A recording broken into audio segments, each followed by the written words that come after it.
It was pre-recorded, idiots. Hell yeah. Hell yeah. Alright. Let me know if this works.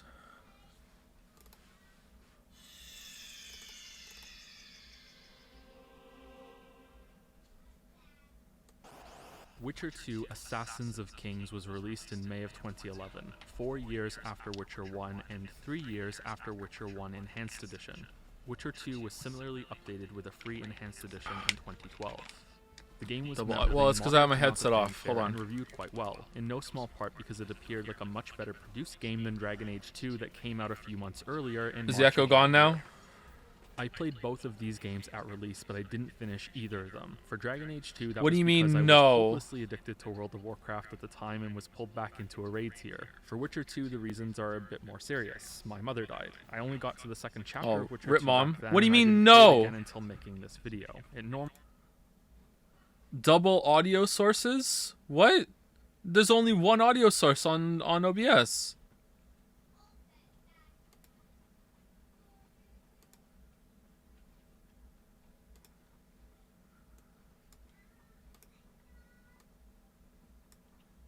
Sounds like the inside of a church. Wrong video. Yeah, I know. It's a test video. Okay? I'm hearing it twice a few milliseconds apart. What?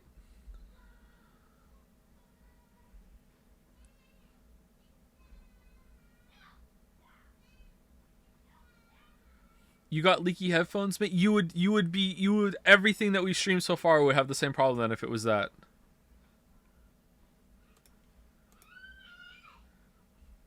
Is your microphone not picking up the audio? Then earlier in the stream would be the same thing too. I do not have audio monitoring on any source on OBS. I just checked.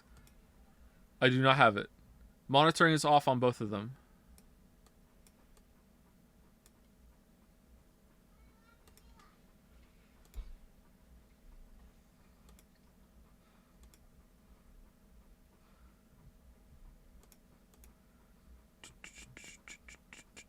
Try muting mic for 3 seconds while playing. Okay, here we go. That's a good idea. Good job, one guy. All right, here we go. Normally wouldn't be worth bringing up at all, but I'm doing so to make it clear that I was enjoying it enough to finish it back then. It's that I couldn't, for obvious reasons. So my experience of playing this game at release before the Enhanced Edition is incomplete, and you should know that. Alright, is the echo back now? There are some important comparisons we can draw to Witcher 2 from Dragon Age 2 and World of Warcraft. Same goes for the zones in Witcher 3. Is the echo getting better the more I lean away from the computer? Alright, I'm scrolling back. I'm going away. Is it getting better? The pre-credits cinematic shows an assassin attack King Foltest and Geralt saving the day, using his reward for saving the city as an unexpected weapon. Alright, is the echo gone now? Shot on the dead assassin's face. It's still here. Witcher, except when I first saw this, I thought it looked so much like Geralt that it was some sort of mysterious clone or something, and that's how they were going to explain it's how still Geralt there. is Massive back from echo. the dead. Okay, There I were don't multiples understand of it him then. walking around, and that's why people were confused, but clearly they didn't go that route, and I was crazy for thinking that. So Witcher 1 ends with Geralt in a complicated situation, but still a prosperous one. He has earned the favor of the ruler of one of the largest kingdoms in the Northern Realms. He has just saved him for a second time, and he's many thousands of orens richer for his trouble. It's Then louder Witcher now 2 that you're ends close to and forget. we find I Geralt don't like believe this. you. I don't believe you. He there, he's awake. Witcher 2 has many, maybe even dozens of continuity errors from the first game. It has so many that later I will argue that Witcher 1 probably shouldn't be considered a reliable source of the events that happened, and should instead be treated like an embellished tale from Dandelion who gets many facts wrong. And I should also point out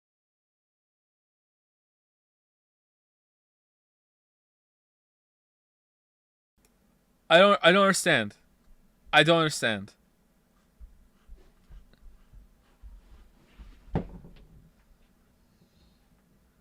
I don't understand. Check where the VLC is playing it to. What do you mean?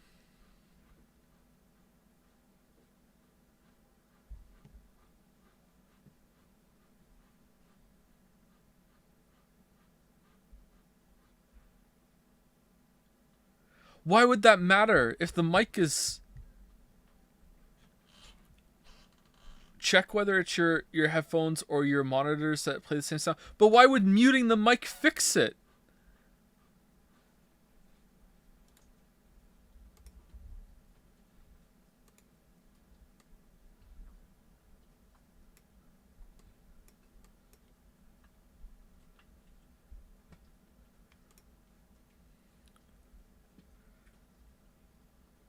The sound is in the room. Hold on, one second. Let me unplug. Hold on.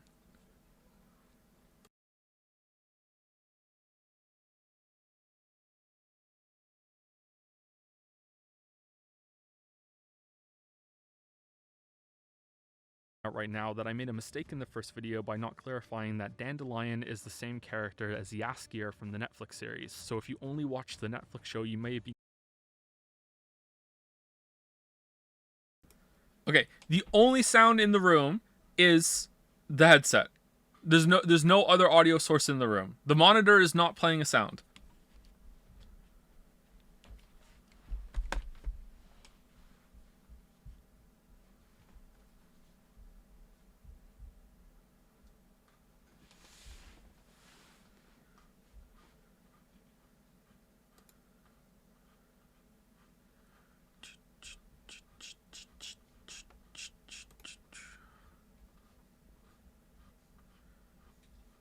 Man, my cursor disappears when I go over the window.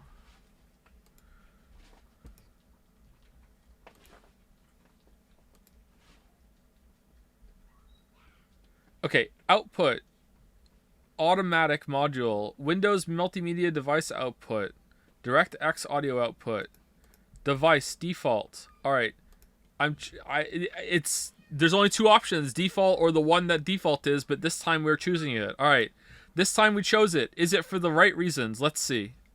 I'm confused when I started talking about all right, Dandelion. is there a fucking echo now? Jaskier is a much better name for that character in my opinion, but in the games and the translated versions of the books that I read, that character is named Dandelion. I believe the more it's direct worse. translation is Buttercup. All right, I'm gonna unplug. Let's leave that. So because the I'm gonna the books unplug the call him headset. that, we're gonna call him Dandelion for the rest of this video series. I can no longer hear it. Do you still hear the echo? To be clear, there's no way that this is intentional. The idea that Dandelion is the one yes? telling the story, and that's why there's no. so many continuity errors no. and mistakes between the games. But Mario? I'm proposing it as a way to allow echo the is gone. to exist more elegantly with the reality that was CD Projekt's limited budget with the first game, plus them not knowing how big no the series echo would now. grow, or okay, if they would cool. have the chance right. to make a sequel at all, never mind one of the biggest games and most celebrated games of all time. I DS those lines way too hard. I don't understand. No, yeah, I turned it off. Here, it's back now. Echoes, but I don't understand the issue. Boomer, yeah, I feel like it.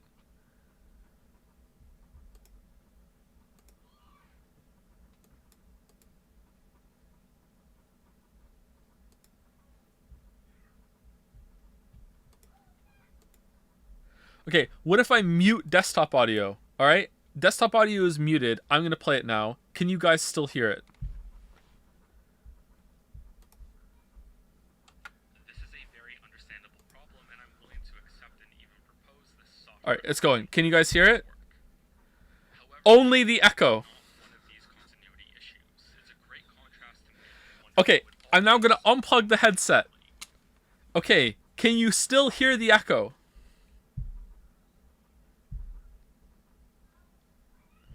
No.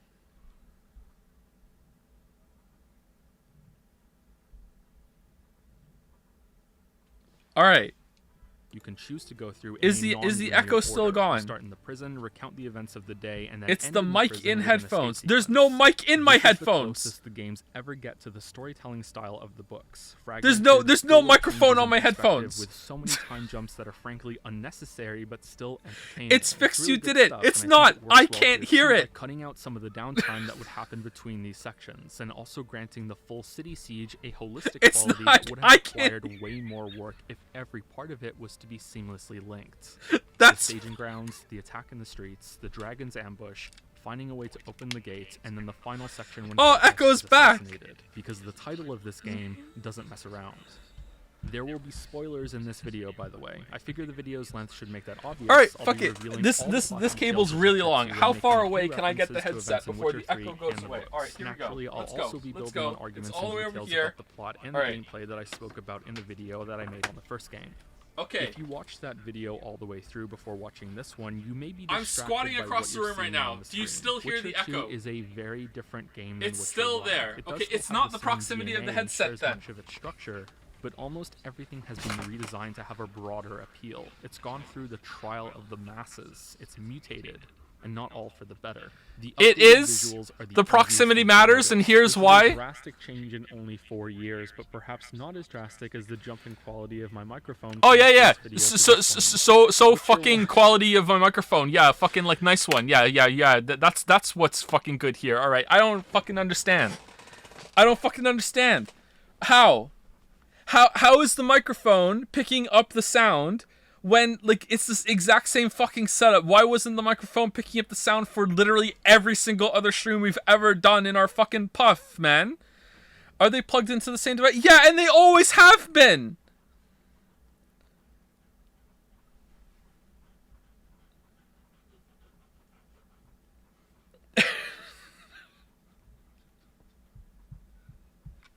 Try YouTube. All right, let's try YouTube. All right. Let's try any sound whatsoever. God of War, almost a masterpiece. Are you playing on YouTube? Here we go. Bruh.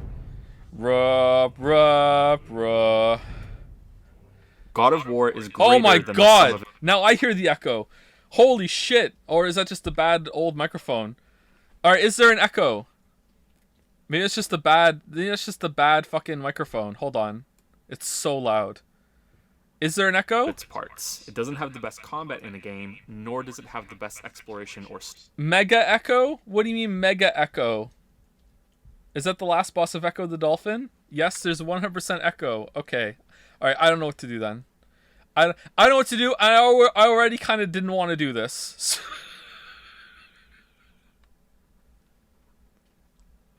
Maybe your microphone has some kind of setup for specifically picking up your voice. No joke, tap on the side of your headphones to see if you can hear the tap reproduce with the delay. What? Like right now?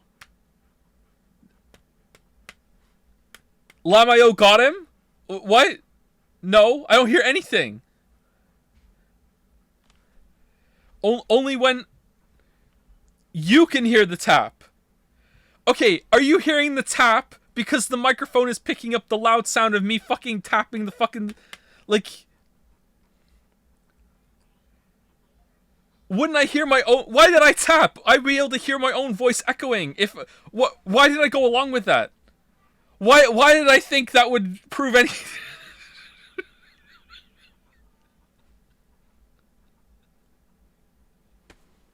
Check for what? Check OBS for what?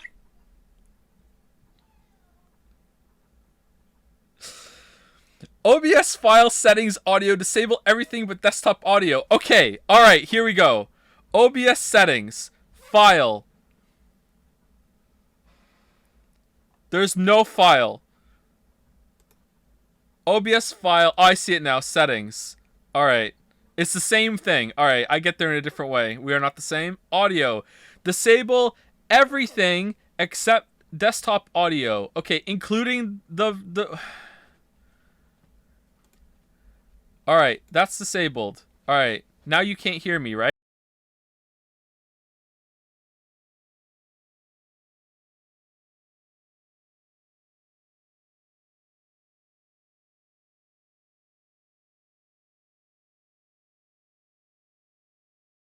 story. It might have the best visuals and overall quality in its presentation, but that also comes at the cost of some performance problems. Essentially, I'm saying that I can think of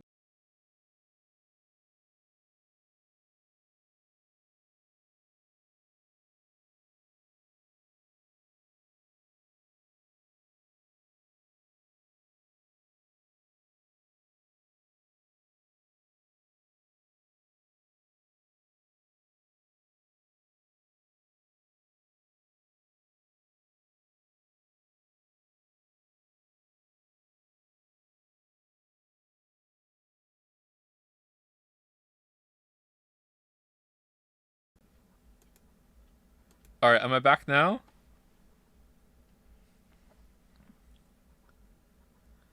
Do you think it's possible only in lefty?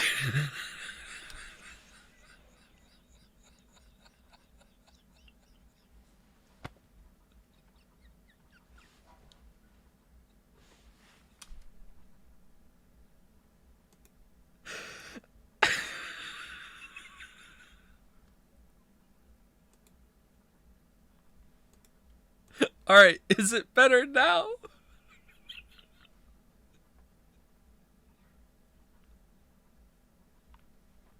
All right, is is the echo still here? Games that individually do every part of God of War better than it does.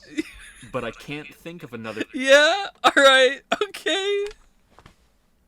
All I could think of is, if I unplug the Elgato, will it just magically fix itself? That's all I could think. All right, let's see. I'm fucking crying. All right, here we go. Where's the fucking USB cable? All right. All right. The Elgato is unplugged. All right, here we go.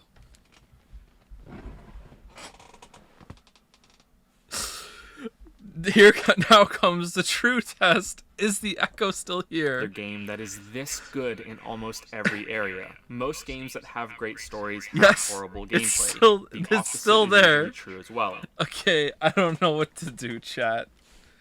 I don't know what to do. Echo Chan is owning us.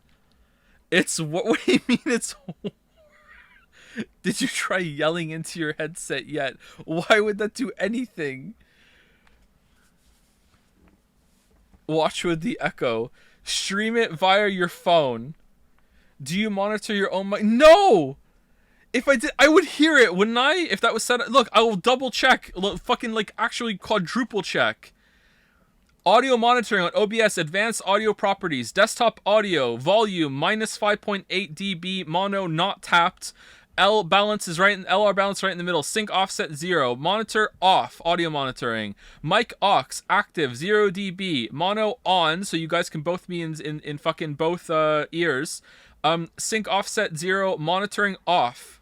That's it. Active sources only is checked in the bottom left. That's your problem. It's not tapped. All right, let's tap fucking desktop audio on mono and it'll fix. Here we go. All right. Boom. Many games Echo's that put gone. so much effort into looking this good have nothing else going for them. God of War, on the other hand, is at least good Still in there. every way. Wow. Who knew? It's not worth. First time chat. Wow. This is your first stream? This is your first time chat? You just like just a pig and shit. View count just went up by 100 people. Almost no echo, because it's not fucking playing right now. Wait, you do this for a living? I don't do this for a living, no. Yelling into the headphones while mic is muted is actual advice, by the way. What do you mean? What, and you guys will hear it? Right now, okay, right now, desktop audio on OBS is telling me there is 0 sound being detected by a desktop audio. Nothing at all is going through. Just okay, I'll do it. All right.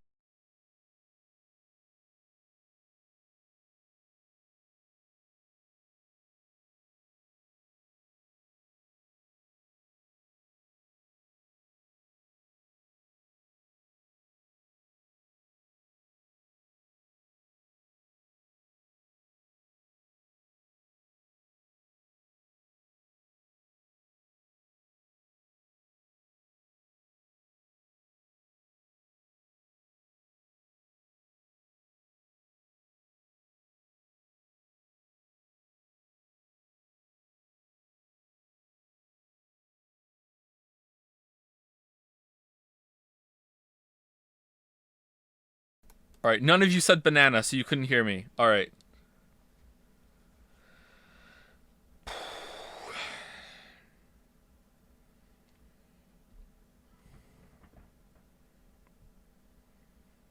Use YouTube app on your gaming console of choice. Oh yeah, let me go unplug the PlayStation 5 that's already hooked up. And go get the one I prefer. Connect your headphone in a different way. Why? Why?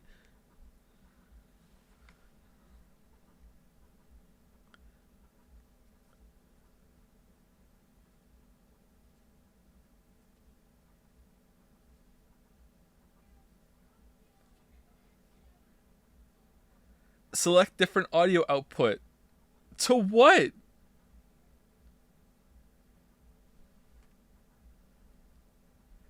Go to the Windows sound control panel, maybe. Alright, I'm going. Alright, now what do you want me to do? I'm there.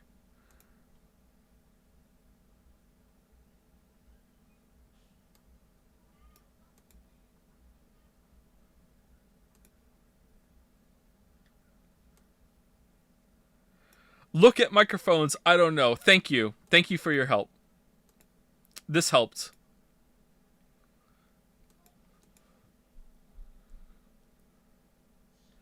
Set your headset mixer to not receive input as well as output only one. There's no microphone on the headset. What do you mean to not receive? What do you mean?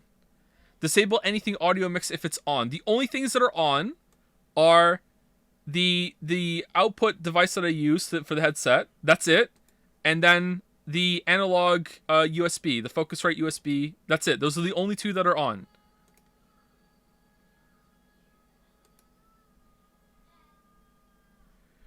Go to settings, choose audio output, and change it to ears. Okay, that should work. Yep, that should work.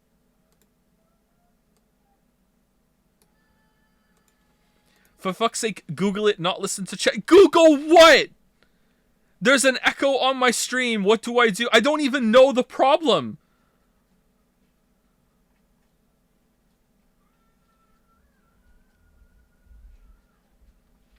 If you're using Focusrite, you might want to check its monitoring dial. It can give feedback. But then why? It's not an issue with the hardware, chat, I don't think. I'm 95% sure. Because, like, we streamed all day with the headset the same distance from the microphone, with the same fucking thing. Like, it's just no way.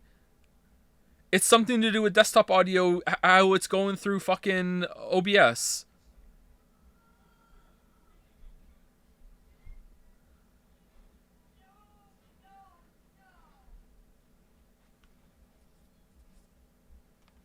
The distance thing is copium. It really is. It really is copium. I checked the Focusrite anyway. Check what? Check what? Lol, just Google said the chat. Lamio. What headphone brand are you using? It's a Philips something.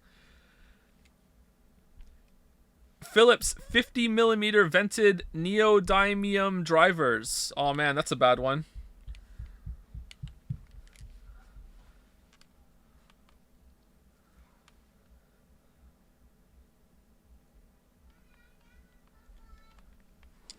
That helps a lot, thanks. You could reenact the video.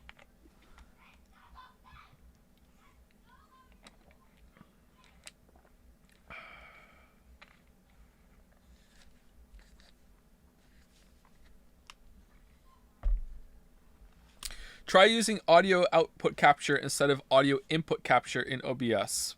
I don't know where that is, but let me look and see if I can find it. Are the headphones open back? Yes, they are, but the microphone is not picking up the sound from the headphones, because if it was, this would have been a problem for the past like 2.5 years that I've had them. It is not that.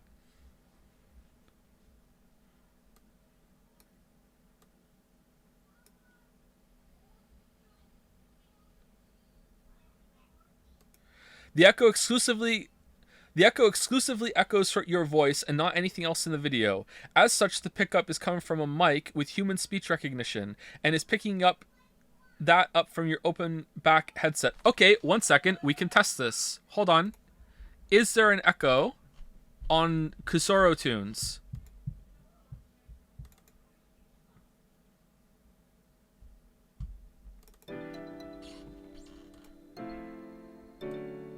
Do do do do do do do do do do do do do do do do do do do. There's no echo. There's no echo. Hard to tell. What do you mean it's hard to tell? Yes, echo, you stupid chat. Okay, chat, I'm gonna trust the guy in chat who made the fucking song, alright? No echo. He made the fucking song. If there's an echo, he's gonna know, alright?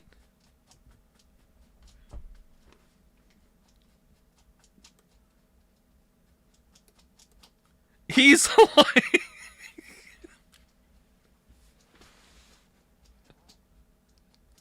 Pick something else?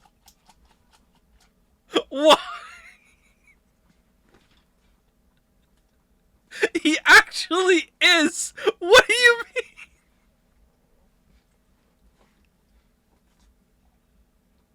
The guy is in the chat who made the song, and he's saying it sounds off, and you're all like, no, you. Alright, here's a different one.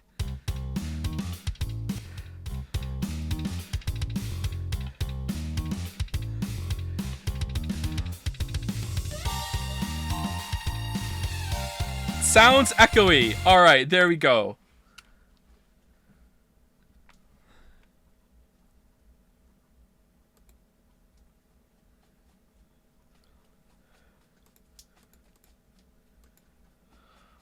Fucking hell. Fucking hell.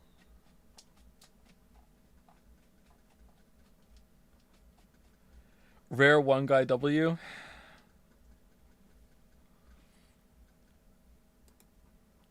I'm not seeing a way to, like, in audio settings in OBS, I'm not seeing a way to change anything when it comes to input or output at all. Is it not in OBS? Are you sure there's no echo filter on the desktop audio in OBS? I don't know how to set that up, so I don't think so. Try covering your headset. We did this already.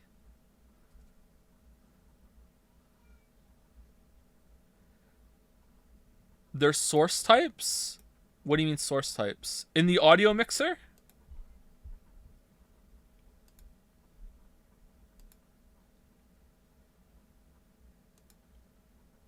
Oh, wait, hold on. You want that?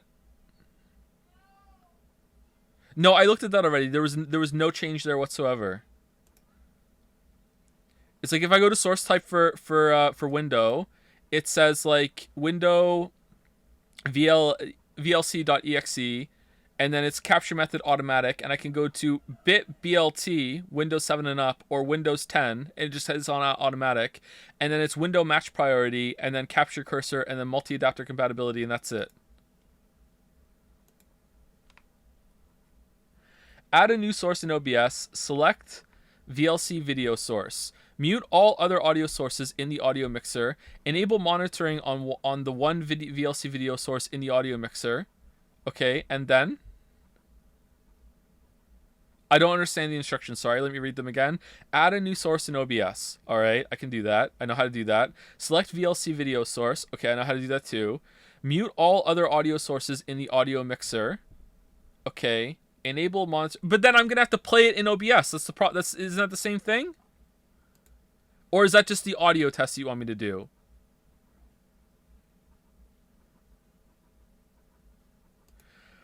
It's not the capture source. The desktop audio is the one that is fucking... But the problem goes away if I mute the microphone.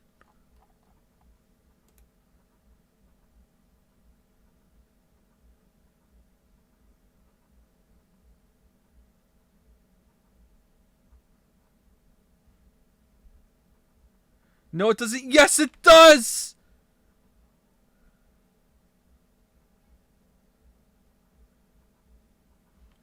Here. Echo. Let me... Abracadabra, echo is going to vanish right now.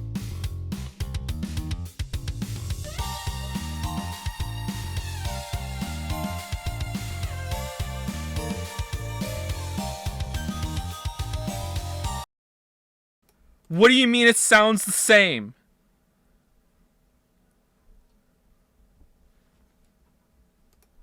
Alright. So far, these sections have introduced Alright, you to a there's core an component echo. of Witcher's gameplay and Abracadabra, story. Characters Echo's have their going away debut, right now. So do the concepts of magic and monsters. You can try some of the mini-games, you've been given some areas to wander around and explore, QuickTime events have been poorly brought to your attention, and you've already made an important choice or two, probably without realizing it. It's for this reason that I'm surprised you can choose to do this monastery section before the others, because it's a repeat of most of these lessons. You have a much more complicated area to explore with many hidden paths. Your desktop audio is being absorbed by the microphone because you have connected at the microphone and headset in the same port, I assume. Okay. Why hasn't that been a problem for every single stream we've ever done? I have the Focusrite USB audio interface in front of me. I have it hooked up, the microphone to that, and I have my headset plugged into that too. Did you use desktop audio until now? Yes. Not for PlayStation 5, because I couldn't, but every other stream we've ever done on PC, I've always used desktop audio.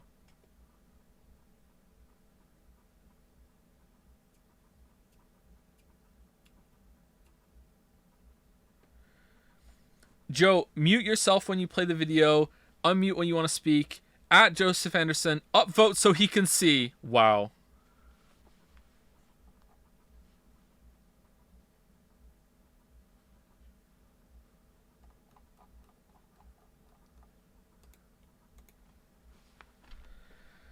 Try seeing if a PC game has the echo. That's good. What I understand is, why does the fucking microphone, when it's muted, fix it? What game could we play to test this problem? Where is Witcher 3? Where is Witcher 3? Where is Witcher 3? Where is Witcher 3? Where is Witcher 3? Where is Witcher 3? Where is Witcher 3?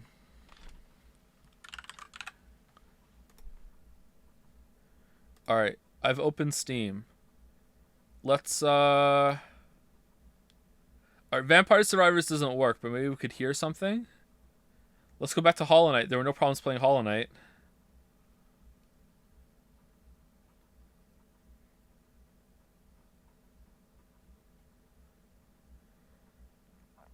Check which source you're muting when muting the microphone. I'm muting the mic aux in OBS when I'm muting it. I'm just pressing the button in the audio mixer in OBS.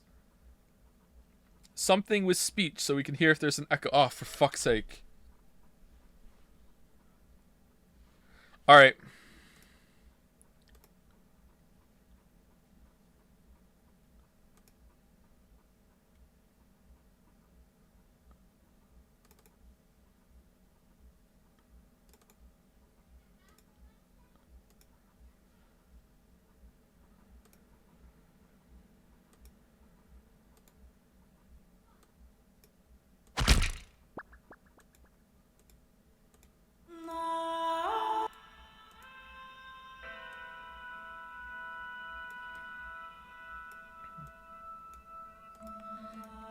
Okay, it's super loud.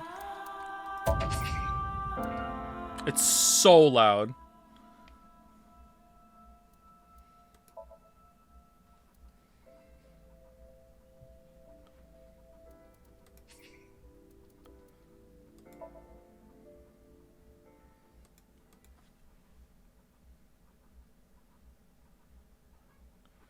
We can definitely hear it through the mic aux source when you mute the desktop audio source. What?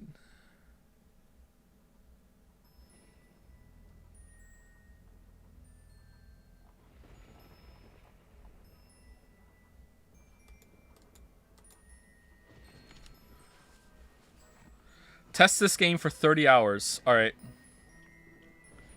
Raise the volume, it's really low. Sorry, wouldn't want to ruin the experience for you.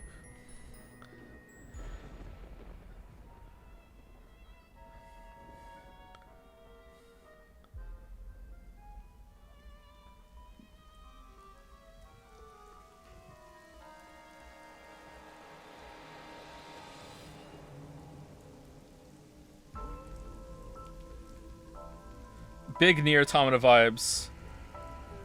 It's too loud. There's no echo? What do you mean there's no echo? Someone get me the audio director of this game on the phone right now so they can tell me if there's an echo here or not. Let's have them talk first, alright? Who the fuck is this Can I skip? I can't skip.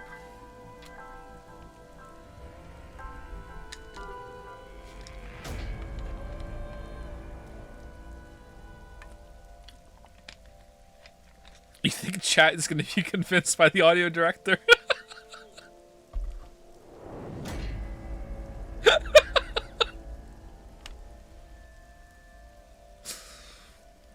Oh man, good thing they brought an umbrella.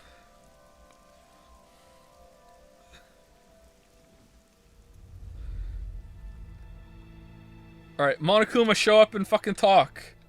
This has gone on for 37 minutes.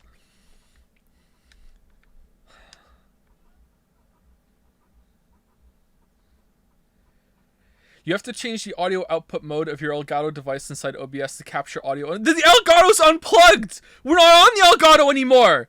It's fucking... No, this is just fucking PC! Like, what...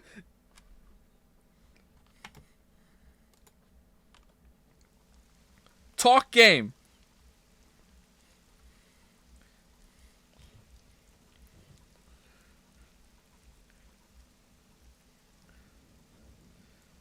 This is the longest game ever until there's dialogue. The intro's not voiced, Lamayo.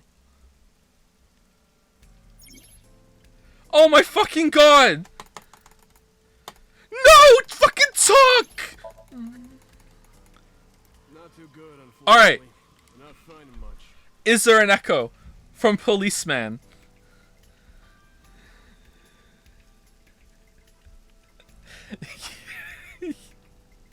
No! Definitely yes. No. Can't hear shit. Okay, let me turn it up. Alright, it's turned up. It's so loud. Here we go.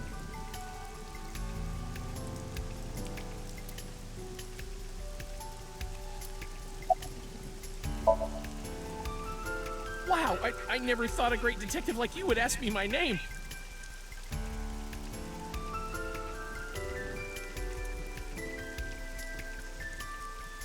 Yes, echo. Alright, then we can finally turn this shit off. Alright, it's turned off.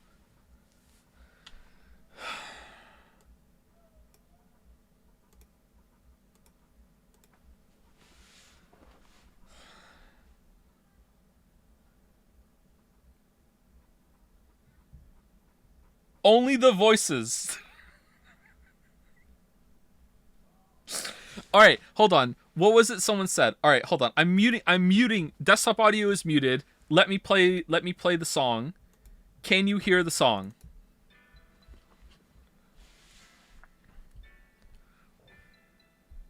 No. Yeah. Barely. Okay. Tell me, can you still hear the song?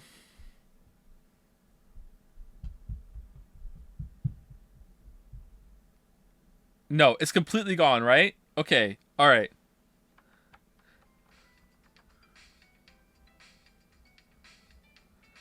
Okay.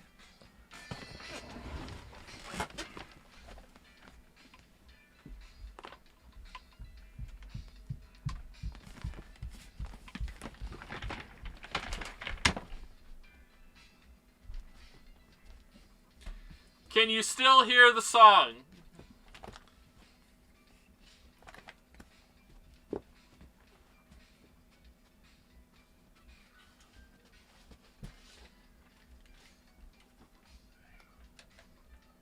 Okay, can you still hear the song? Is it actually quieter? Or is it just me that's quieter? Yeah, I don't understand it. I don't understand why the microphone is suddenly picking up the fucking headphones. I don't get it.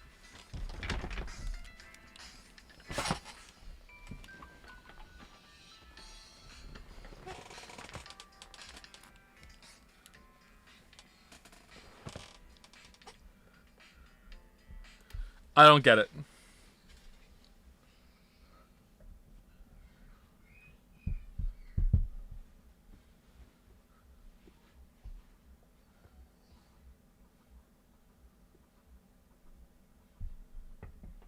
Can you increase your noise gate? You think I have a noise gate?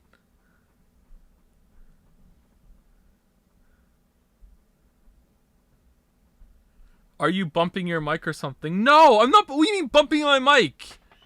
I'm doing what I always do on stream. I'm filleting the microphone while like vigorously rubbing the side of the headset directly into the boom. That's what I'm doing. Okay? That's what I do every stream. I'm like a cat that found a corner to rub its head on. That's how I always stream. You know?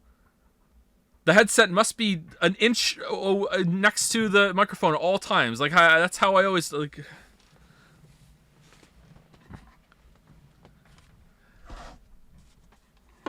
Joe, please just ignore chat. We're all idiots. Okay, there's no echo then. There's no echo. There's no echo. It was a decoy echo. It was a decoy. Try restart OBS in the stream. Why would that make it so why would that fix it that when I walk away it gets quieter? Clearly the microphone is now suddenly picking up the fucking headset.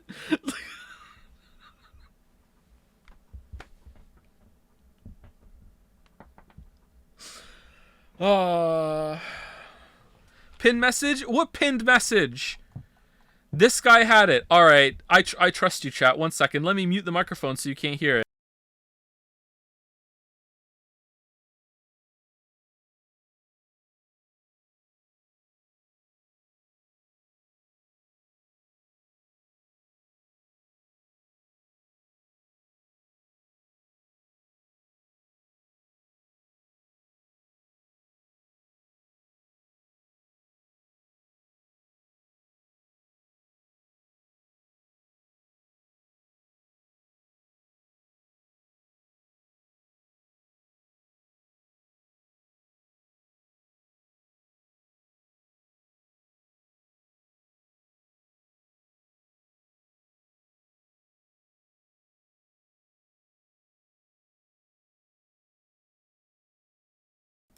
Okay, so mute output where?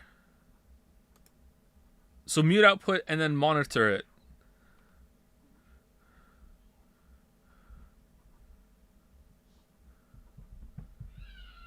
I don't understand.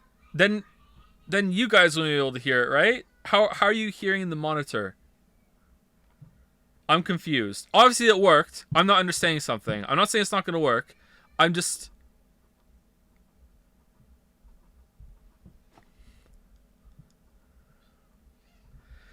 Just trust to it. I don't know how. This is not a lack of trust.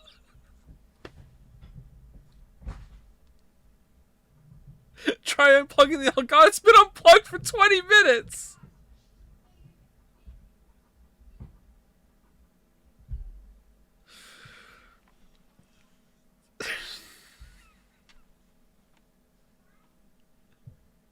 Plug it back in then.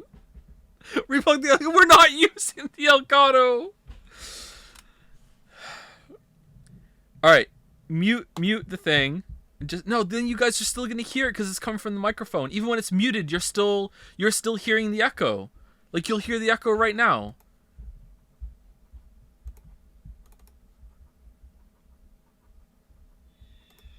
Like you still hear this, right?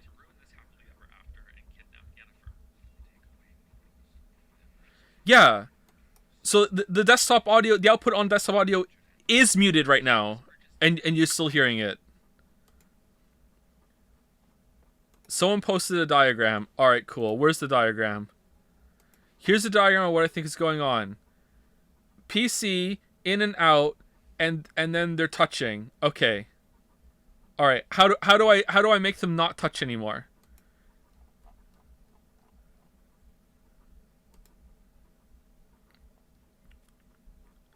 Try plugging the microphone and headset into different PC holes, Joe Ubaka. Then I have to change it to a different audio device. I guess I could do that.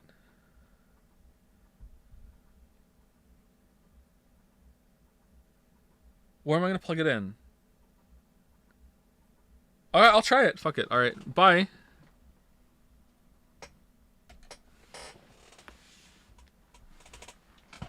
Okay, you can still hear me, right? You can still hear me? All right, hold on, hold on. Whoa, whoa, whoa, whoa. Hold on. 1 second. 1 second. 1 second. All right. Can you hear the Witcher 2 video?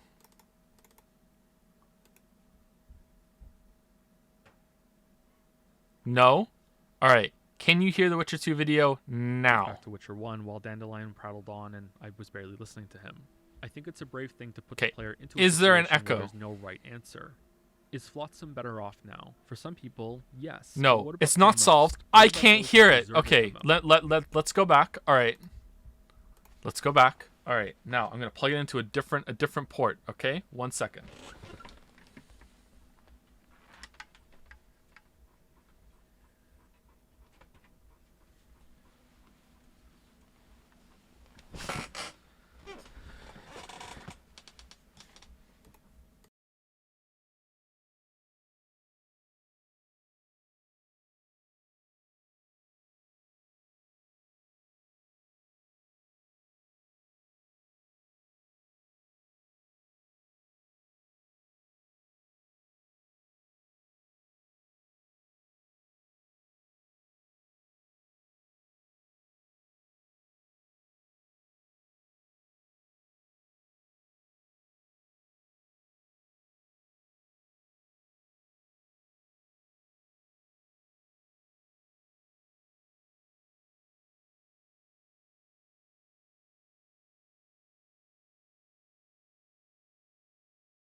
Okay, can you hear me?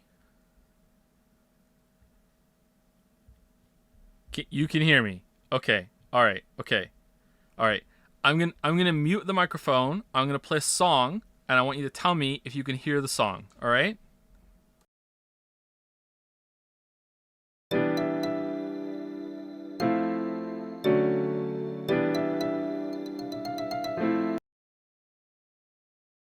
Okay. Now the microphone is plugged in. My headset is plugged into a different source than the microphone source. Okay. My headset is currently plugged into the monitor, and the sound is coming out in my headset through the monitored output in sound settings. Okay, so this is different. All right, so I'm gonna play it. Desktop audio is muted on OBS. Can you hear the song?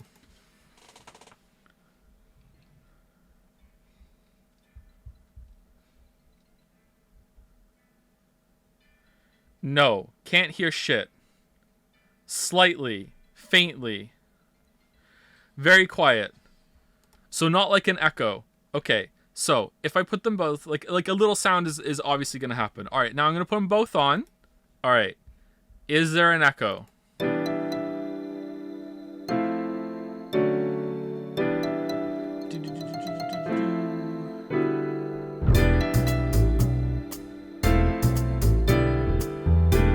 Okay, where's the mute everyone but Zoro? Basically no. Okay, so now is there an echo with the video?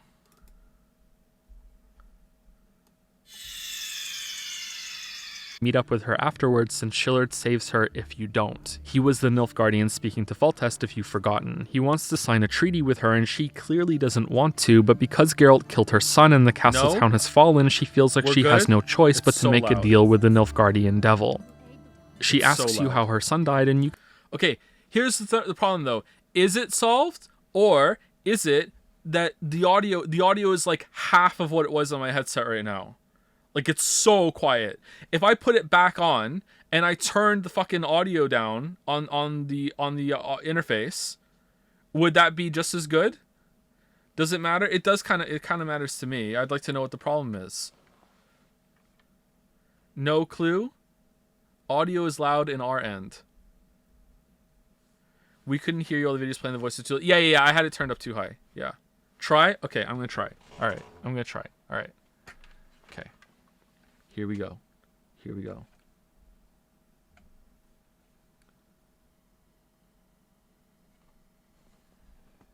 Whoops. I just turned direct monitoring on. All right. Wait, what's that button do? Nah, just kidding. Do. All right, so I don't hear shit.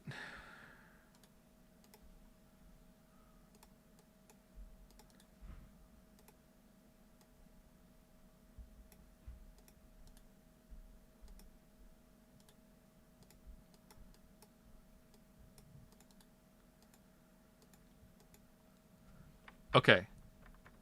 Let's see if it works now.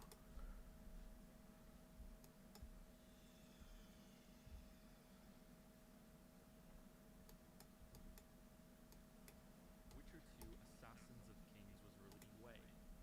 But really, I'm stalling here because this is it. The whole game has been like a slowly ascending roller coaster, clacking as It's very quiet. It's turned down very low. on this moment. Or if you're a millennial, This is where the bass drops. We've had a few choices and consequences so far, but they all that lead a little back bit better? into the same narrative line. If you picture that being drawn along, this is where it splits open like a vein flooding through a capillary network. This is why we have to go beat. The echo is back. I don't understand then. I don't get it. It sounds like it's something else. I don't fucking know. All right, I'll go back to the old setup then. I don't get it. I don't get it. You know what else is weird? Maybe a setting change. I remember when we used to stream before, I used to be able to turn my audio down as low or as high as I wanted, and it didn't matter to you guys.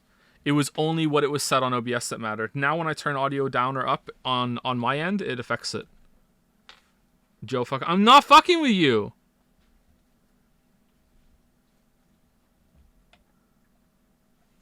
New microphone. No, it's the exact same audio setup.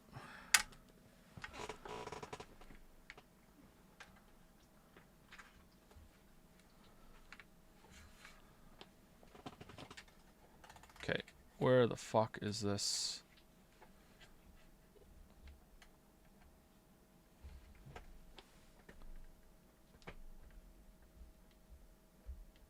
Okay, there we go. All right, so that's that. You guys should still be able to hear it. By beat. It should be like kind of loud now, actually. Let me turn down a little bit.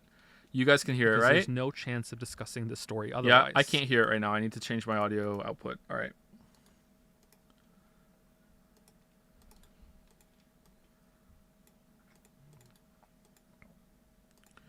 Okay, and I can hear it now.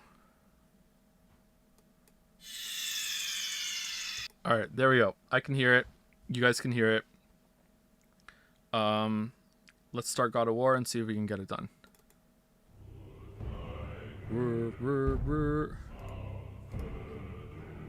Okay, you can hear that?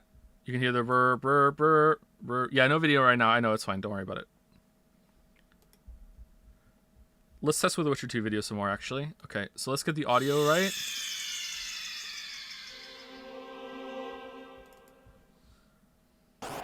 Witcher 2 Assassins of Kings was released in May of 2011. Too loud, right? 4 years after Witcher 1 and 3 years after Witcher 1 Enhanced Edition.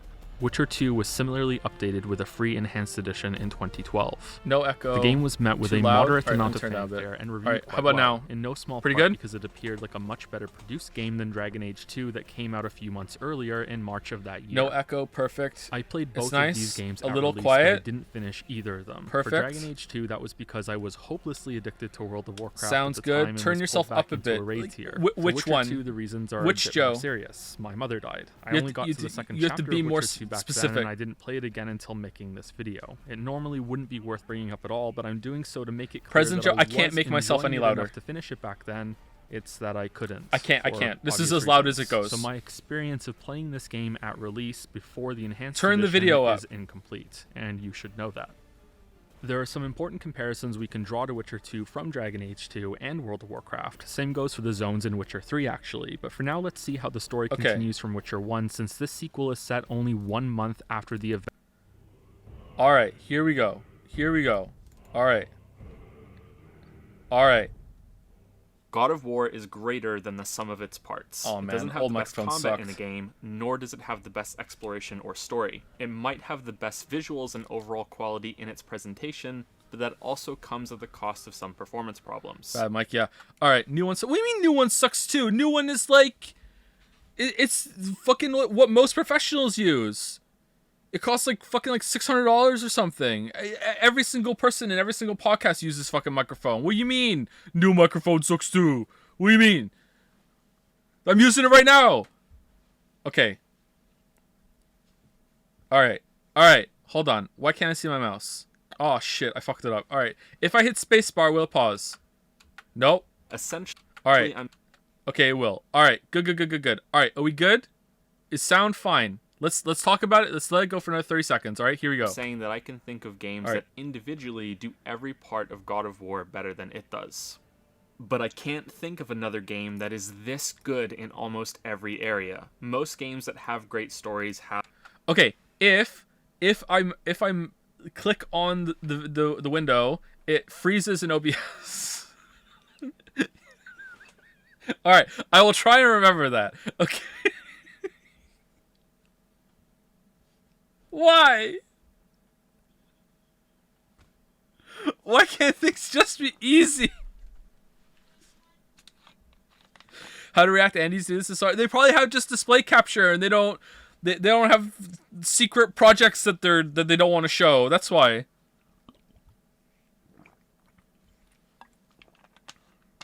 Oh man.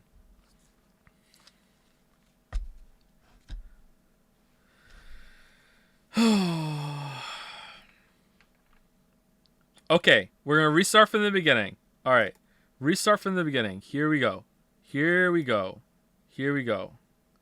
All right, we're hitting play. Full screen. Tablet OBS. All right, here we go. God of War is greater than the sum of its Oh, parts. man, banger It doesn't opener have line. the best combat in a game, nor does it have the best exploration or story. True. It might have the best visuals and overall quality in its presentation, but that also comes at the cost of some performance problems. Essentially, I'm saying that I can think of games that individually do every part of God of War better than it does. But I can't think of another game that is this good in almost every area. Most games that have great stories have horrible gameplay. The opposite is usually true as well. Very true. Many games that put so much effort into looking this good have nothing else going for them. So I've never finished this game, so I've always felt a little bad about using this as an example. Am I right though? Like I played it for a little bit, and it just felt like more of a tech demo than a QTE simulator, you know? So I felt kind of like, yeah, whatever. That was more of a visual kind of thing. Yeah. Dude, just be lucky that it's working. All right. There's no subtitles. We're not even watching on YouTube. All right. I'm not putting on times 2 speed. No. God of War, on the other hand, is at least good in every way that counts and may even Oh, be man, it's all great fucked in more up. Okay, categories it's good now. than it isn't. That's a pretty big achievement, and it makes the game easy to recommend. I agree. But there is a big caveat that I want to lay down before I can spoiler warning the rest of the video. The amount of attention that both gameplay and story received during God of War's development Good cuts. may end up being a huge negative for some players. In this way, it's lesser than the sum of its parts. True. If you don't like third-person action games with enclosed melee combat, it's unlikely God of War will change your mind. Likewise, if you don't enjoy stories in video games and prefer mostly gameplay, there are long stretches of walking and climbing sections in God of War that have you doing nothing. Yeah, it's a Scenes Sony that exclusive, require yeah. only minor Man, input look how from you different and Freya concentrate on looks. Holy crap. Wow, they really made her look really like angry and haggard in Ragnarok, huh? Like, wow, look at the difference. Damn, they pulled that off quite well. screen, and many unskippable cutscenes, a cardinal sin in video games as far as I'm concerned. I got a lot of shit for that line, but I stand by it. thoroughly enjoyed Cardinal both sin. of these sides of God of War, but I know some of you watching may only be interested in one of them. This game may not be for you because of that. If you've played the previous 3 main entries in the God of War series, I think this one is worth going through for the story alone, even if the gameplay is something you merely tolerate. So there's my usual bare bones review as an introduction. Spoiler warning is on the screen. God of War is best played without knowing its He's big grabbing moments. the spoiler warning. If you are stopping the video to play it yourself, my parting words of advice are to not play it on Give Me God of War mode. Still the true. game is best played on hard or normal. Yep. Still true. Yep. Good job, past me. I can enhance her for you right now if it so pleases you, son of a bitch. God of War joins the rank. All right. So here's a weird thing about this video, and I don't understand it. Again, it's audio issue. Okay. When I was making this in Adobe Premiere, the lines from the game were as loud as I was, and it sounded fine. But then when it went on YouTube or whatever, it was like so fucking quiet. And I don't know what happened with that. Like it was fine on playback. I was like, oh, like I got it right. But yeah, oh well. I don't know what the fuck happened, and it's always bothered me about this video. Audio, I know, right? Of other games like Tomb Raider, Prey, Prince of Persia, Prey. and Doom. Games that require you to include the year they were released with the titles so everyone knows which game you're talking Oh man, about. that line Are they aged so well. reboots or sequels? There's also a tendency Look at the shot. for games to Look at the drop shot I'm gonna the do right now. numbering after Ready? the Here you third go. one and go for subtitles. Boom, boom! instead. Oh man, such a In good God shot. of War's case, it should be obvious, and yet there were many debates leading up to the game's release about continuity from the previous games.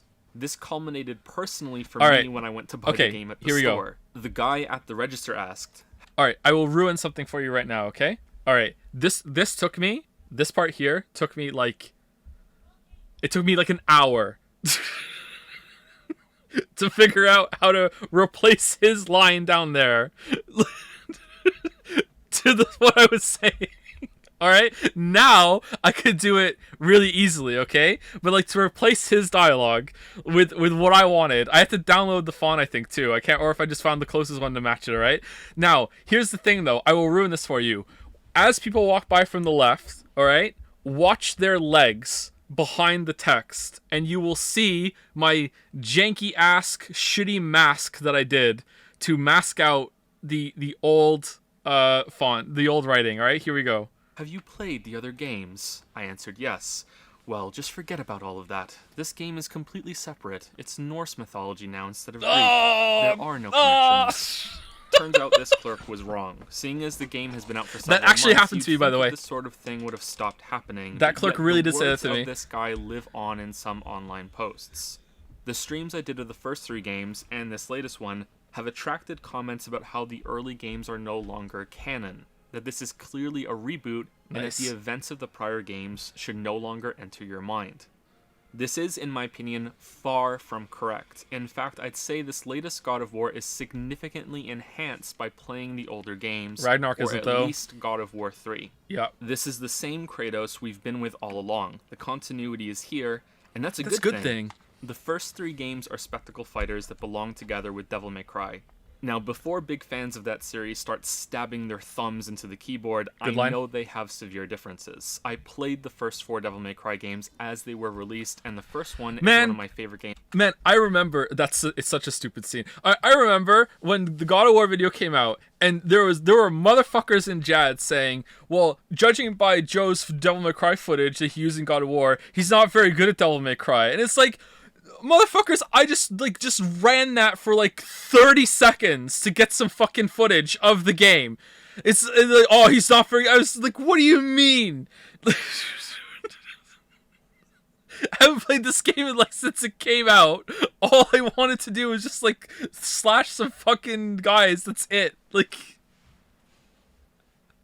are you good though? No, but like you don't have to say it. Like I wasn't trying to be good.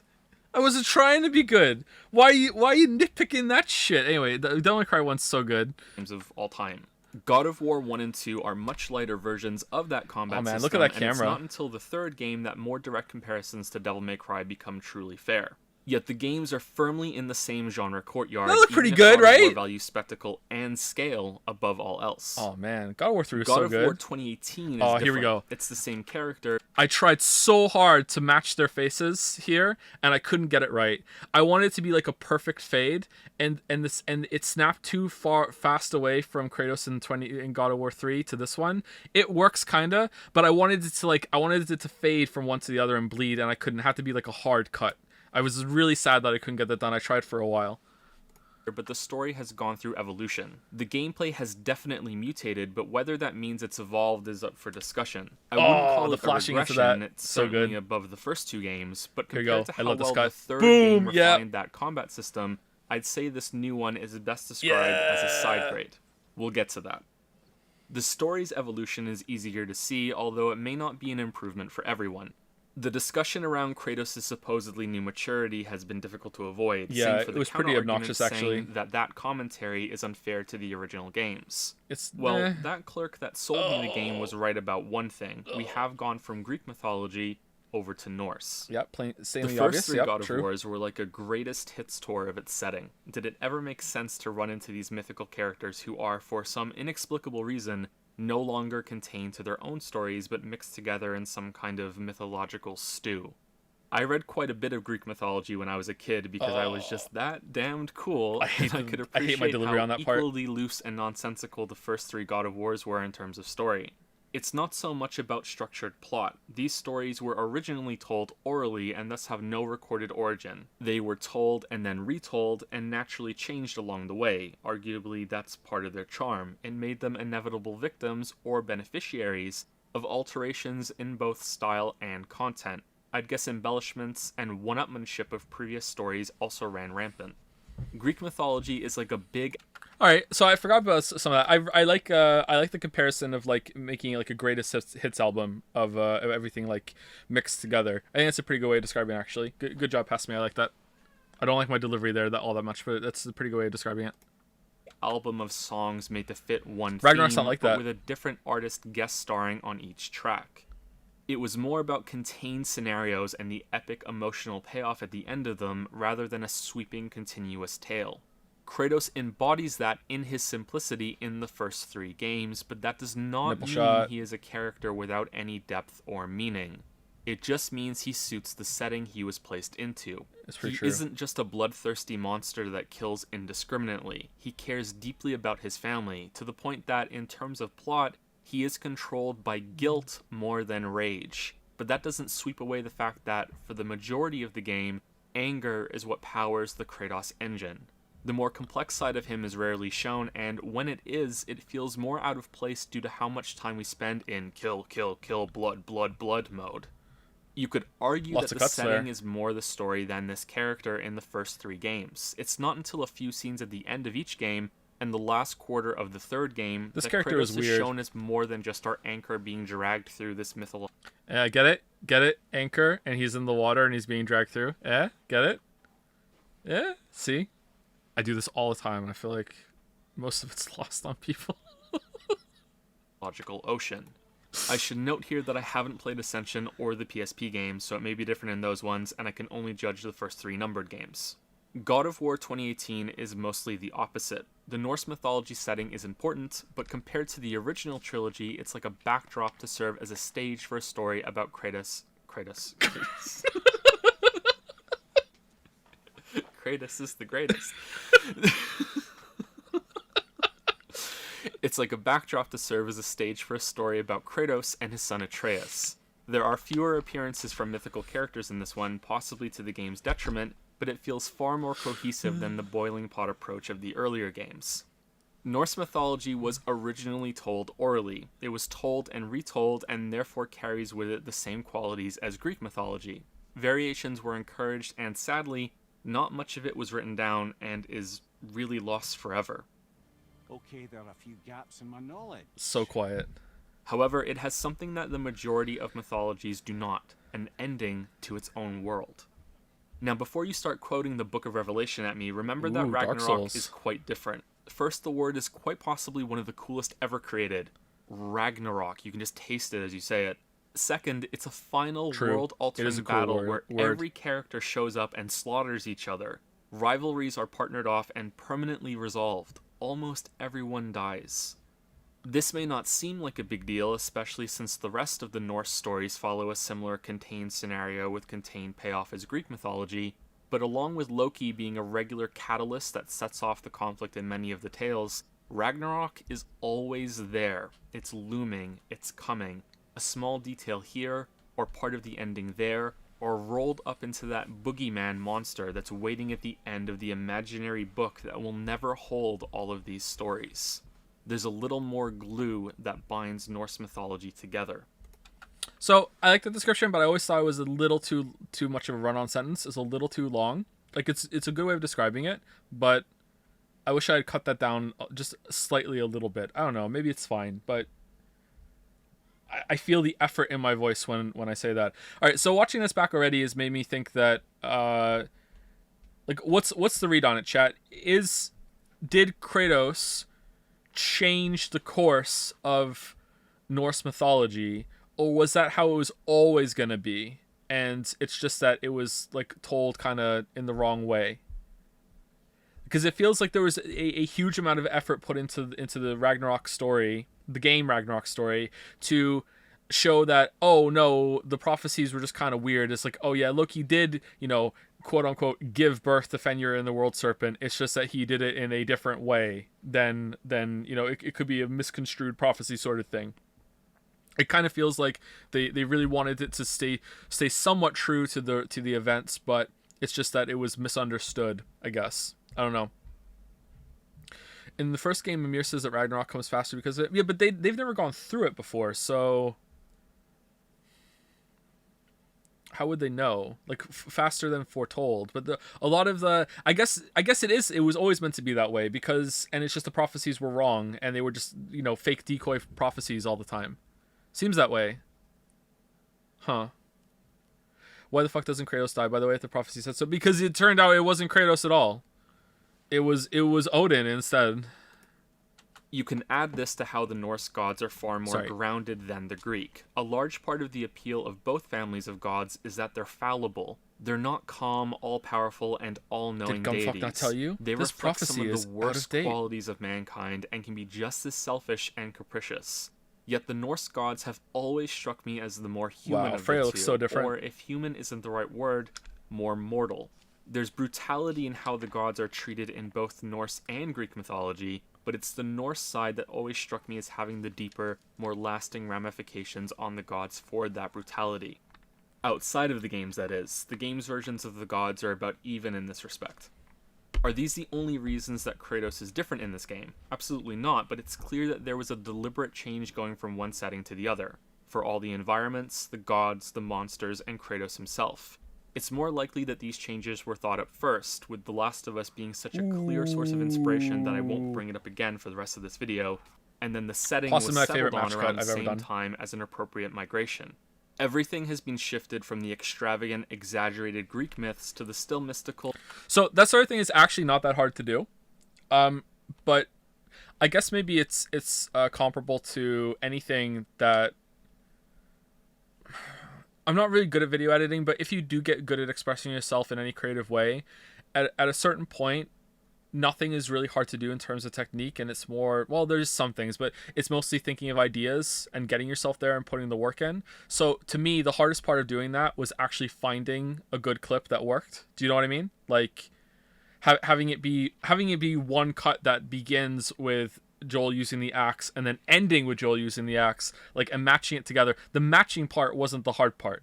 The hard part was finding that and having the idea. You know what I mean? So the other match cut I really like is one in the Subnautica video where I go above the water, and when I dive back down again, I'm in a different area, and it looks like it's very hard to tell that it's changed to a different clip because of that.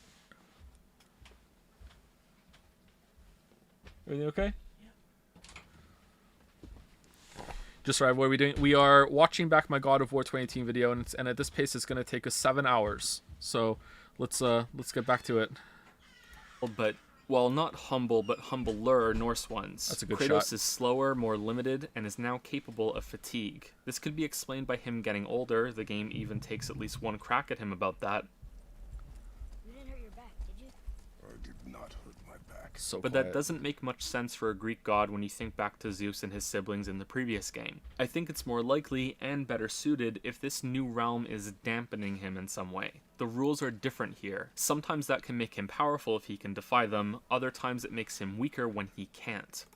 So Ragnarok is explained this now that he lost a lot of his powers when the Greek realm blew up, and that's why he's lost a lot of his magic, but he still has a lot of powers, so I still think that kind of explanation or kind of read on it works. That sometimes he is very much ready, he can go, Super Saiyan, and sometimes he can't, But he has lost a lot of his magic. I wonder what else he's lost. What's your favorite video that you've made? The Witcher 3 video. Mostly it's like gravity is stronger in the Norse realm compared to what he's used to. Before we continue though, here's a quick summary of the original trilogy so we can get everyone up to speed. Demigod Kratos makes a deal with Ares, the god of war, to save him from defeat by becoming his servant. While in this servitude, Kratos is tricked into killing his own wife and daughter, and is permanently marked white by their ashes. Lamael got him. From there, he goes on a quest for revenge, opening Pandora's box to unleash the power to kill Ares. After that, the gods refuse or are unable to purge Kratos of his torment over killing his wife and daughter. Kratos attempts suicide, but the gods also refuse to allow him that peace, and instead raise him to full godhood as the new god of war now that Ares is dead.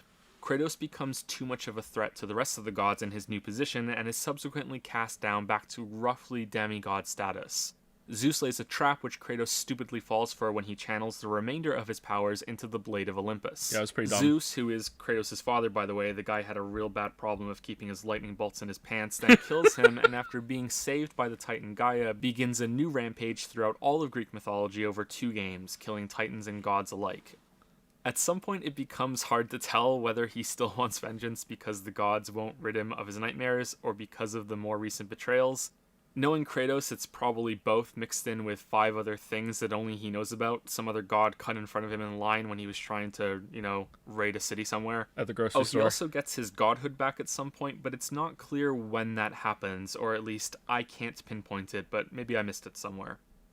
Ultimately, Kratos destroys the world, and I'm not exaggerating. The oceans flood after the death of Poseidon. look how more the epic this is spirits than of the Ragnarok's damned are ending. let loose from hell after Kratos kills Hades. A plague is unleashed. The sun goes out. Pretty much all life dies.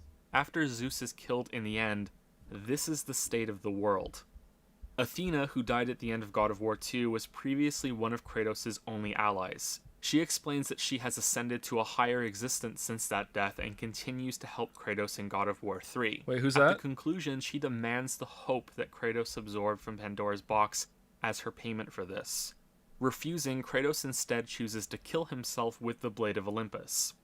Whether he does this out of a final act of defiance for the gods, or due to regret after realizing his revenge did not grant him peace, isn't clear. Again, it's probably both and some other things too. Athena's personality changes after this. She rips the sword out of him, tells him she's disappointed in him, and then leaves. Man, I've always found that so interesting. That how Athena just snaps into this other kind of being at the end of that. I've always wanted to know what the fuck that was all about, and I'm sad that we're 2 more games away from that and we still don't know. Like it's so interesting. Like, what is this higher plane of existence? All this other shit. Like, yeah, she was Odin. him for dead. A post-credit scene shows that Kratos somehow survived and crawled off a cliff.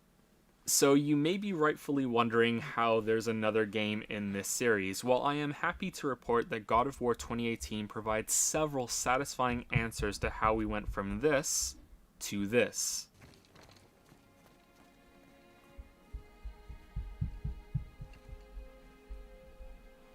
Look, Yeah, it doesn't. It's never explained. Of course it's fucking not. Now, instead of griping about this for 30 minutes, and let's all acknowledge that I could, I'm Sindri going here. to let it go. Because this new God of War is the first of a new series, probably a new trilogy. Let it go? He let go of the game fish? to be more contained than that, but I can't ignore the reality of this being the flagship of a new set of stories. I think and hope that the answers to the ending of God of War 3 will be relevant to some other twists involving a larger story that includes Athena and this higher existence that she speaks about. This first game was sharply focused on Kratos and Atreus. Yep. The next game will pan back and increase the scope of the story.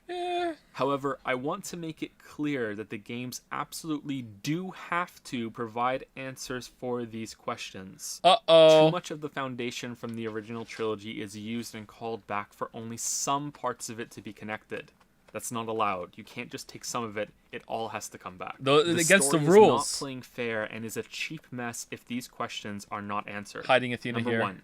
Number How one, did waifu number Kratos one. survive being impaled through the torso with the Blade of Olympus? The power of hope was released from this wound, heavily implying that Kratos was killed. The Blade of Olympus, in almost the exact same way, killed him before, and he didn't survive. Not to mention the size of it, the blood loss, and the huge scar. So I should have made it clear there that, like, he didn't survive because he had to like go to hell and claw his way back out of hell. He didn't survive, but he did come back somehow, you know what I mean? Like, he had to be resurrected or whatever. So I should have made that a bit more clear there, I think. Are left on him in the most recent game. Did the Blade of Olympus simultaneously kill him and give him back his godhood since it was still stored in the sword, causing him to regenerate? That would be kind of cool. Question number 2. Waifu 2. How did Kratos get to the Norse mythology lands? Was he taken there, or did he fall into the ocean at the end of the third game? Kratos can't die by his own hand. I see your pedantic correction there, chatter, and I will play my Uno pedantic reverse card. Athena pulled the sword out of him, therefore Athena did the lasting damage removing the sword. Therefore, ergo, Athena would have killed him, and therefore he could have died from that. And was carried there by chance. If so, then that brings us to question number 3. Why are the Norse mythology lands unaffected Not number by the 3 damage anymore. caused to the planet during the third game? The oceans flood, the sun is extinguished, plague and the souls of the dead are everywhere. If the Norse lands are in a different realm, physically separated from the Greek lands, then that should be explained, as it is a good answer, but then it ties back to the second question. If that's the case, how did Kratos get there? Something like this. Rise is better than Hifumi for sure. Only one of these call me senpai. All right, so let's talk about that then, real quick. So apparently, in an interview, Corey Balrog, who's director 2018, said that he views all of the different mythological realms as being on the same planet, and they are like different countries, and that each of the mythologies reigns over their own country, and they only have power there. I think that's complete horseshit. First of all, Tyr has to use magical powers to realm hop.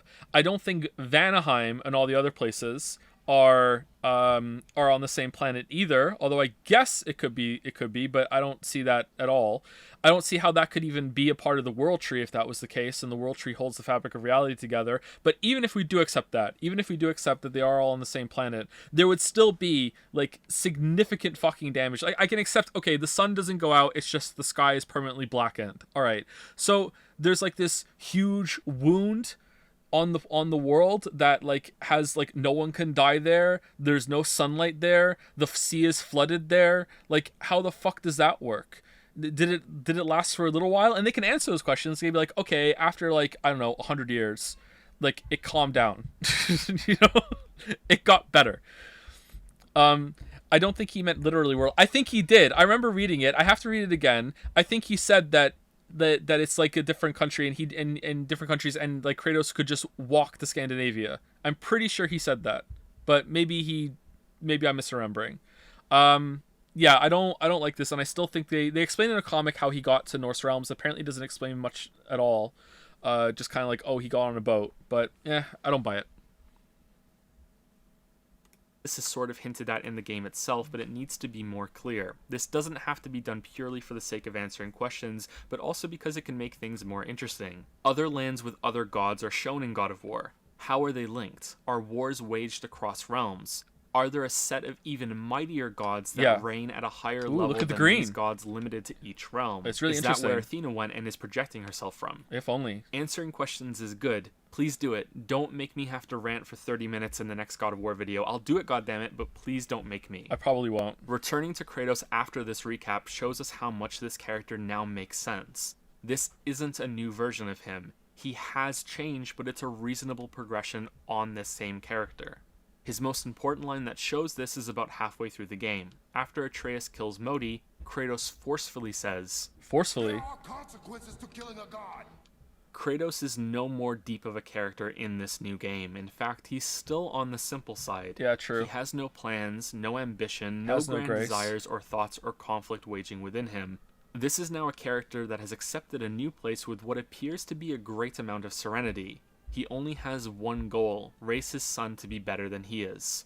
Unless the game is being misleading by not showing us some other secret life Kratos had away from the cabin in the woods, this is all there is to Kratos in this game. All right, so does that hold up? So we saw a little bit of flashbacks with his life with Faye, and it still seems like his life in the early part when Atreus was born, he wouldn't even hold his son. It seemed to me that he was still like, I'm holding back. I don't really want to be involved. I'm going to be bad for him. And he's just trying his best just to live a normal, quiet life. As the game goes on, like, the conflict develops for sure, with him being like, okay, I need to raise my kid and I need to get him to be better than me. I don't want him. I see a lot of myself in my son and I don't want him to make the same mistakes I did. But at the beginning of God of War 2018, he still seems to be almost exactly the same as we saw him when on the boat ride in Ragnarok, where he's like, I'm staying away from him. I don't want to be involved. I'm just going to be a negative influence, I think. So I think that mostly holds up. He must still live with the guilt he has from killing his wife and daughter, but now he really is living with it instead of being tormented by it and spurred to vengeance. He understands that anger is a weapon he can wield, but has now tempered that with patience to serve as an example to his son, even if that patience does slip sometimes. What are you doing? Now his guard is up. Only fire. Yeah, look at the difference. Only fire. When I tell you to fire. He's the same Kratos as before, with a new chance at a family and the realization that revenge reclaimed nothing for him. Honestly, that Kratos there in that scene shouting at Atreus is probably closer to the Kratos in God of War 3 than it is to the Kratos in Ragnarok. Like holy shit, like he's still, that's pretty out there considering what he is now. Obviously, he must have achieved some measure of peace to have loved Atreus' mother Faye and to have another child at all, but we don't get to see that. His life with her is only teased at, likely to be brought back briefly in a later game, but unnecessary for now when it's all about this journey with Atreus. Thank God I called something right. However, that's only the character. Got everything else wrong. One character, one part of this story. How much of the rest is different from the previous games? Well, absolutely everything. Like Kratos himself being a foreigner to this land, someone who played the first games will have to adjust and maybe reject all of these changes. Damn, look at this gameplay. Well, except for maybe one thing. Ooh.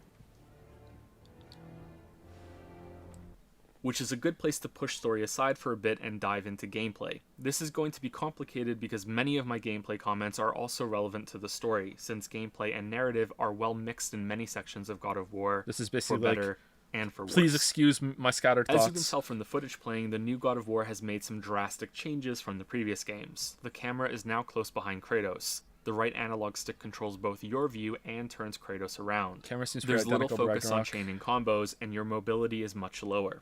I want to state something plainly right now. Different does not mean bad. He's just gonna in say it. almost every case. The issue gets murky when speaking about sequels. You can experience it for yourself right now by imagining your favorite series. Think of all the unique things about it that you love. Oh, now man. imagine the next one is announced at E3 I was or so whatever, happy when I and found it's this a trailer. racing game. It isn't a spin-off. This is the next mainline entry, and all of the developer's time has been poured into it. And hey, it even looks pretty good, but that's not what you expected out of that series, and that unique experience which you consider only that developer capable of making is gone. And just in case you're some psycho and your favorite series is a racing game, imagine it turned into a JRPG instead, about cars. Actually, you might think that's awesome. Never mind about that. Spectacle fighters aren't exactly raining from the Sensible sky, chuckle. and God of War being changed from that to something else, no matter how good it is, will understandably put some fans off. There's also the fear that success of this game may lead to other spectacle Man, look at this fighters shit making gameplay. similar Wow, he doesn't know how to changes. play. That is Series pretty shit, fans though. have every right to be disappointed, just as much as people who greatly was prefer just pressing this new buttons. combat system have every right to be pleasantly surprised. Personally, I think the new game has much better combat than God of War 1 and 2, and I only slightly prefer God of War 3's overall. Combat in the older games was about juggling a few things at once, responding to the hordes of enemies around you, your Ooh, position colored within each text. fighting arena, and trying to I play don't do as that anymore. actively with your moveset as possible. This last one adds a skill cap higher than most will reach in the game, and that's half the point of it. For me, I'm more of a reactive player than a proactive one, at least until I get comfortable with the game. God of War 3 provided the most amount of tools to use within these three categories, and also made weapon switching and ranged attacks much better integrated than before. The key things to take away from this limited summary are, outside of scripted events, you usually had many options to deal with each situation you found yourself in, and a wide view of the fighting arena at all times. The new God of War has many options during combat as well. It's a very good system, it's almost great, but the main difference think it was a outside little of too hard the on, obvious actually. change of perspective is that it's mostly a reactive system. It's pretty great. At first this made it better for me since that's what I'm drawn nice axe toward. throw. I think many others are also the same. I'm But still like there's this, little actually. room for experimentation once you get comfortable. You cannot express yourself through these combat mechanics, and the flashiest moves of all are scripted runic attacks that activate with one button press instead of capping off a combo. Yeah, that's a good point. The older games can also be played just fine in a reactive way. You can dodge, block, and parry enemy moves and then counterattack as much as you like. However, you can also venture into trying to string together new moves when you're ready between those moments. The option to find more fun is always there. The option to find more depth is always there. The new game doesn't really have that. Let me explain a bit since I think I'm coming across as too negative right now. God of War 2018 gives you several offensive and defensive options. So some people have disagreed with that point quite strongly, and they've like linked me videos of like people doing like crazy combos and shit. And like when someone links me people playing Devil May Cry at a very high level, or playing like Elden Ring at a very high level, or Dark Souls at a very high level, when they're like Soul level 1 or Rune level 1 or whatever, I look at these things and I'm like, I'm really, really impressed, and that's far above my skill level. When I see people playing God of War 2018 at that level in those videos, I look at that and I go, I think I could do that. You know what I mean? Like, or I'm already kind of close to that. Maybe the very, very top of the top end, you know, is above, you know, but I feel like that's proof that the combat system doesn't let you string things together as well as those other games. It's not that I'm good, it's that the combat system doesn't have enough when it comes to stringing moves and shit together. There's a section later, I think, where I'm showing myself fighting in Tyr's Temple, and I'm doing like throws and putting things together with blocks and dodges and shit like that. And I just don't know, I just feel like it's too limited to really, really fully express yourself. And Ragnarok does this better for sure, but when it comes to trash packs, I still don't think it's all the way there. I don't know. Can I sit on this if I don't want spoilers for Ragnarok? I wouldn't do it, no, because we're probably going to be talking about Ragnarok in relation to the video, yeah.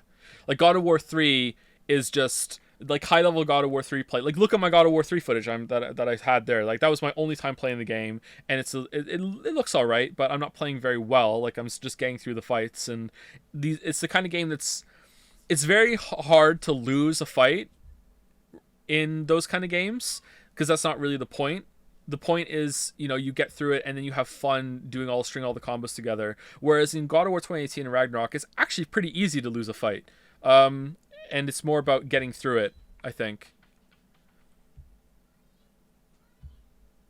Yeah, I don't know. I've always felt kind of bad about that point, though, because people like so strongly disagree with it. They're like, "Oh, no, it does have a lot of depth. You don't get it." I'm like, I don't know. Sorry, I disagree. I think it's fine on the reactive end, but the proactive end, it needs way more.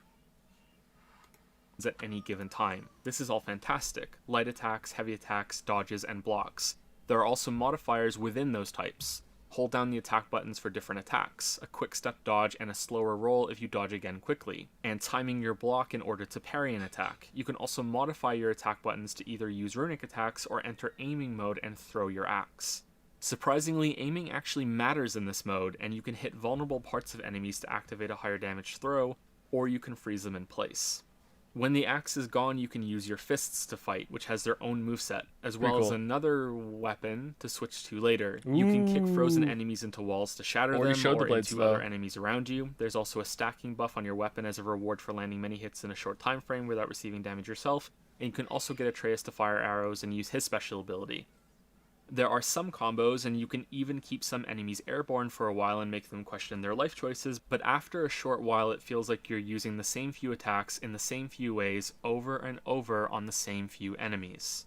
There is a spike in potential after you get the second weapon set, but I know the game's perspective and mobility are limiting what the player can do here. Kratos moves too much like a guy with a turret for a head to feel flexible during fights against large groups of enemies. That's true. I think it It's still not feels that that way those in fights are ever Ragnarok. bad, it's just that they have problems and are never as good as the smaller fights, especially when compared against the game's best bosses. Yep.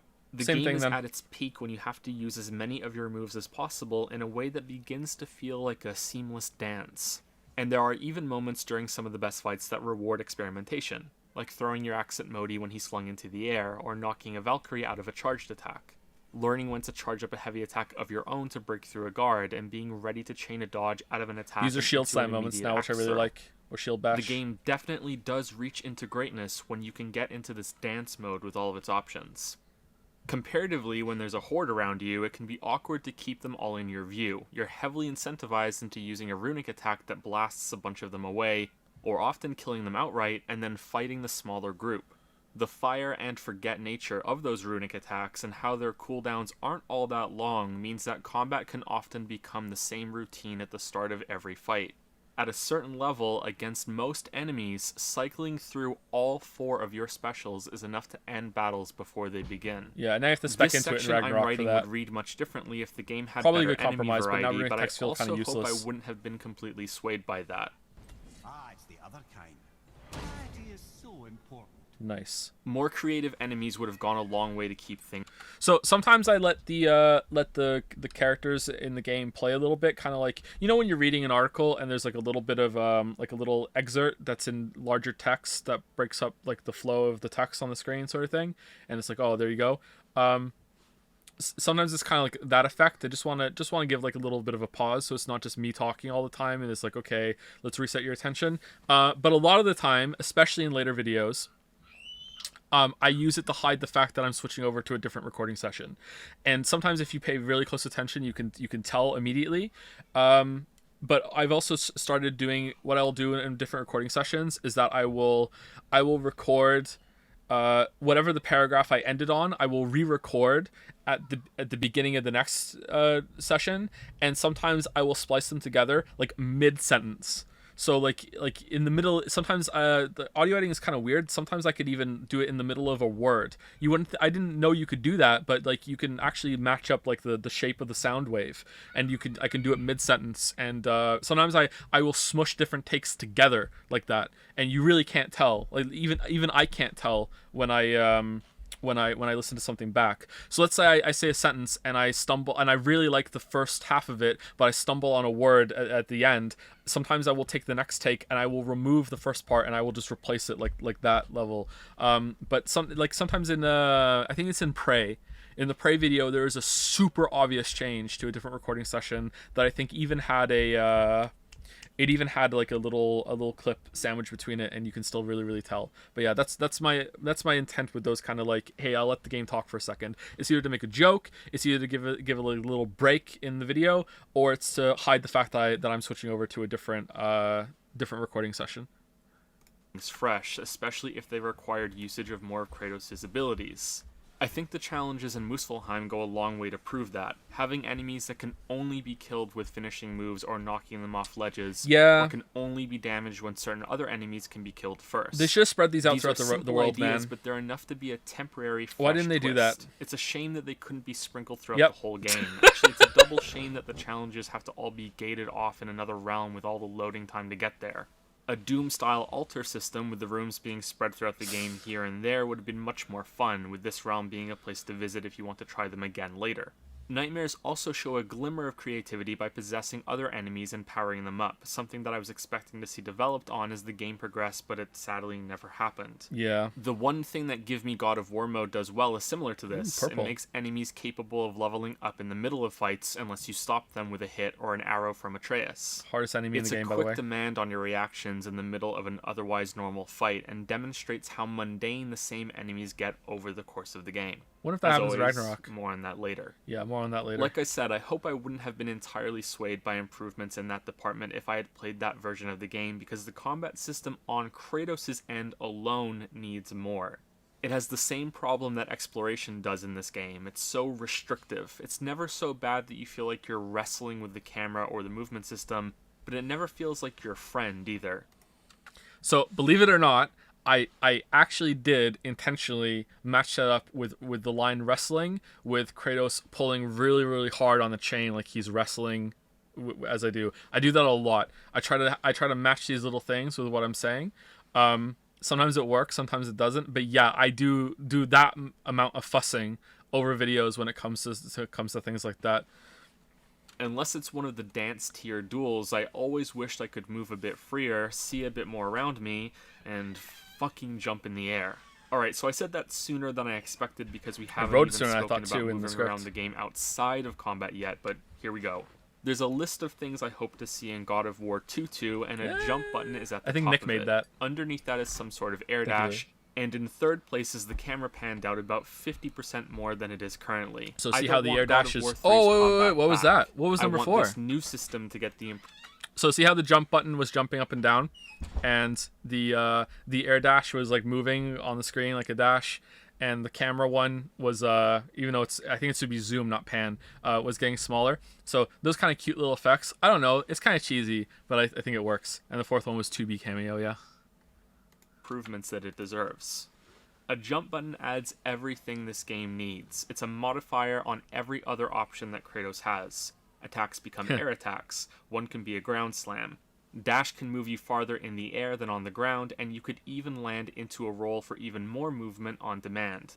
The aiming and throwing function could be different in the air. Maybe it could even default to being chains only so you could fling yourself while airborne, and it can also open up the possibility for attacks that can only be avoided by jumping. It adds something to all three of the most important areas: offense, defense, and mobility. Nice. As an added bonus that we will go into too much detail on later, it's a great step toward fixing the game's exploration as well. Yeah, we got none of Moving that. the camera Yep, back I know. shouldn't be an issue for aiming throws because the game already zooms in sudden and tight on Kratos' head when that's activated. It also works just fine in Metal Gear Rising. Good game. Plus, I'm 95% certain that the game sets enemies to a lower aggression mode when they're not in your field of view. This was difficult to test, but I noticed enemies would attack more often if they were in front of me, and if they were behind me, some of their time was I wonder spent if Ragnarok's shifting still like that around too. trying to get into my view between their attacks. While I do think the red circle warnings for attacks coming off camera work well and even make sense as Kratos having a heightened awareness of the fight around him, I would much rather be able to keep track of this myself, and also not have enemies hold themselves back to cater to a limited camera. I have many more criticisms, but I want to be positive for a while, so let me end this section of negativity with this. I really enjoyed this game's combat system, but there's no way in hell I'm going to enjoy the next game half as much. UI changes tend to be largely invisible in certain games, so I want to ask, what do you think of the UI changes between 2018 and Ragnarok that you can see in this video? If you have feelings about them, that is. Now you pointed out, I kind of feel like the UI in this is cleaner. It seems like less intrusive, but like as you say, it's hard to pay attention to UI. Like I'd want to see them side by side and see. Like I feel like this looks more aesthetically pleasing to me.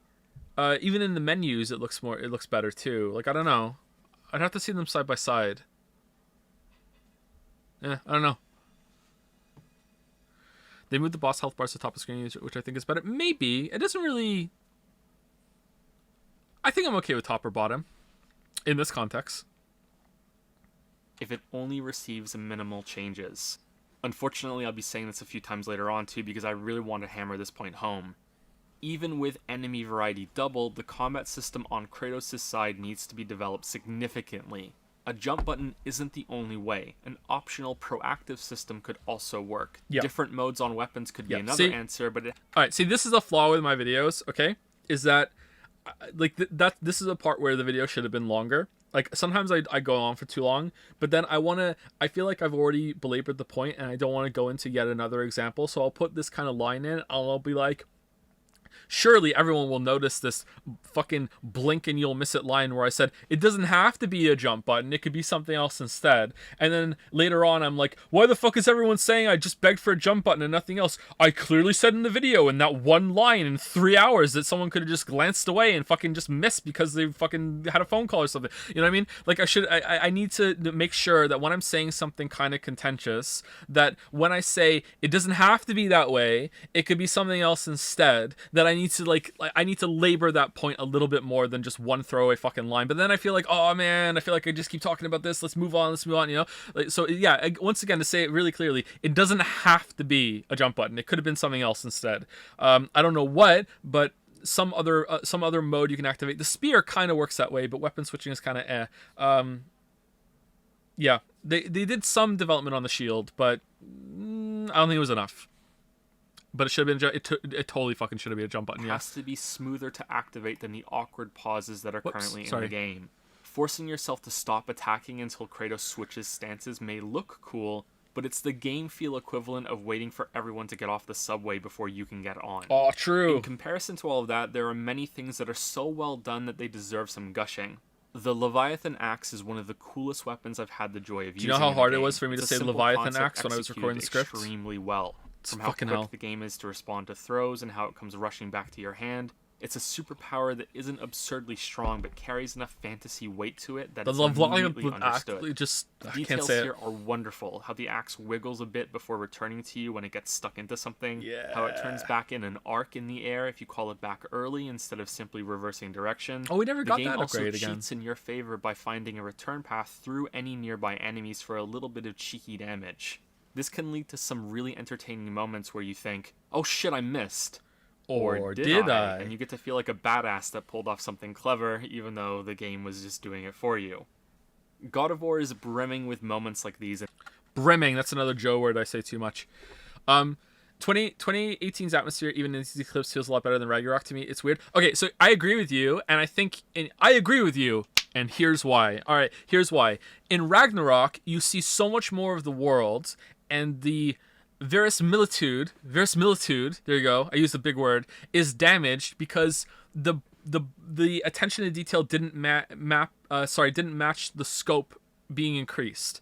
So the problem is that in God of War 2018, you are isolated on purpose. Kratos has purposefully picked a place where he's going to be left alone. He wants to be a hermit, and it makes sense that you're not seeing many people, not seeing much life, and the world is like this mysterious, big, dangerous place, and you're trying your best to just go under the radar and everything.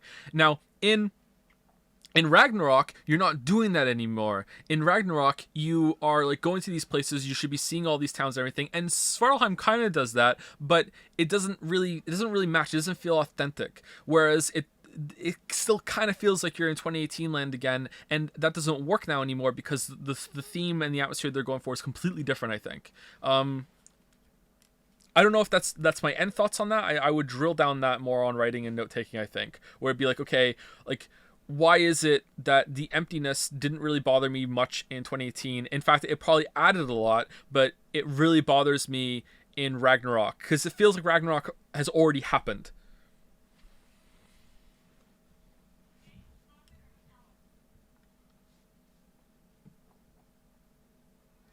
Verisimilitude. Oh no, I'm gonna have to re-record a part of Witcher 3 now. I prefer the every frame of painting approach where they just confidently go forward with their point and are fine if a part of the audience gets left behind. See, this is why my videos are 3 hours and theirs are 5 minutes. In its gameplay, toying with an enemy by repeatedly juggling their face with the floor. I should have more seeing and confidence. I feeling should. the axe bounce off an enemy's head with an I'm impact working on that it. staggers them. Then following that up Did with that an happen attack in that catches Ragnarok? the axe and then slams it into the ground. Headshot to a There better are throw? also quick animations that trigger when you land a charged heavy attack or a sprint into a rage kill when you exhaust an enemy stagger bar. I can see these being a source of annoyance for some people, but I enjoyed both watching these and using the short period of invincibility as a way to push damage during fights. Yeah, I use that a lot Here in are Gaming some God of more. War. Throwing your axe at trolls to interrupt their attacks, harpooning nightmares and flinging them at other enemies, 300 style punting draugrs off ledges, Oh, that was from the pulling stream. off a string of perfect parries, Why does the game look better weaving there? between both Magni and Modi to dominate both as they focus attacks on you, seeing Atreus combine his attacks with yours by jumping off your back and shooting his bow, and the brutal slaying animations on the bigger enemies that never quite reach the ridiculous heights of the previous games, but still act as a bloody exclamation point at the end of a fight. My favorite was the first time I saw Kratos rip off the wings of a Valkyrie. That one never got old, Ready? although the same one with the trolls over and over did. This is every troll. Every single troll is in this mashup. I think you got him. The visuals often work And together. I ended with on that much of one what because the the game boy says, excels "Think at. you got him." I think that something being visually interesting in a game is rarely as good as mechanically interesting, but that doesn't mean those moments How long did you line that up? Again, not as long as you probably think. I think that probably took me maybe around an hour. If I did it today, I could probably around maybe an hour of fussing because I was really slow at it, not including finding the footage. If I did that today and I had all the footage in front of me, I could probably do it in about 10 minutes. Like I'm a lot faster now. It's the same animation, so frame by frame. So if I remember correctly, there were these weird little graphical glitches in some of the parts of it that I didn't want to jump on the switch frames on, and sometimes the timings would be ever so off, and so I had to find a place where they synchronized enough that it would work. So yeah, so again, the difficulty there doing it is not actually execution, although it was a little bit difficult for me back then because I wasn't really used to doing that kind of level of editing. The difficulty was thinking to do it, which was fun. I think it works out. People seem to like that part of the video. can't shine through contrast or being accepted for what they are once you understand that. The dragon fight is the best example. At first I didn't like this fight at all. I played the game all the way through 3 times, first on hard, then normal, and then on Give Me God of War. Yeah, this fight and I sucks. enjoyed this boss much more on the later runs. No, you didn't. I do wish that the game You had more liar. bosses, so something that's pure spectacle doesn't take up such a large portion of boss content, but even acknowledging that, the scale and visual feast of this encounter are enjoyable. Oh yeah, I forgot about that I execution. wish I could Holy say shit. the same thing for the final fight in the game. Oh, this is the when cut new there. God of War brushes That's so closest with smooth. the Holy old shit. one and has an enormous Titan-like entity involved in a sweeping battle. That part of it is fine, but I think this goes to show you how the mechanics still matter. The Looks like dragon Big fight, Kratos. while basic, was still something new. Whereas this last fight, on the gameplay side, is a rematch with the first boss. He has a few new moves and demands that you switch weapons when he switches forms, but it's mostly the same and a disappointing conclusion. A source of that disappointment may also come from how good the first encounter is with Baldur, and how excellent the opening of the game is overall.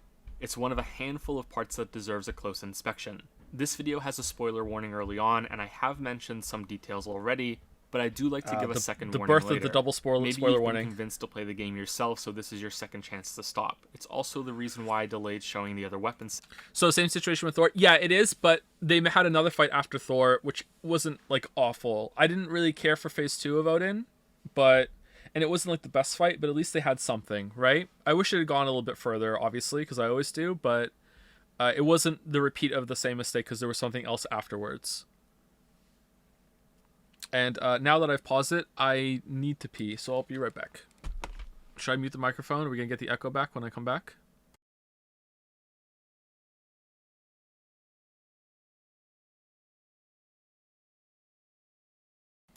Gonna leave it paused. Don't want to miss anything.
When are we gonna get a pisscock emote?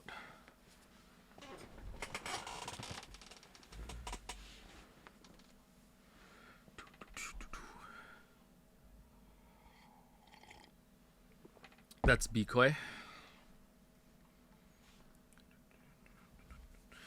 How would you compare and contrast Virgil in DMC3 and Baldur fights? What made the former work better than later? I can't remember those fights, actually. I've only played DMC3 once, all the way through, shortly after it came out. I think Devil May Cry 4 was the one I played a little after it came out, like a year later. DMC3 I played at release. I can't really remember it all that well. I haven't played it again since. Well, I haven't played it all the way through again since I played a little bit. That for as long as possible. I have no idea how well this opening functions if you haven't played the first games.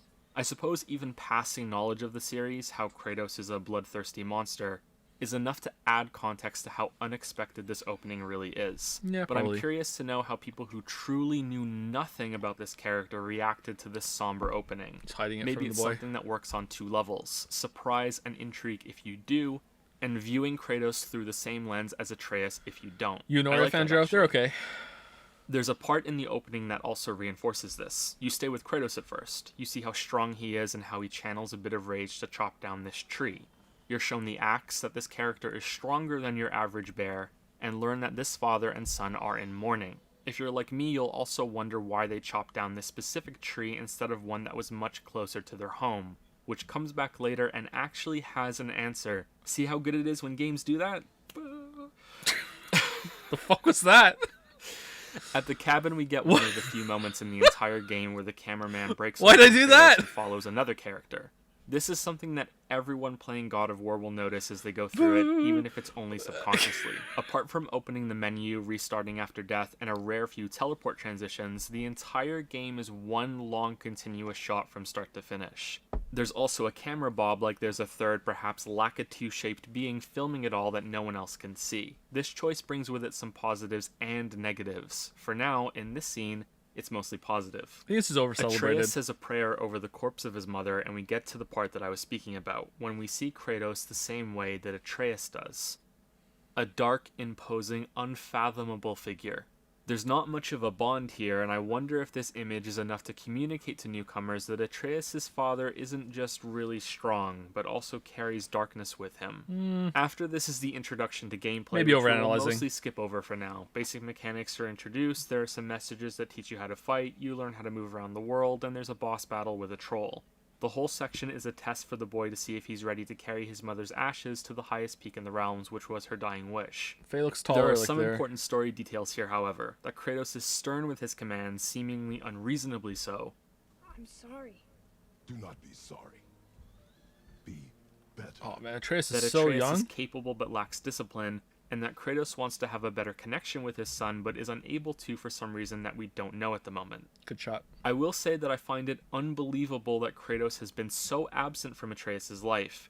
It's clear that Faye raised him practically on her own and that Kratos was often away hunting. Right, so this There is are pretty reasons much that confirmed make now. sense and also come up later for Kratos to want to stay away.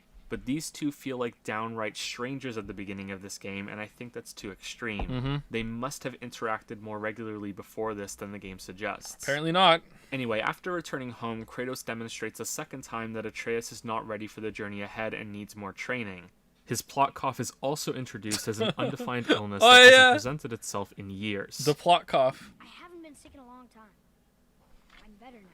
The two are then interrupted by the arrival of the stranger, and so begins one of the best scenes I've played in a game in quite some time. Amazingly, there's an even better one in this game later. Yeah. What makes this scene special is that it works on many different levels depending on how much information you have. If you know nothing about the games, then you're likely going to go through a series of surprises as things escalate and escalate. That troll earlier... So there's a lot of parallels here for what I'm saying to what I talk about the beginning of Witcher 3 actually. How it operates on multiple levels, the different levels of knowledge that the audience is going to have. Do I say that in other videos too, or is it just that those games do it well enough that I would wanted to talk about it? That was a fake out. This is the real first boss, and holy shit does it ramp up quickly. Yeah. If you've played the first games, then you will have a tense giddiness as you wonder how long it'll be before the stranger realizes what a horrible mistake he's made by picking on Big Daddy Kratos. The stranger's words also make sense to you. And here I thought your kind was supposed to be so enlightened, so much better than us, so much smarter.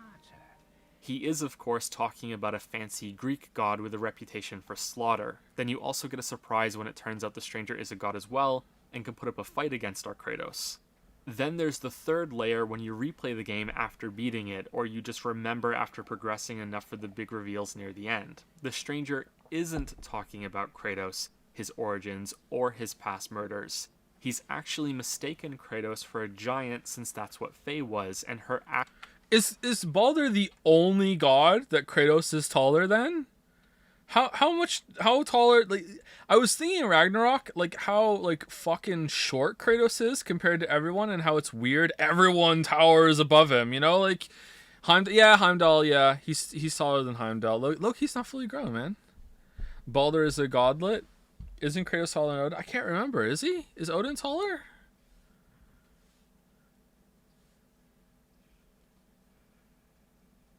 Huh.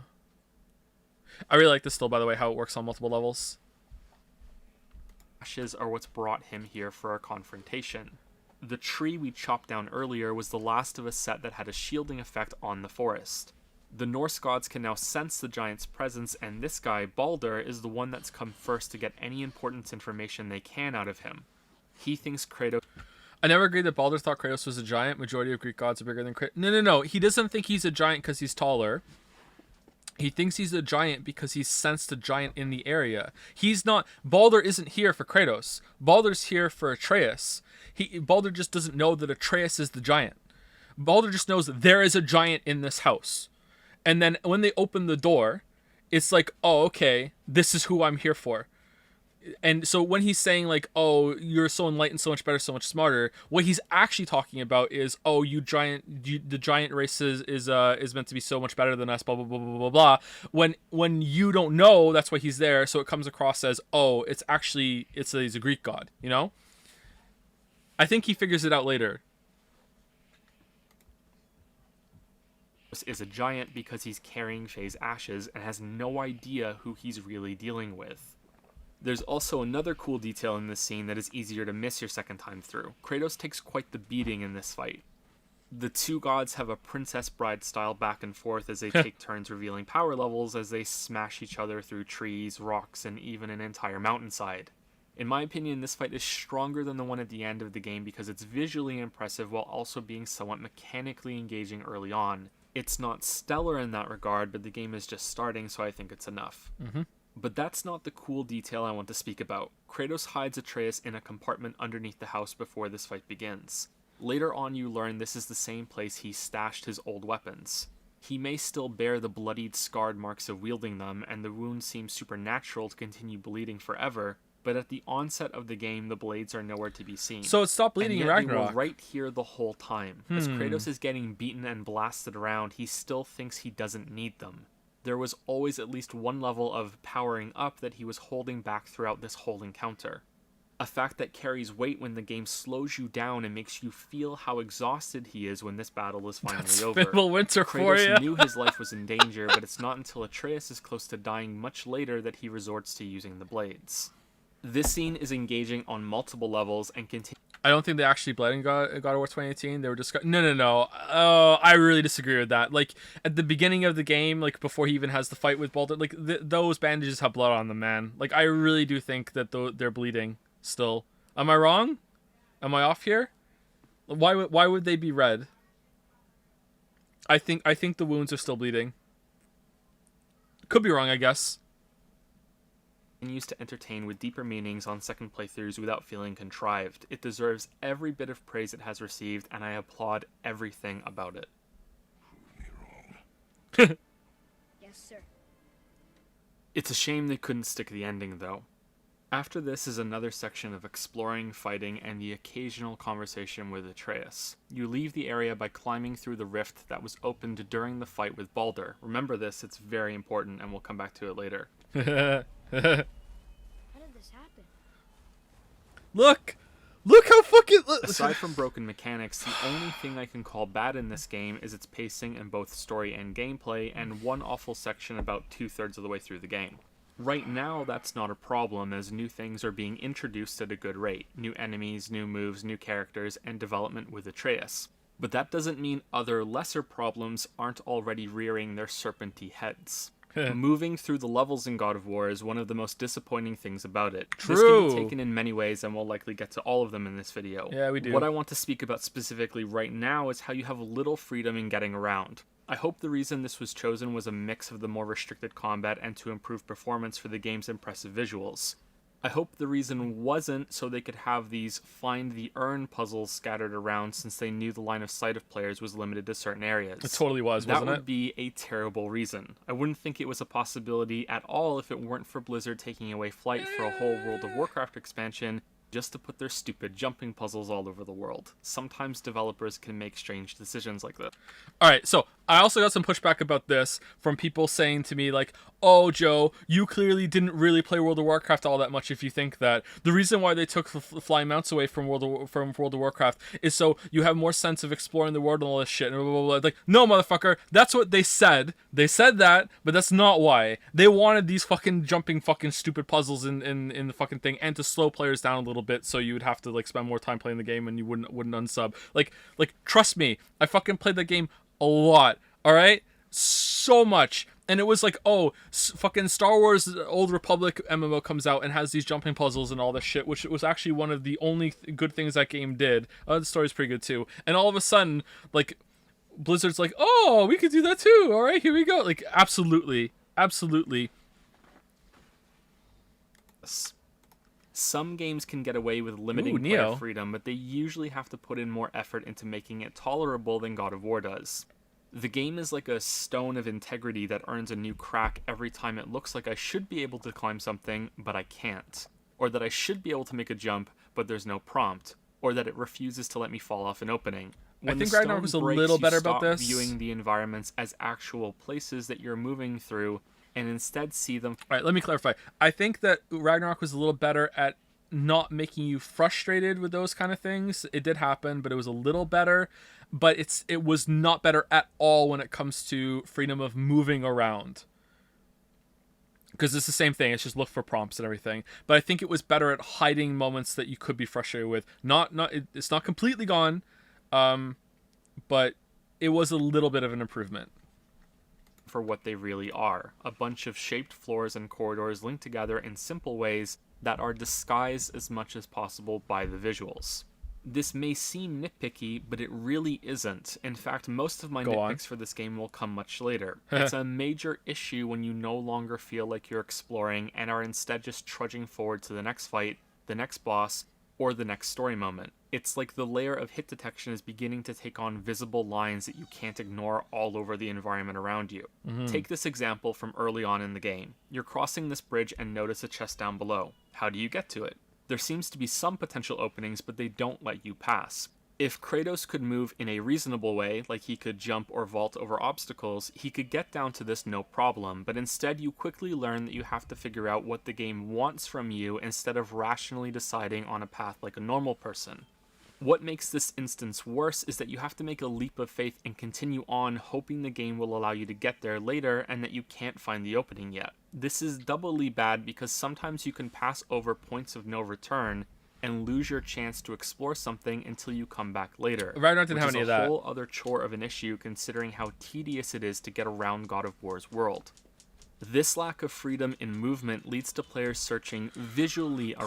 I don't think I agree. The contrivances don't feel well hidden. Maybe you're just better ignoring it. Well, right there in that example, was there anything at all in Ragnarok that was as bad as that chest on the bridge? Because if there was, then you're absolutely right. I did get better at ignoring it because I'm just used to that's how you navigate the levels in the game.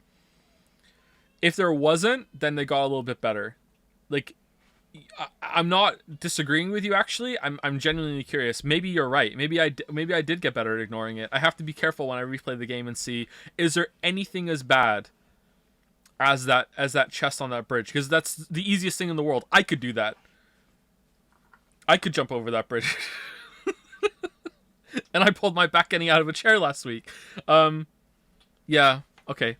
Around instead of trying to move around. You explored with your eyes, not your feet. That's true. This is fundamentally less interesting in my opinion. Good line. There's also so much goddamn padding that's added by not allowing you more freer movement. You can only hop down some ledges by walking off them. Others you need to get close, hit a button, and then watch an animation That's that better takes now. away your control. You just fall there down. are paths and jumps you should be able to make, but instead of trying something out, you're walking through the area looking for the button prompt. And why the fuck does kicking down a chain as a shortcut to an earlier part of the level always make Kratos start to climb down it, and force you to hold up to climb off again if you didn't want to go down right now? These shortcuts are meant to be unlocked to connect areas, and it makes perfect sense to use them right away even if you don't want to go back to the previous area right now.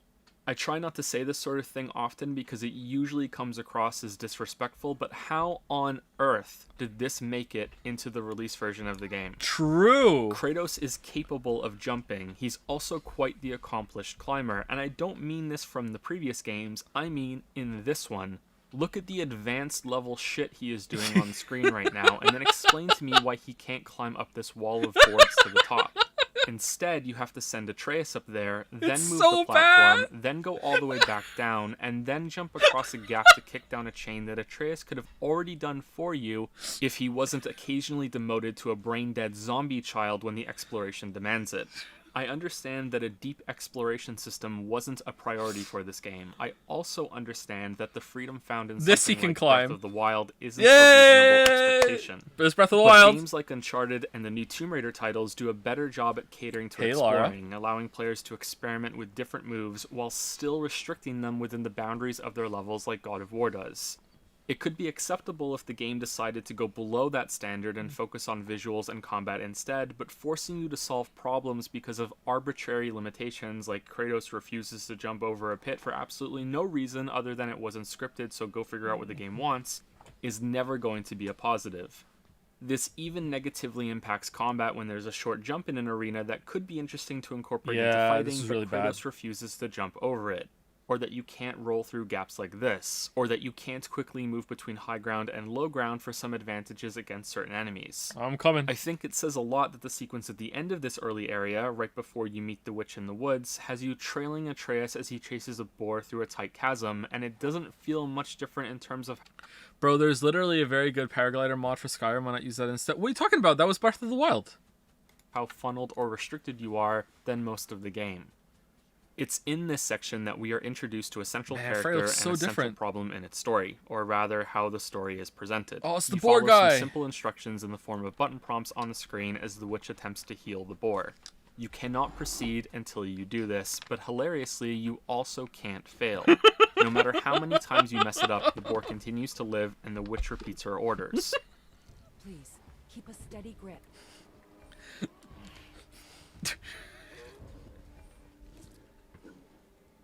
Grab and hold the left end of the tideway. Father, please. I have no idea who this type of thing is for, especially considering what the rest of the game demands on you in terms of combat. I don't feel more connected to what's happening. If anything, I wish I could just put the controller down if there isn't going to be any meaningful interaction. Same goes for what happens next, and it's this that is the much larger issue. For all intents and purposes, this is now a movie. You hold forward to follow the witch and Atreus. You have some dialogue to listen to and some great visuals. You can't go anywhere else. You must follow. Man, And this look would at be that. acceptable to me, except that you can't skip it. Because it's not a cinematic, you can't pause and skip ahead, but even when the game is in more traditional movie mode, you still can't. All right, so two things. There's a comment I want to read. Does reboot Kratos with his beard looks weird? Yeah, it does. It does. The Norse beard looks way better. Like the Greek beard looks really fucking weird. Yeah, I don't know what they're going with that. Second thing, I paused it mostly to ask the question. Can you skip this now? Like, even though this isn't a cutscene, can you skip the walking by pressing a button and it'll skip this walking part? Or do you have to do this walking part because it's technically gameplay control? I just played. Oh my god, you can't? Oh, no. Well, that sucks. Beards or not, I have a beard. I agree. Can't skip.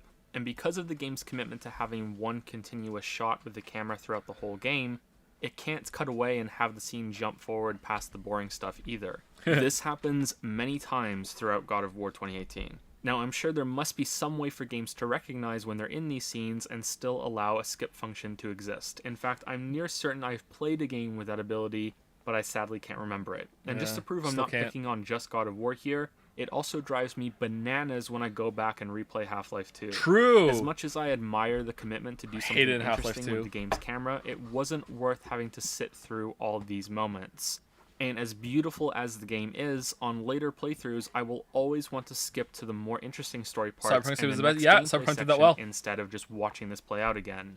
Dear all the developers who will never watch this video, because who the fuck am I really, please do not put unskippable cinematics in your game. I am very sad this is still happening. Ragnarok didn't listen. As I was making this video, a patch was announced that is adding a skip feature. I have no idea how robust that option will be, or if it will include some of the walking and climbing moments, but any step toward fixing this problem is welcome, and I thought it was important to add this to the video and acknowledge that the patch is coming that's going to add that functionality.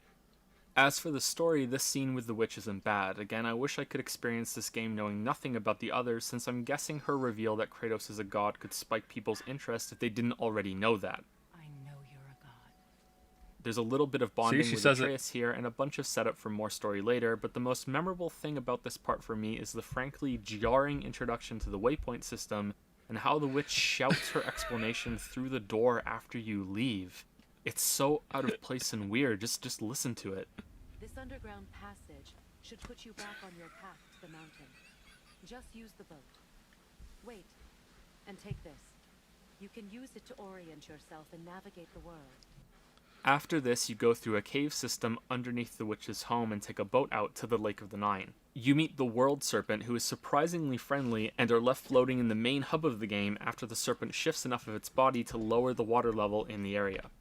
So let's return to exploration for a bit, and maybe this new part of the game will better illustrate why it's so disappointing. It takes so damn long just to get around in this game. Very true. Row your boat, dock the boat, get out of the boat, hit the elevator switch, ride the elevator, walk around, go back on the elevator, go back in the boat. You always feel like you're stuck to the surface of every plane, like you're magnetically attached to it. Sled was better. This whole area is so fucking cool. I love the setting, the giant temple, the sunken sections of islands that have to be revealed, and how later on in the game, the water level lowers a second time to reveal even more of it. It must have taken a lot of work to match all of this up just right, and to have parts that you saw earlier take on a new meaning the second time now that more water has lowered.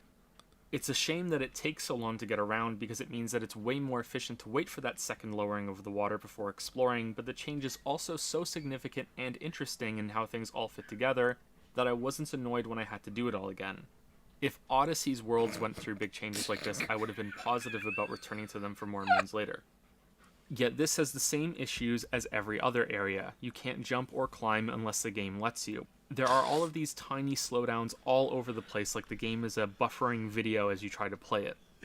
The level design on display here, especially considering that most of it is optional, is impressive on many levels, and it deserves a much better movement system than the game got. That's very true. Also, I am aware that the game builds many of its areas around this limited movement system, and that more would have to change if Kratos could move around more freely. The issue isn't a simple one to solve, but that doesn't negate that the game is worse off with its current system. Unfortunately, I'm not done, because this is where the game opens up enough that a whole other problem is unveiled, like it was also lurking in the water with the World Serpent. Exploration is also tied to rewards. Most of them are stat increases in the form of crafting materials that can be turned into new equipment, or more straightforward upgrades when you find whole pieces of gear or enchantments. This is also a good time to point out that the game has an experience system, but this is not used to level up Kratos. Instead, the points... How long did it take you to record Odyssey and Breath of the Wild footage? Not very long. I just found some mods for it, I think. I still use the same recording session today. I have like some files I've just never deleted of me just messing around with that. That was Odyssey though. Yeah, back then Nintendo would copyright anything in the games on YouTube, and honestly I don't even believe them now. I think they would still do it, so I just won't I won't risk it forever. And I also just love the joke, so are spent on unlocking new abilities and enhancing old moves, both for Kratos and Atreus. I am neutral about this unlock system. On the one hand, I think the game could have been better paced by having many of these available right from the beginning and more creative options that come later, but on the other hand, I enjoy that many of these aren't just stat increases. You're getting new tools to play with as the game goes on, even if many of them aren't that interesting.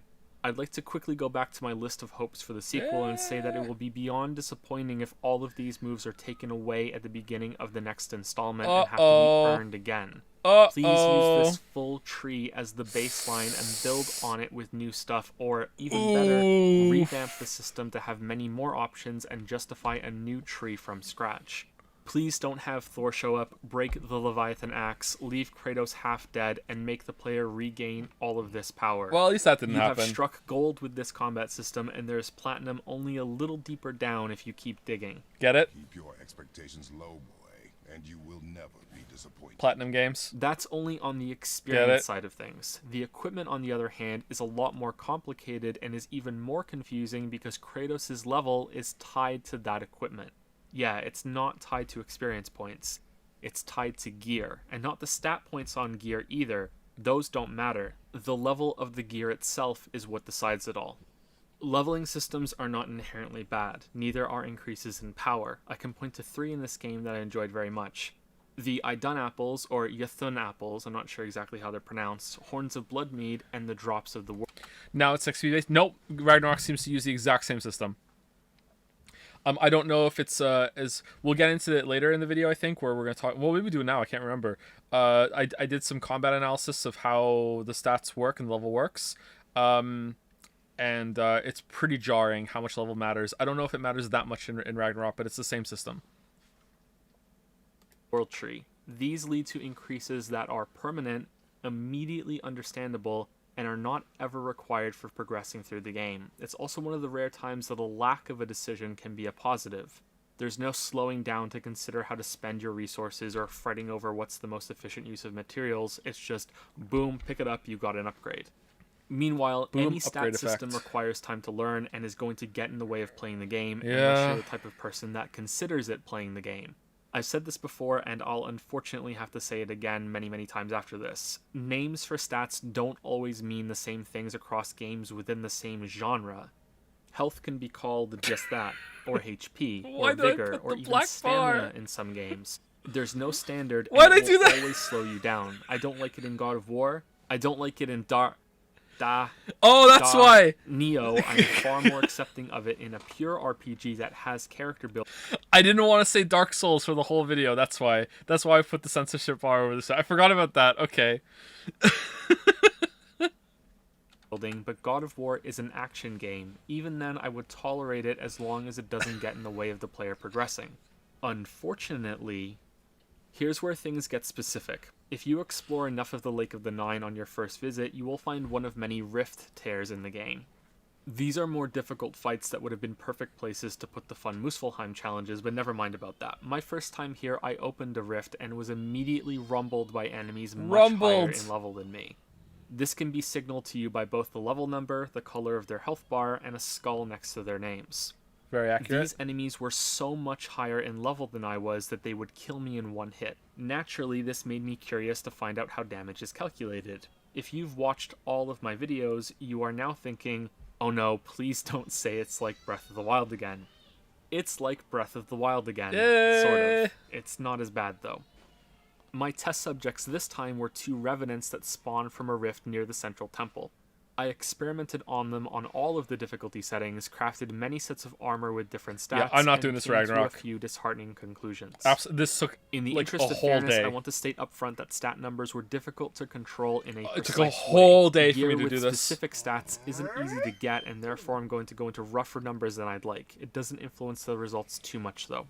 Only First a off, day. the threshold- Only a day of being in this room, switching gear with a fucking notepad in front of me, writing down what all of my gear was, all of my stat levels, all of the damage numbers, setting a baseline to set up like, okay, how much damage did I take? Looking at the fucking like it was a long day. It was so bad. I'm not doing it again. I'm not doing it again. No, fuck this. I will check to see if level matters, but I'm not doing like armor and stat increases in defense to see if it's subtractive again. I don't give a shit.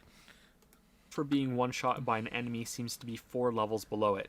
Even on the easiest setting, no matter how much health and defense I could get at that level, it would kill me in one hit. It may be possible that an extremely high defense rating could tank it, but you run into an issue since higher stats come on gear with higher level tags. This will increase the average of your gear and will push you over another level, which prevents the enemy from one-shotting you. I'm going to take a guess that when you're below 4 levels from the enemy, it just doubles the damage again, it deals. $1 million. So theoretically, you should be able to survive if you could get high enough stats, but that's probably not possible. This confused me at first since I would barely increase my defense and try to take a hit, survive with a lot of health now, and then I finally realized it was because my level was higher and I was no longer so low the enemy would instantly kill me. Nice. The defense rating Not was so secondary to that. Alright. I proved this by having the exact same health and defense rating at level 3 and level 4. This was so hard to do. I died. At level 4, this was after so hard to adding do. gear that had stats that had nothing to do with health and defense, I lived. Once you're within that Goldilocks zone, defense is then used through a rough subtraction system to reduce incoming damage. I say rough because it must be affected by difficulty modifiers or fractions somewhere. Going from 138 defense to 142 reduced the attack by 3 damage. When I increased it again by another 4 to 146, it reduced it by 4 damage, but a second hit at the same stats showed a 5 damage reduction from 4 defense. So I'm guessing there's a breakpoint or a fraction being carried over somewhere in these calculations between hits. Look at that. The way this That's system clear. works means that stats How can you not largely understand be that? ignored throughout the game. Level rating is all that matters. So if you have something that's a higher level, even if it has lower stats, you should put it on. You want to put on the highest level gear and enchantments as possible because the reverse is also true for enemies. In these clips, I'm now level 7 and these enemies are level 3. I'm the one that has the 4 level advantage and look, they can barely hurt me. Same for this Dragon's Breath being irrelevant with enough gear. Oh wow, that's when you huge. start getting close to max level, stats can matter a bit more, but that's at the end of the game when you'll be able to comfortably stay in a good level range with all enemies, or completely dominate them through level and stats alone. The worst thing about this is that you will be unable to realistically get through some encounters without the right gear. You can still skill. I'll be real, I just tuned this part out when watching the video the first time. I'm tuning it out right now and I made it!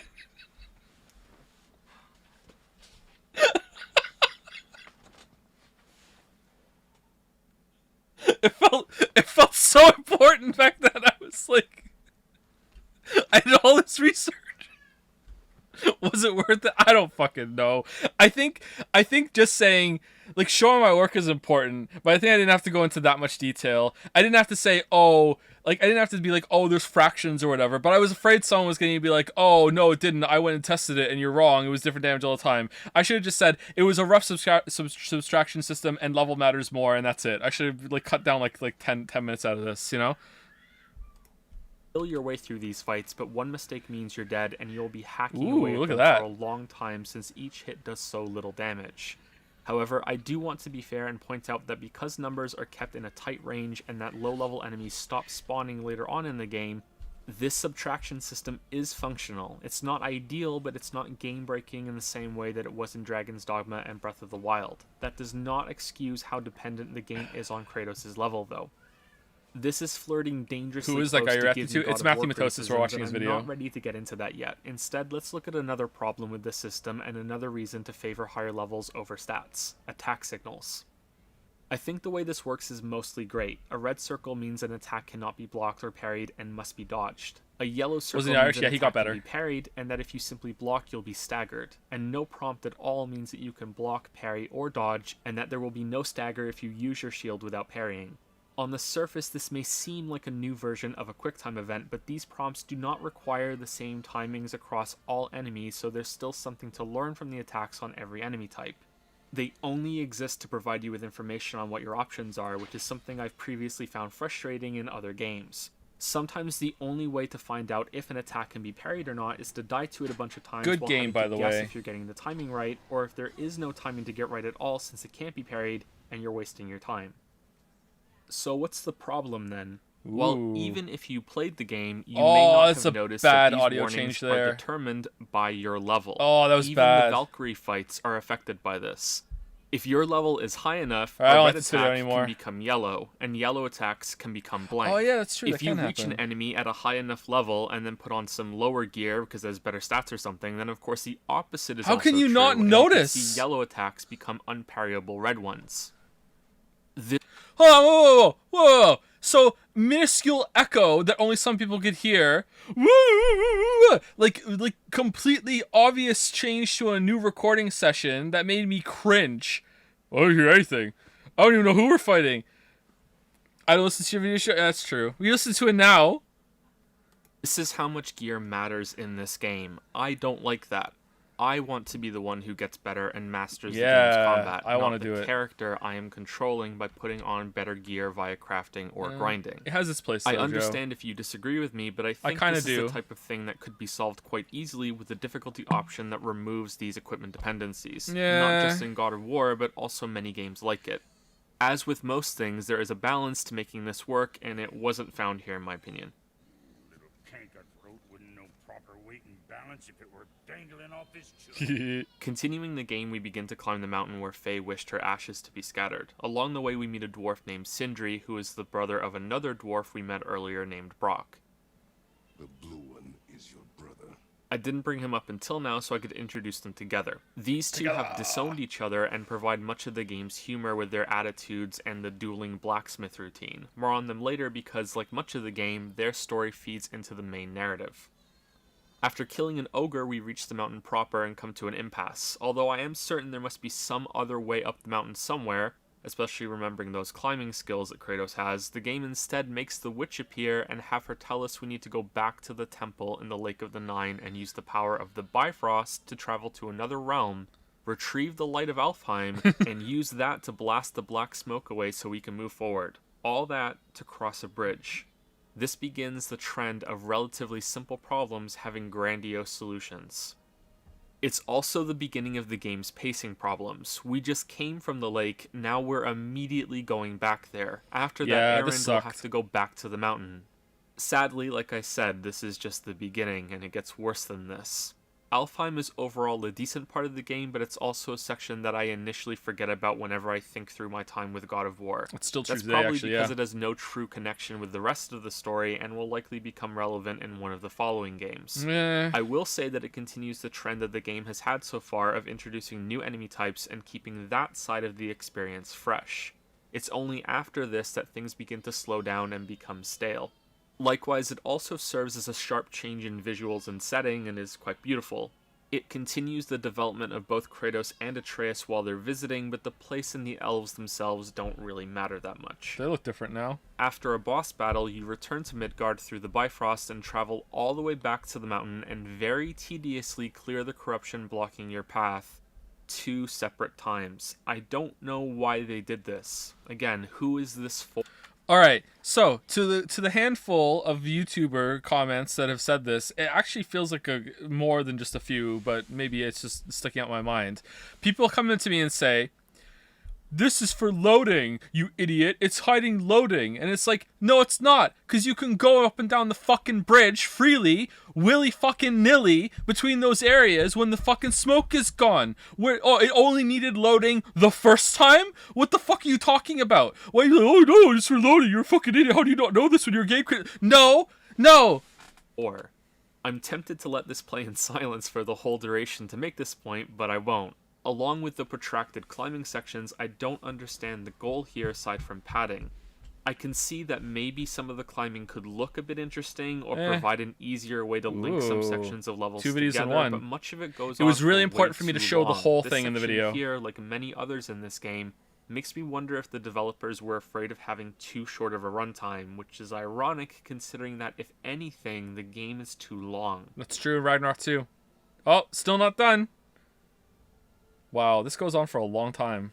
What the hell? I should note that there are some story beats that I'm skipping over for now to speak about later. During this mountain climb, you fight that dragon we spoke about earlier, get gifted some fancy mistletoe arrows and a source of lightning magic from Sindri, and then reach the mountain's peak. Holding down the aiming button and getting Atreus to fire arrows at things is now a common occurrence for some of the more puzzle-like parts of the game.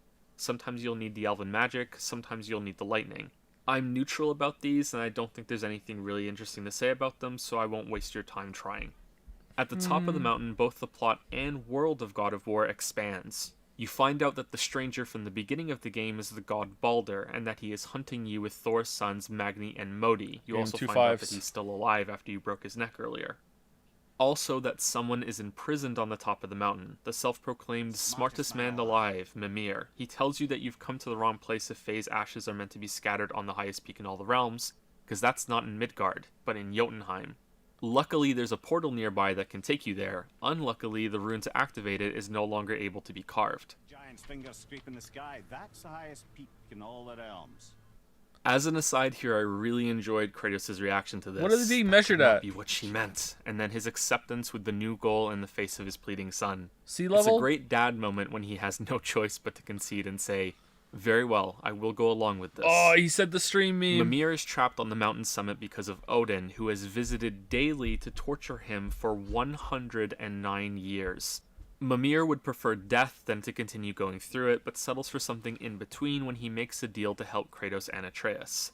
They chop off his head and then you take it to the witch in the woods, who freaks out when she sees the mistletoe arrows that Atreus got from Sindri earlier. She calls them wicked in the traditional sense of the word, not the 90s way, burns them, and then replaces them with her own in apology. Mimir's head is brought back to life, and the final reveal of this section is brought to light. The witch is also a god, Freya, Odin's ex-wife. Hello, Freya. Been a long time. You look well. There are some comments here that I would like to make. Most of them are good, but let's start with the bad. The game is gracious enough to let you leave the mountain via the warp doors that are powered by the World Tree. Unfortunately, this is one of the worst fast travel systems I've seen in a game. As much as I appreciate it when games contextualize game systems within the world, whether that's how characters survive damage or even the incorporation of a death cycle within the story, it can only stretch so far before it becomes a hindrance. This is another issue made worse by the game's decision to have one continuous camera shot. You can't have Kratos plucked away and dumped somewhere through a load screen without breaking that. So instead, the game has you open a magical door, wait for it to load, sometimes so awkwardly that the game feels like it breaks, and then enter another area as you move to an exit door. I think most players will walk along these branches as if they're traveling faster between these doors, but you don't have to move at all for this to work. The exit door will appear right in front of you if you just stand still and wait. It's just loading that's been disguised with visuals, although if you try hard enough, you can trigger loading that just shows up and pauses the game if you go in the wrong place at the wrong time. Never happens when you're going up that bridge where the black smoke was, during though. These scenes, and we'll talk about that in just a second, but as good as those conversations can be, this is a terrible system. It seems undeniable to me that a simple teleport and load screen would be faster than this, since the game has to first load this limbo area and then the final destination, instead of just moving you from one place to another. Moving between realms is even worse and takes so much time. Teleporting from wherever you are to the temple, going through that waiting time, then going to the Bifrost terminal, activating that and waiting, then finally traveling within the realm to where you want to go. I miss it. Bring it back. I'm sorry to harp on about this, but the game is teeming with time wasters, and I think it's important to address them all so that I don't miss it, not actually. in the next game. Doing it once would have been fun, though. Now for some positive stuff. We've seen enough of the characters to finally speak in depth about the story's main theme. Family. Almost everything in this game is about that, which surprised me. I was expecting this to be a tale of redemption for Kratos, and while that might work in some parts, is that a mask? I don't see it overall. While I do see remorse in Kratos, I do not see someone who is actively working to make amends and make the world around him better to undo the destruction he caused earlier in his life. God of War is about family. An important realization that most will make early on is that Kratos is not disappointed that his son is nothing like him. Initially, this seems clear. The boy is a bit of a screw-up. He isn't as fast or strong or disciplined as Kratos would like. Atreus even has a line that says this outright, "I know I'm not what you wanted." This is what I meant when I said earlier that the story provides reasons for why Kratos has tried to keep his distance from Atreus, even though the scene in Alfheim shows how dear Faye was to his heart. He doesn't see much of himself in his son. You think I'm weak because I'm not like you. But this couldn't be further from the truth. Kratos is afraid that Atreus is too much like him, not too little. His lessons of discipline are not to teach him to be more like himself. In the previous games, Kratos lacks much of what he preaches in this new one. His lessons are to make Atreus better than him, not the same as him.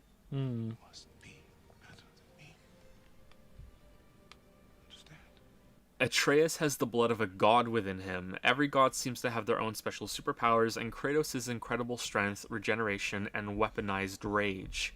Atreus is shown a few times in this game to have inherited that same power, along with a few that haven't presented themselves yet, and no small amount of the arrogance that Kratos has extinguished within himself. We'll soon see how deeply Atreus really is riddled with that. Do something about it or shut up already. My guess is that Kratos did not want to have more children, that Faye was a surprise that charmed him out of his life of exile, and that Atreus was born without much deliberation. The ending supports this at least. Atreus is not Kratos' grand plan to make amends for his past actions. He was content to stay mostly away and let Faye be the greatest influence on him, and now he's been forced to take over because she's dead. You have to remember, and if you forgot, the game will remind you, that Kratos killed his own father. There's actually a really awkward Curb Your Enthusiasm tier moment in a side quest when this is brought up. Oh, for fuck's sake. He killed his own father? Kratos does not want... So that joke cost me, oh man, at least $1,000, maybe as much as $4. Like, that joke cost me quite a bit of money from the copyright strike that they wouldn't take down. It was in deliberation for so long, and they're supposed to hold the funds when a copyright strike is being argued, and they're supposed to reward it to whoever wins the copyright strike at the end of it. And like, I confirmed that with YouTube support and everything, and I still have never gotten that money ever. There's like, I don't know, like 3 years ago now, like never ever. Directed by Corey Balrog. I've always wanted to do a meme, and I've just never gotten around the time to do it. I've always wanted to do a meme where this scene, but in the sky, it's that video, that music. Are you big enough with the singing cowboy in the sky? I always wanted to do that and put it on Twitter. Maybe one day I will. Well, Twitter's not around anymore. To repeat that ultimate failure and make an enemy out of his own child, but he also doesn't want to unleash another monster like himself on the world. Once you realize this, and also accept that his methodology may sometimes be too blunt and flawed, every interaction they have makes sense. His reluctance to get too close. Is it his Barlog? I'm insistence sorry, I've been on saying his being name wrong. Shit, practical I and thought it was in line Balrog. with his Spartan upbringing instead of more compassionate, and his really stupid stories. Had he been taught discipline instead, he might have lived longer. Kratos has devoted him... Wait, Balrog is the monster from Lord of the Rings, right? I always remember his name in that, and I always remember it's not that. I forgot. Yeah, shit. Alright, I'm sorry. That was really rude. Sorry. Himself entirely to this goal. As I said earlier, unless the game is being dishonest and keeping some great secret, there is literally nothing else that Kratos has, to the point that he would rather die than reveal his monstrous past out of fear of what example that would set for Atreus. This is why I said Kratos is still a bit on the simple side, but that his character also shows more depth, because it's interesting that while many of his actions make sense, he also confronts during this journey that he might be wrong. He has to tell his son the truth. He has to be more compassionate and open. And it's still debatable, and remains to be seen in the next games, if this was the right decision. I also think we will be seeing Kratos learn that his single-minded devotion is also a flaw, and that there is more he could be doing for his son, himself, and the world he now inhabits. There is a dead part of him that begins to squirm back to life throughout the course of this game, and I think that's going to be explored in the next ones. It was. Nice. This is not the best main story in a game. It gives you some things to observe and then chew on, but it's still mostly straightforward. The presentation and setting and the history of the series contributes much to how successful it is, but what I liked by far the most was how it's reinforced through the side content and supporting characters. There's the rift between Freya and her son Balder, the resentment separating Sindri and Brock, the rivalry of Magni and Modi for the approval of their father, Thor. Mimir tells so many stories about the family that is the gods and their squabbles. The side quests also either involve a dispute within a family or offer an opportunity for Kratos and Atreus to speak to each other. Usually it's Atreus that learns something, but sometimes it's Kratos. God of War is in a world of broken families, where Kratos is desperately trying to keep Atreus with him in the wake of his mother's death. And this should all end up being really cheesy, like the thief who stabbed his father in the back, or the ghost that wants you to pull down a statue of Thor to avenge his family, or another ghost that wants you to gather the corpse of someone and promises you a chance to speak to Faye's spirit at the end. But what sets it apart is the quality of the writing. The conversations Kratos and Atreus have during these side quests is never like a formal sit-down with a warm script to follow and all smiles like, you know, I think I learned something today. Instead, they're So I think Ragnarok isn't as good in that regard. I think that I want to replay 2018 to see if I still agree with this, because I can't remember it. But if what I'm saying right now is true, I do not feel that way about Ragnarok nearly as strongly. I think there are some good moments like that in Ragnarok. It's not all bad, but I think 2018 was better. the moments when Atreus shows some maturity and preemptively tells his father that he understands something, and that he should know because he gets mad at him sometimes too, which triggers Kratos into a surprising moment of insecurity and has him demanding what times Atreus gets frustrated with him, and the roles of father and son are momentarily reversed. Just imagine the Kratos from the first 3 God of Wars getting insecure about anything. When are you angry? Use a naked woman to open a door, by the way. When? Or when the two put the souls of a group of soldiers to rest, and Kratos shows compassion to the spirit of their leader, revealing some of his past to Atreus, and demonstrating that leadership is far more complex and difficult than it may first appear. These side quests may not be that rewarding in terms of gameplay, but I was shocked by how naturally they feed into the main story and support that narrative. It feels more like they're optional parts or optional extensions of the main plot, instead of being filler stuff to do. It makes so much sense for games to do this sort of thing with side content, but they so rarely do. Ragnarok doesn't really do this as well, That's I think. not to say that all of the side content is at this level, but I say most of it is. Just like not all of Kratos' and Mimir's tales feed into the story, but most of them do. Mimir is my favorite character in the game, and I hope that he survives to continue waffling on in the next one and the one after that. It's another example of how strong the writing is in God of War, and that I didn't mind some of the slow traveling parts my first time through since I could listen to them talk. There were a surprisingly high amount of these conversations, and more that can be unlocked by finding lore objects in the world. Look, it's the world serpent. Yawning to his close friends. These conversations can also be paused when you reach the dock and resumed later when you get back to the boat, but I preferred to listen to them from start to finish. Mimir's stories can help show how different this version of Norse mythology is from, say, Neil Gaiman's book, which I read after finishing the game. But I also recommend boating around the lake early on before you get Mimir so you can hear Kratos' terrible stories that are thinly veiled life lessons for the boy.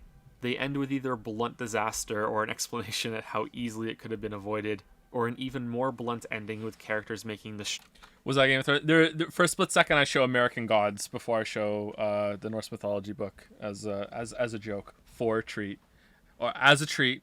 strong practical choice at the cost of the story being boring. They show just how much some of his parenting choices are flawed, and it's also really great because it works on both levels. These are entertaining and funny, and they're showing some bits about this character and the interaction between him and Atreus. It's deep, and once inside, they would not be able to escape if the water dried up again. Wisely, they moved on. That's it? Yes. Hearing these also gives a bit at the end when Kratos finally tells a good story, a bit more of a punch. Kratos is angry when he learns that Freya is a god for reasons that should be understandable if you played the first games. New recording I'm surprised session. he doesn't wipe away the protective mark that she gave him on their last visit after this reveal, but maybe he figures it's caused no harm so far, or maybe he's just forgotten about it. As you've seen from the footage playing, Mimir becomes a dangling head companion and serves really well as a commentator for the rest of the game. It feels much more fresh and immediate than a radio buddy calling in all the time to chat. Your first stop with him is to see the World Serpent, which plays out like that scene in Finding Nemo when Dory tries to talk to whales. Oh, it does, yeah. Should have shown it. No balls. I thought this was pretty funny. Jormungandr continues being a bro and gives you the necessary information required to proceed. He also eats a nearby statue of Thor because he hates the guy so much. Come Ragnarok, these two are destined to fight and kill each other. Maybe. The next section begins an increase in quality and marks the beginning of my favorite part of the game, which culminates in the best scene in God of War and one of the best scenes in any game I've ever played. Very true. It's unfortunately followed by a sharp drop in quality that's made all the worse by how good the game is right before. So another detail there is when Kratos is on the boat at the end of that clip, I timed it. I know that sometimes they're happy accidents. Sometimes I use a clip, and as I'm playing it, I'm like, okay, which slice of this clip do I want? Sometimes I'll notice something and it can relate to what I'm saying. So normally I don't lavish praise on games like that. So at the end of that clip there, Kratos, the lightning goes off and Kratos kind of looks like, what the fuck is this? And that's supposed to be like maybe the audience's reaction to me saying, I really like this part. And you'd be like, what the fuck is this? Joe doesn't like games. What the fuck? So like little things like that sometimes I can make something work in the context of what I'm saying. Can we rewatch it? I don't know if we can rewatch it. Let's see. He also eats a nearby statue of Thor because he hates the guy so much. Come Ragnarok, these Again, two we are got destined it. Probably, to but fight and kill I each did. other. So, Maybe.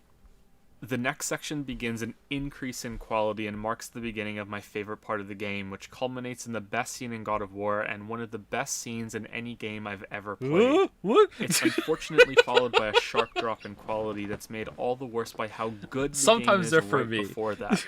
We'll get to both of those parts shortly, but now is a good time to do the opposite of nitpicking. There are a bunch of cool small details in this game that deserve some attention and credit, so crit picking? Crit picking! Yeah. Critics picked out good moments. I think that's fake laughing. The reason why this is a good place to start this list is that effort went into timing Mimir's introductory speech here so it lines up with the giant's corpse appearing on the horizon just as he begins speaking about it. You'll see. This may have been a happy accident, and you can ruin it if you decide to pause on the boat, but I think this was intentional for how well it lines up. That corpse also reacts to the axe in a couple of neat ways. The first is that the developers took the time to make the skin have a soft squish and gentler impact when the axe is thrown at it, and for the eyes to have a noisier, crunchier impact because they're frozen solid. Someone cared enough to do this, and I care enough to point it out, because I thought it was really cool. Very cool. Earlier in the game, in Alfheim, there's a part where a Dark Elf will burst from the wall and grab Atreus. This interrupts a conversation he was having with Kratos. If you know this is coming your second time through, you can stop and let them finish, and it actually has an ending, meaning this Dark Elf really does interrupt the conversation they were having. Similarly, I love how much is shown about Kratos' feelings when he doesn't hesitate to lodge his whole arm in the ogre's mouth to save Atreus from being mauled back on the mountain. There's quite a bit of this stuff in the game that's really impressive. If you do things out of order, the game often has an alternative line that acknowledges it. Later on, there's a clue in a temple that you can read to help solve a puzzle. If you miss it, solve the puzzle first, and then read the clue. Mimir quips that you didn't need the help. A timely hint for something we figured out ourselves. If you don't open lore objects before getting Mimir, you can take him to them and he'll have extra lines and insight. There's an upgrade you can find that helps when fighting Valkyries. If you find it after defeating them all, a line plays saying that it's too bad that you didn't have it before. Ragnarok doesn't do this as well, I think. I knew the game was going to be something special when it came to details right from the beginning. When Kratos carries Faye's corpse out of the house, he turns so the body is passed through the door at an angle without colliding with the frame. In most, this is sadly extremely rare. I guess like Red Dead Redemption 2 does that well, doesn't it? I remember that. Naughty Dog games do this too, but in most games it's like just straight through. Who gives a shit about some clipping, right? Yeah, it's sadly rare. I understand it's difficult, but yeah, really like that. Most other games that would have clipped right through, not in God of War.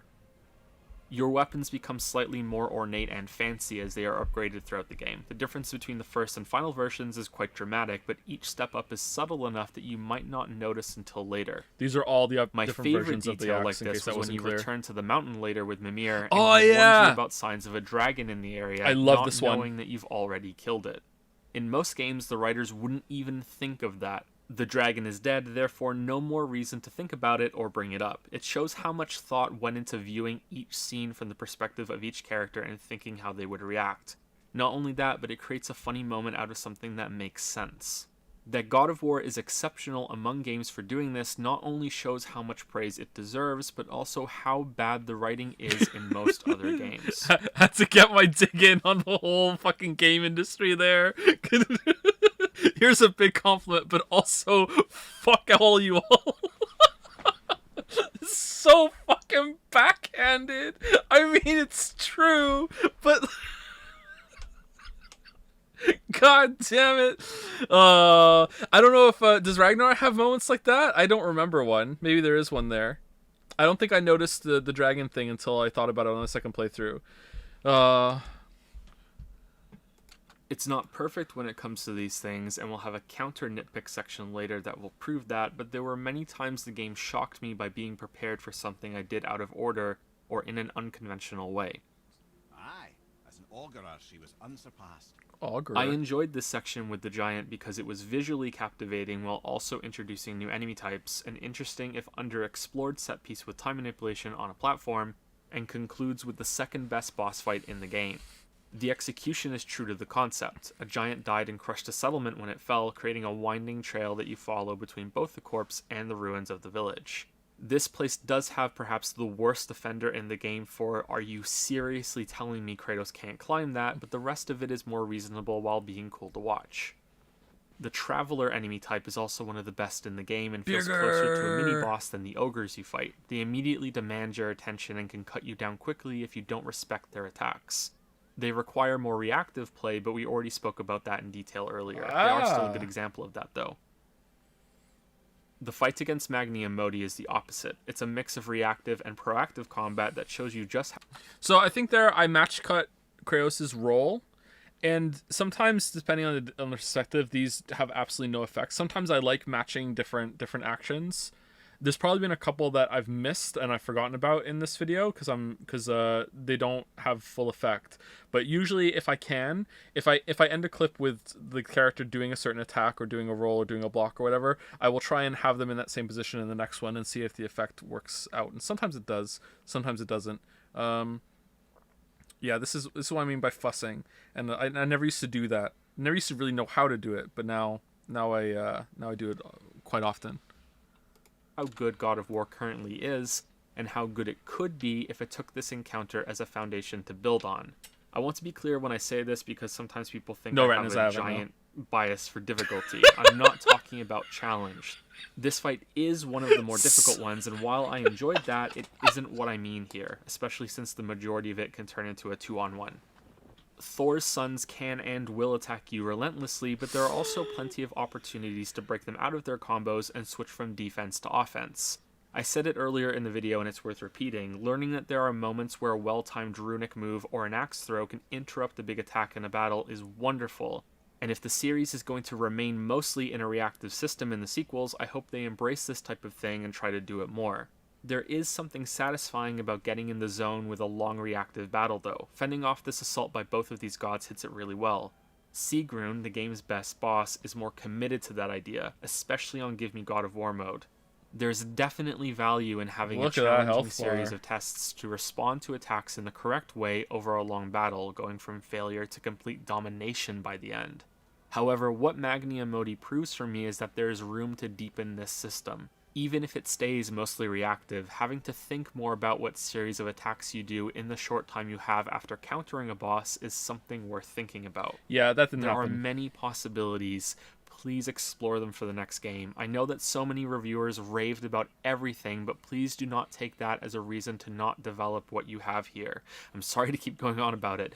The jump between God of War 1 and 2 wasn't enough. A similar baby step in the next game won't be sufficient here either. Yeah. I think there is something so special here, please don't miss it. Yeah. To show how dull this could end up being, you need look no further than the worst part of this fight we're currently on. While cool in concept, these breaks in the what the fight fuck when you do have I to know, block though? the right place are glorified quick Everyone's events loving it. and feel only one step above that part we had earlier when you held down buttons to help Freya heal the boar. Which makes sense because they're both boring. Even viewed as a breather or as a way to raise the tension by having the gods taunt you, this doesn't quite succeed. They go on for too long, battles need options.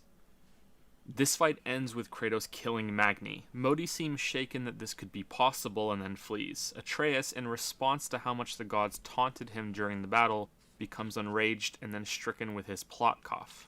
Kratos is of course troubled, but the sickness passes quickly.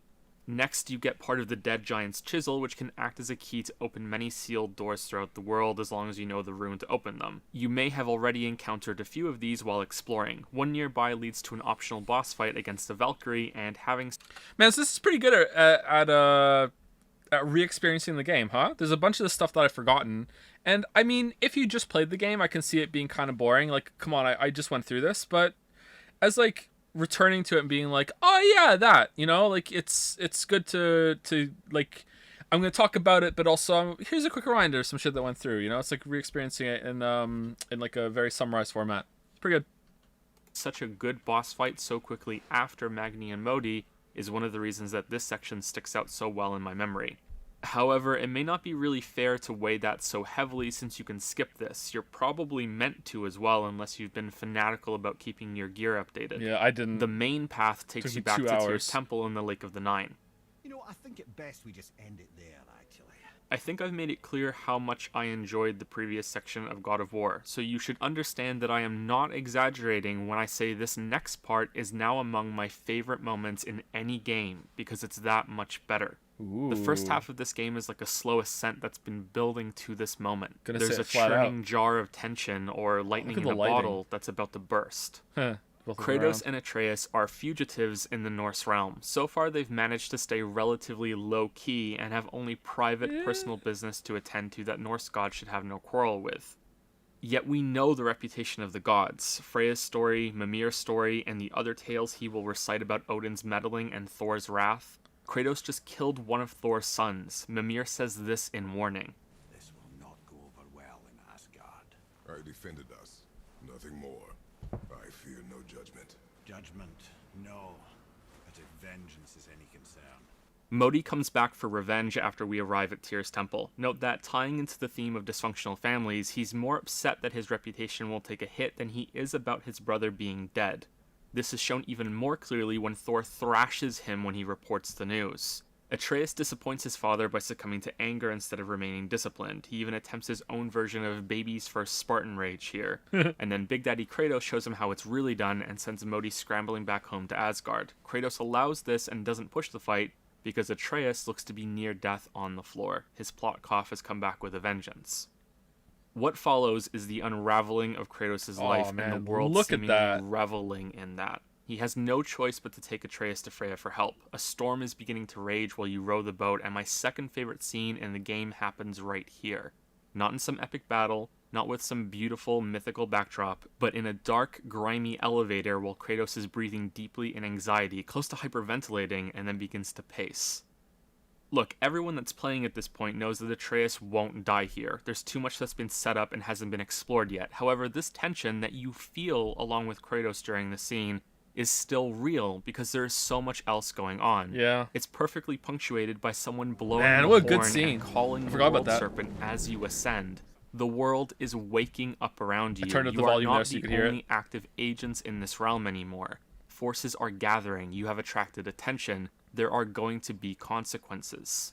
And so a scene that is normally terrible, where a character is close to dead but everyone knows won't actually die, manages to still have power, and a lot of power at that. Kratos, for the first time in presumably decades, just killed a god. His son is now dying in his arms. His past is swirling back to the present, and who knows what kind of response is being mustered as he's stuck on this elevator, waiting for it to rise. And what's waiting at the top? Another god. Something he has the deepest reasons to never go to for help, but he has no choice. Faye just died, her ashes are still warm, and here's Kratos already back in a new version of his torment, with Atreus' illness being his fault. The desperation in his voice is perfect in this scene. The boy has fallen ill! Freya! And this isn't even the best part. Woman, do you hear Despite me? the rough goodbye they had last time, Freya is eager to help Atreus. She explains that to bring him back from the brink of death, she will need something from Helheim. She warns that Kratos cannot survive the trip and that he will need something to fight the cold if he is to have any chance. That his axe will be useless. In response, Kratos says this. Then I must return home. Many different things come together in the next scene. Of course, if you don't care about the story, it will be boring no matter what. For me, even acknowledging the problems the game has with inactive downtime, this was the only part in the game that a drawn-out travel section worked because you steep in thought along with Kratos. He is reflecting on everything that has just happened, digesting that he's choosing to do what he's about to do. The state of the world continues to deepen towards stormy chaos. Whether this is brought about by the gods reacting to Magni's death or the realm responding to Atreus being near death isn't clear. It could also be caused by Athena, perfectly personifying Kratos' past returning What's the when blue? she appears on the boat. Very blue. Get out of my head. I think that Athena really is here, or at least even if Kratos is the only one that can see her, that it isn't just a figment of his torment. Some projection or malady of Athena is presenting itself. This isn't a delusion. Like everything about this part, it works on multiple levels. Still Freya's might be. mother's promise will be relevant later because in the game we don't know that she's the mother of Baldur yet. This boat ride not only provides time for reflection, but also shows how close the gods have been this whole time. While Kratos has been with Faye and Atreus, one was always a short trip upstream. They have docks linked on the same river.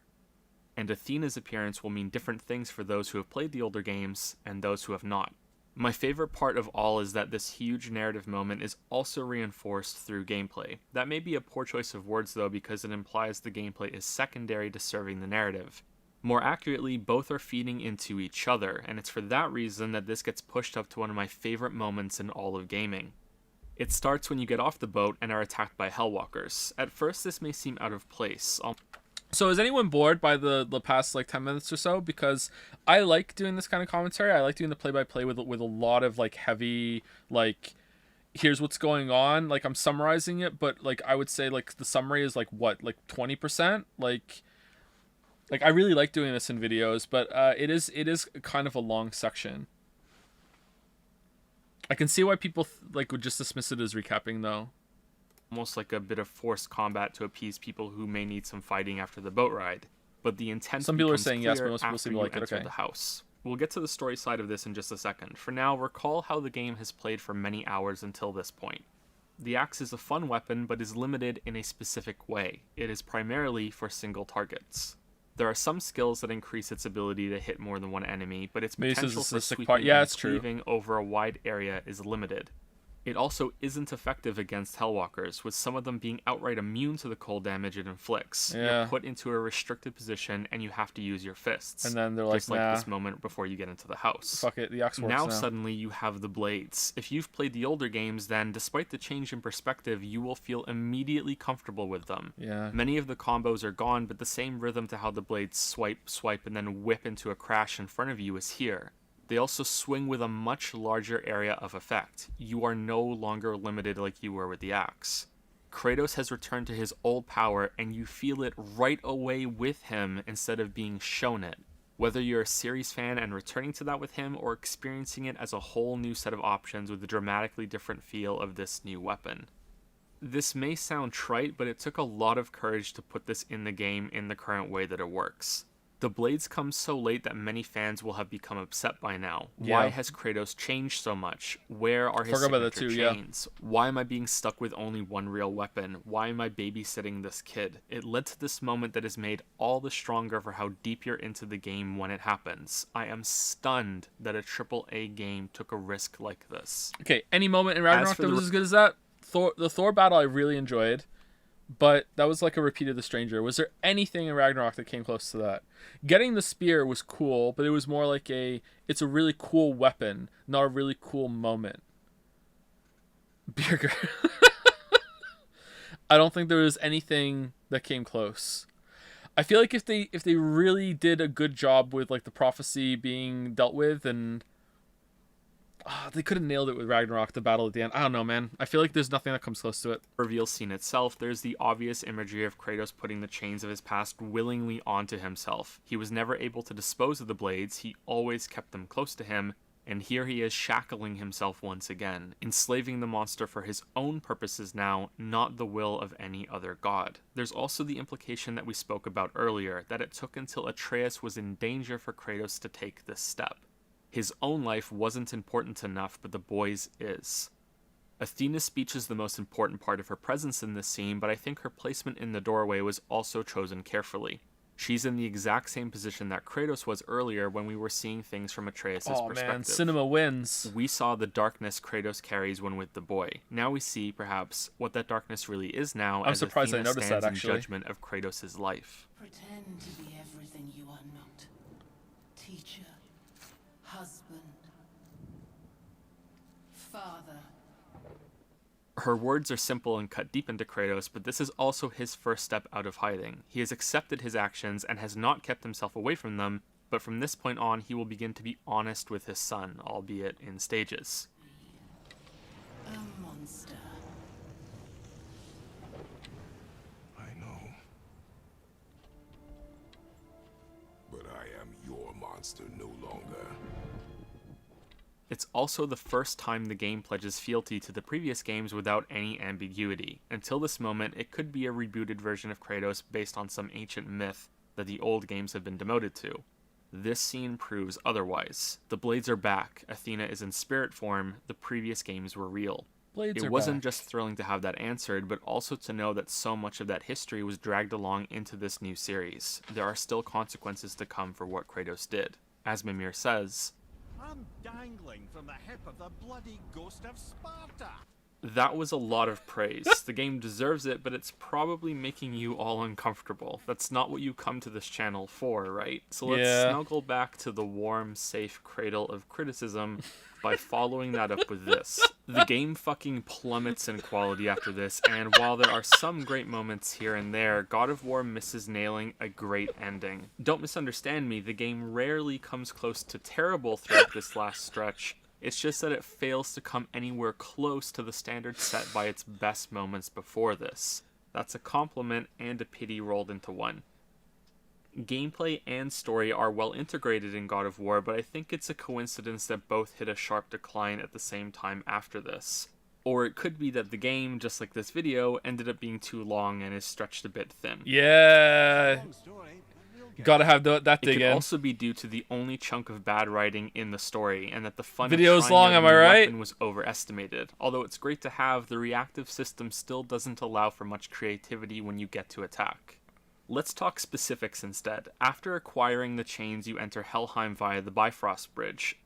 Aside from the small optional realms, Helheim is the last unique location that you will visit in God of War. The subsections in Tyr's Temple may count for some, but they're an extension of this place you've been visiting the whole game. Even if they do count, you visit them more than once. The game is quite ridiculous when mapped out like that. From your first departure Why does the from map look home, better you too? progress in the order of What the stumble fuck? upon Freya's house, go to the Lake of the Nine, climb the mountain, go back to the Lake of the Nine, go to Alfheim, climb the mountain a second time, go to Freya's home again, visit the giant's frozen corpse, go back to the Lake of the Nine, go to Freya's home a third time, now go back to your home, journey through Helheim, go to Freya's home a fourth time, explore the sublevels of Tyr's Temple, climb the mountain a third time, go through Helheim a second time, explore a different sublevel of Tyr's Temple, a short detour with the World Serpent, then face the conclusion at the giant's frozen corpse, which is then followed by going home again. The two that really bring this down are the 3 mountain visits and the second trek through Helheim. Please do not get the wrong impression here. Man. You are never doing the same content over and over.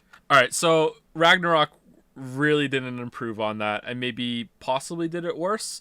Even though they have a lot more variety in locations, like it almost feels like a more emphasized problem, because it's like, oh, the double trip to Vanaheim, the double trip to Helheim, the double trip to Alfheim, the double trip to Svartalheim, the double trip to Asgard with Atreus. You know, it's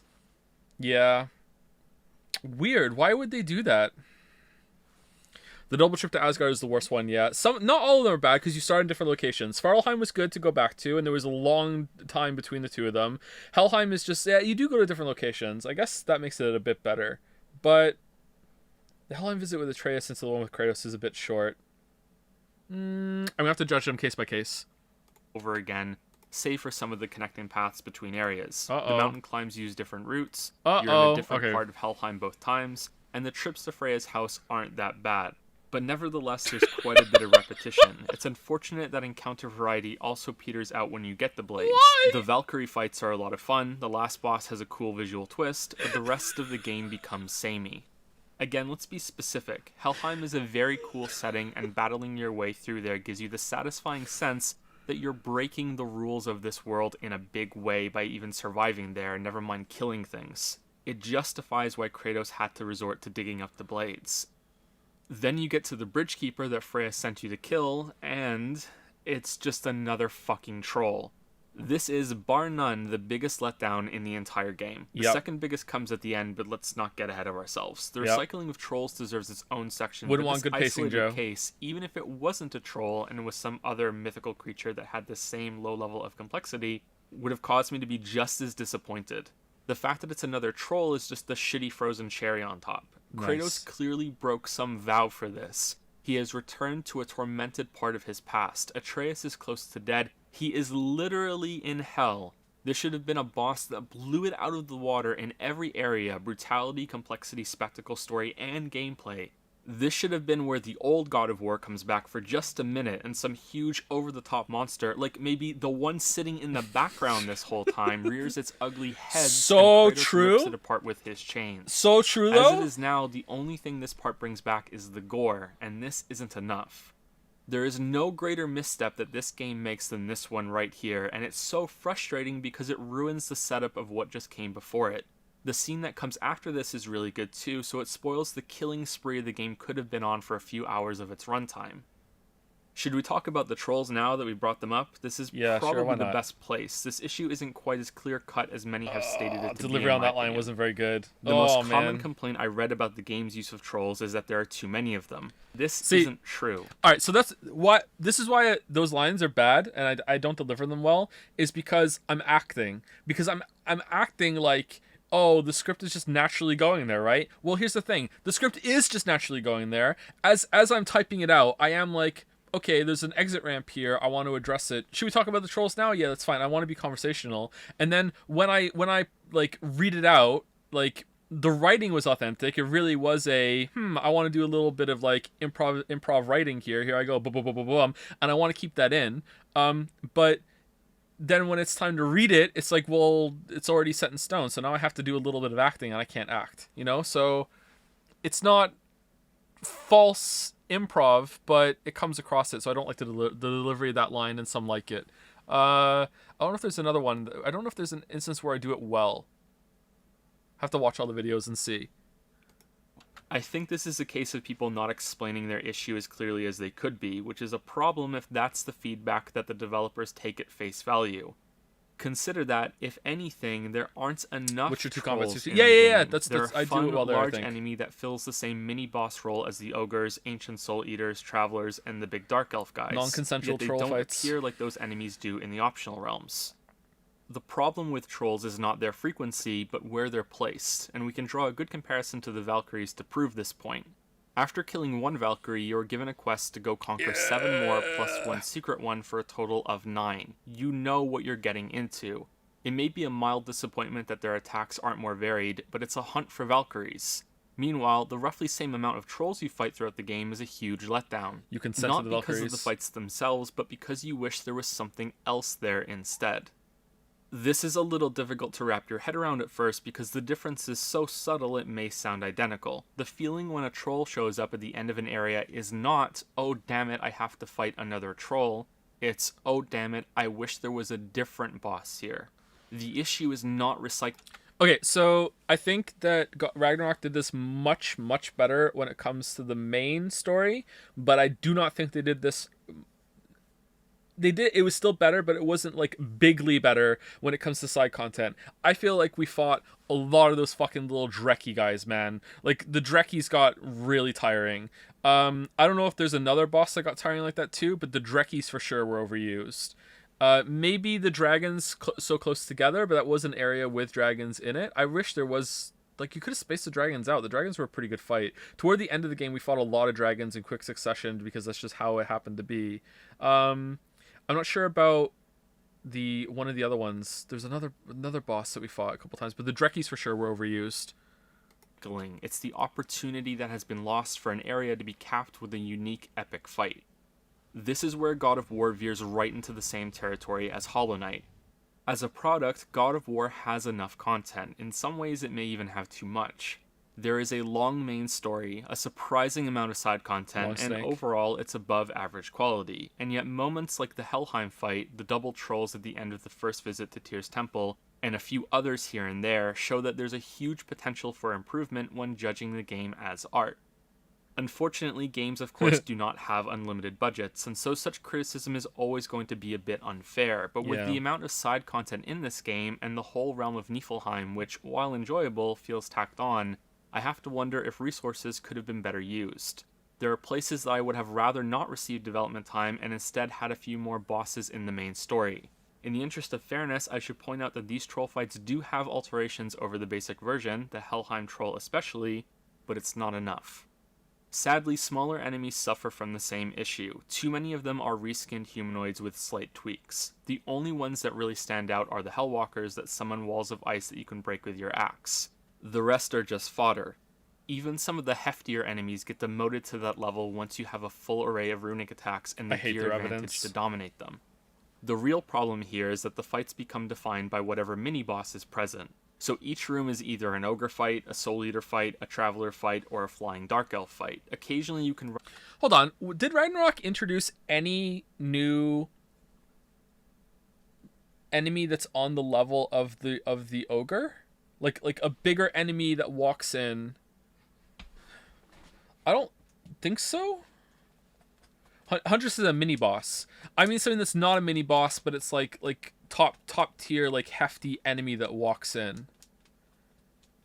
Yeah, wyverns. Yeah, wyverns are one. Is there another one like that? Wyverns don't feel quite as hefty as trolls, but they're there. Or sorry, ogre. Sorry, the centaur is a mini boss, I think.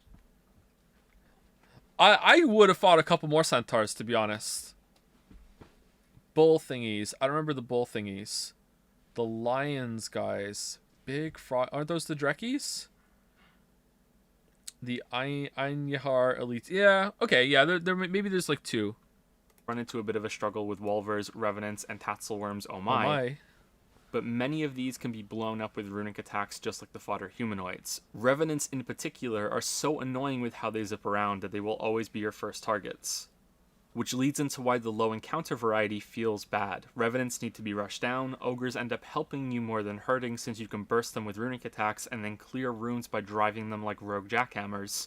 Soul Eaters can also be dropped quickly with some throws and then melt to runic attacks while they're vulnerable, which leaves the Traveler and Dark Elf boss as the only fights that you can dig into and have to avoid the harassing while contending with more fodder monsters. Everything else is by the numbers, and it's the same fight again and again. Shit. There's nothing wrong with fodder. In fact, I think the next game may want to include an even more fragile, horde-like enemy for some encounters. And the monkey paw curled by more substantial threats. Norse mythology has quite a few ones that could make for interesting fights, but there's also the option to make new ones. The more monsters there are, obviously the less likely it is for the player to get bored, since there will be more to cycle through before they repeat. A few more flying enemies that require weapon throws would be good too, sort of like a flying revenant. Oh yeah, they did kind of do a flying revenant. I like that enemy. The dream here is having enemies interact with each other like the nightmares do. If a system like that can be pulled off, then each new enemy type enriches the amount of scrambling that can be done with each battle. However, if we return briefly to the idea of the game's reactive system versus a proactive one, there is another option that the game briefly explores, I like the knock-in. and also explored far more in God of War 3. The next game does need more enemy variety regardless, Corey but this Bauer direction could I don't suit think the game so. if it's going to I know keep some with its people reactive did system. on the team. There's a section near the end of God of War 1 that has you fighting in a room with a moving floor. God of War 2 has a moment that's similar, and both games have a basic commitment to this idea. God of War 3 goes further with it and shows how much potential it has. The idea here is that if you're going to have players react to things as the core way that they are interacting with the combat system, then you should give them more things to react to. That's why the system shines when the attacks come in a tight sequence. God of War 2018 has some trap rooms. Rarely there will be enemies nearby, and I can only think of one time that I was ever encouraged to use the environment to my advantage, and it was right at the beginning of the game. Even the maze section... Okay, so Ragnarok absolutely made enemy arenas more complicated, and they made movement between the different levels better, and they also gave plunging attacks, and you can run off of the ledges and stuff. How to use a context button. You can use chains to get around. They absolutely made it much better for that kind of thing. However, the movement is still kind of stiff, that you're still kind of incentivized to just stay in one area and just parry and just take the enemies as they come to you. Like, I didn't really feel like I was getting a lot out of moving. Although when I forced myself to move, especially in some of the areas in Vanaheim on the second visit with the Anyahar soldiers, I was having a good time. But I was like, there wasn't really a big incentive for it, other than I want to try and have fun here. But I guess that's not the worst thing in the world. But I don't remember there ever being like a good use of traps and the like in environmental hazards in Ragnarok. Am I wrong there, or is there a part that I'm forgetting? It was ice stump and tree swing. Are those traps though? Those just feel like interactable things you can do, and there weren't that many actually. Big Rock, yeah, those are fun. Definitely positive inclusions, but I don't think there's like movement traps. Actually, there's not that many traps in the game at all. Where the fuck did that look at the fucking buzzsaws on the screen right now, and the fire turrets and shit. Were there any? What were there?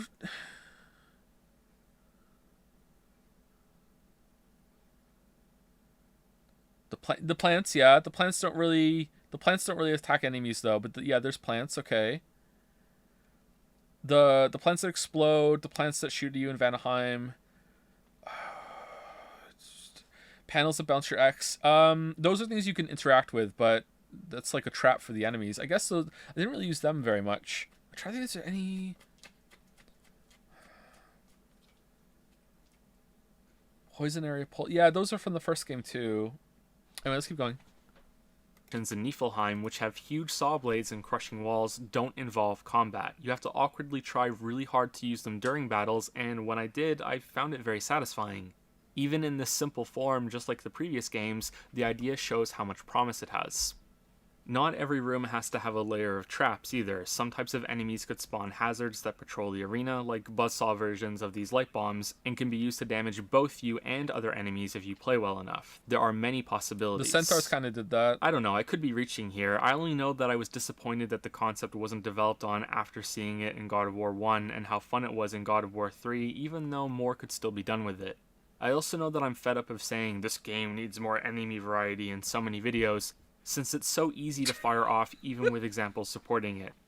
The idea of using parts of fighting arenas also appeals to me in other ways as well. Breath of the Wild. The best boss in God of War 2 has hooks to swing your chains on as another layer to use throughout the fight, and it adds quite a bit to it. It seems to me that most games don't view this as a possibility and only see complexity that can be added on the player's end or the enemies. There's a third that can lead to some really interesting scenarios: the environment.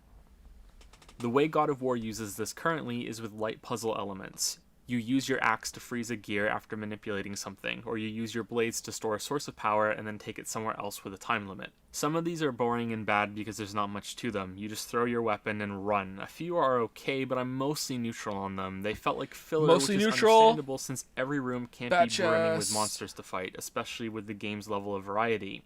I feel bad for games that are stuck in this position because you can clearly see how, with enough development, an entire Portal-style puzzle chamber room game could be built using these simple mechanics as a base. Yeah, that's true. More could be added, things could get tricky and demand a lot of thought, but God of War can't do that without becoming two games in one, and they're not even genres that go well together. Players will likely hate one of the two sides, so we're stuck with these light puzzle elements that are rarely offensive but are never good either. Oh, and real quick while we're here, I think it's funny how the game allows Atreus to use tunnels to avoid these. I think the devs realized with the first trap room that the boy can't be a part of this. That's why there's no traps, because Atreus is now too big to get through the tunnels. Ah, that's why. Scenario. If you call him at the wrong time as the ceiling is falling, or the right time if you're trying to be an asshole and break it, it will actually artificially slow so it doesn't slam down and kill him. After this, he takes a different path. I was so happy when I saw that. This is explained as the dwarves leaving tunnels behind after creating these traps so they could avoid them, but it's a bit crap. Especially since it looks like Kratos could fit through at least a couple of them. Anyway, let's get back to the story. You take the heart of the, troll back to Freya. I think it'll be revealed in the next game that she didn't really need the heart to bring Atreus back. She still uses it in her magical pot of soup here, but her knowing that she immediately needs the heart of the bridge keeper in Helheim is suspicious. Freya already knows what Kratos is. Completely when they off the first mark meet. here. I think she may even say his name before she should know it, and I get the impression she knew that he had a set of weapons that would be effective in Helheim too, or else why would she even suggest it? So my guess is that the heart is used to cleanse herself of the curse in the next game, along with a few other things, and she's manipulating Kratos a bit here. In a nice way, though. She does care about Atreus, but obviously she has her own goals and she needs to find a way to meet them. Completely also, wrong. if Freya and Kratos are going to fight in the next game, this will make it easier to justify, and it would be a fun twist. No. You were right to distrust the word of a god. Felt like it fit though, So she revives the boy and warns that he won't be completely cured until Kratos is honest about what he is. There's a conflict in the boy believing himself to be mortal when he's in fact a god. This scene is alright, but it's the next one that I really liked. Initially I was annoyed because this should have been the moment that Kratos opens up to his son and lays some cards on the table. Then the issue is pushed aside and I thought, fuck, they're gonna wait for some big dramatic moment later for this to be resolved and they're gonna put it off even longer and they're gonna fight for no reason. I was wrong, because in the same unimportant... Alright, so this scene is very similar to the scene at the end of the Helheim section in Ragnarok, where instead of waiting for a big moment, they just sit there before they go through the teleport room and talk about it. So I'm seeing a lot of parallels between the first two games, actually. I'm seeing a lot of parts where they just basically do the same thing again. And I wonder if that's a good thing or not. Like, the beginning is basically just a better version of, well, better not in every way. It's just basically the intro to the first game again. Like, even so, notice how in the first one, in the first game, Kratos is hiding his bandages as he's wrapping them. He's hiding his arms from the boy, and he actually turns aside. Well, in Ragnarok, the boy is hiding something from Kratos. He has the giant marble he found, and it's almost the exact same thing. He's got his back to Kratos, and he's holding the marble, and he's looking down at it. And as soon as Kratos comes over, he kind of like, oh shit, and he kind of hides it away. It's like the same thing, just like rearranged a little bit. I'm curious how many more parallels I can find in terms of structure. Like, the Svartalheim visit feels very much like the Alfheim visit. There's a lot of repetition. Not repetition. There's repeat visits to the different realms and everything. I wonder how much more there is I can find. The elevator area we were in earlier, Kratos finally starts being honest. I'm a god, boy. I haven't read this. No, I haven't seen that video. From another land far from here. It feels so much more genuine this way. It wasn't triggered by the next near-death experience with big sweeping music and Kratos holding his son close to him. It was the boy's insecurity breaking through Kratos' resolve and his love for his son making him confess on the spot. The kid has such a wholesome reaction to it all too. Can I turn into an animal? You can. An animal. I love the eye shifting. This is also a nod to Norse mythology, since Loki can shapeshift. It's a kind reaction and one that clearly catches Kratos off guard. Initially, he seems reassured by it. It's a shame that it doesn't last. I mean that both for the sake of these characters and the story. What follows this section is Atreus' descent into godly corruption, and it is awful. I don't mean awful in terms of how Atreus is somehow evil or immoral. I mean it's awful because it's too abrupt, poorly written, and largely makes little sense. Welcome to the worst part of the game. Conversely, Tyr's Temple has very pretty visuals. The murals, artifacts, and central spinning ring things. Looks really good. Looks really good. I understand that you can't tell a child that he's a god and expect things to go without any problems, particularly a child like Atreus that knows many stories about the gods and now sees himself as one of them. But the switch that goes off in his head is taken to a ludicrous extreme considering Kratos and Mimir are both stressing temperance the entire time. I should have known I was a god in Alfheim. I wouldn't have felt so bad about killing so many elves. Look, at first this is okay. Atreus shoots off some troubling comments, Kratos is set grumbling, there's some disagreement, and then two strong scenes of bonding. Atreus saves Kratos by breaking his mother's knife, Kratos gifts him a new one, and then they share a drink as they ride the elevator back to the surface. It's no accident that this is a drink from Kratos' homeland while they are bonding over their newfound openness with each other. His past is part of that openness. And then the kid becomes a spiteful monster, for no fucking reason. Whitehead, we are. We know better. Sounding more like your da by the moment. Whoa! I will provide two pieces of defense for the game before proceeding with condemning it. The first is that you must view everything that has happened so far through the perspective of Atreus before you judge him. Kratos has been cold and disinterested with everyone they have met throughout the game so far. He dislikes the dwarves, he begrudgingly speaks to Freya, he is always telling Atreus to mind his own business and not to concern himself with the plight of others. The standout example here is in Elfheim with the warring elves. They do not stop us, so they do not concern us. They do not concern us. We know that this is because Kratos is devoted to only his son and does not want any distractions on their journey, and more importantly, he does not want to inadvertently get themselves tangled in a conflict that could get the boy hurt. Atreus doesn't know this, so he retroactively understands his father's actions as a god just as arrogant as the others, who thinks himself high and mighty and so far above the petty squabbles of the little people. We do what we please, boy. No excuses. It is his nature to do harm. Oh. That's just what Mom used to say about the gods. The lives of men mean nothing to the gods. I know, Father. Man, making some really good arguments in why Atreus will start acting out, huh? What the fuck am I doing right now? Anyway, I need to go pee again. I'll be right back.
All right. Last break. Let's get this done. I think we're have like an hour left, something like that. I was born a god, and so were you. Secondly, Kratos is still not being entirely honest with Atreus, and the boy senses that. Like Shrek, Kratos is layered and hasn't peeled everything back just yet. Atreus, like all children, wants to know everything, how and why and when and what. He is frustrated that his father is still holding back and is now acting out because of that. Now, having provided that defense, let me smash it to bits. Kratos hasn't shut down the conversation completely. Atreus should understand that this is like his training, and that Kratos and Mimir will help him along the way. I didn't do the Shrek thing. The boy Nick did even that says he for doesn't the feel like a highlight god video yet, and they stream. discuss that his powers will present themselves in time. Kratos is also admonishing the boy every time he acts out. When he insults Sindri, when he disrespects Faye, when he fucking murders Modi in cold blood. Do you see how absurd this gets from the old Atreus to the new Atreus? If Kratos is being used as Atreus' role model for this behavior, then he should also be listening to his father when it's clear he has it all wrong.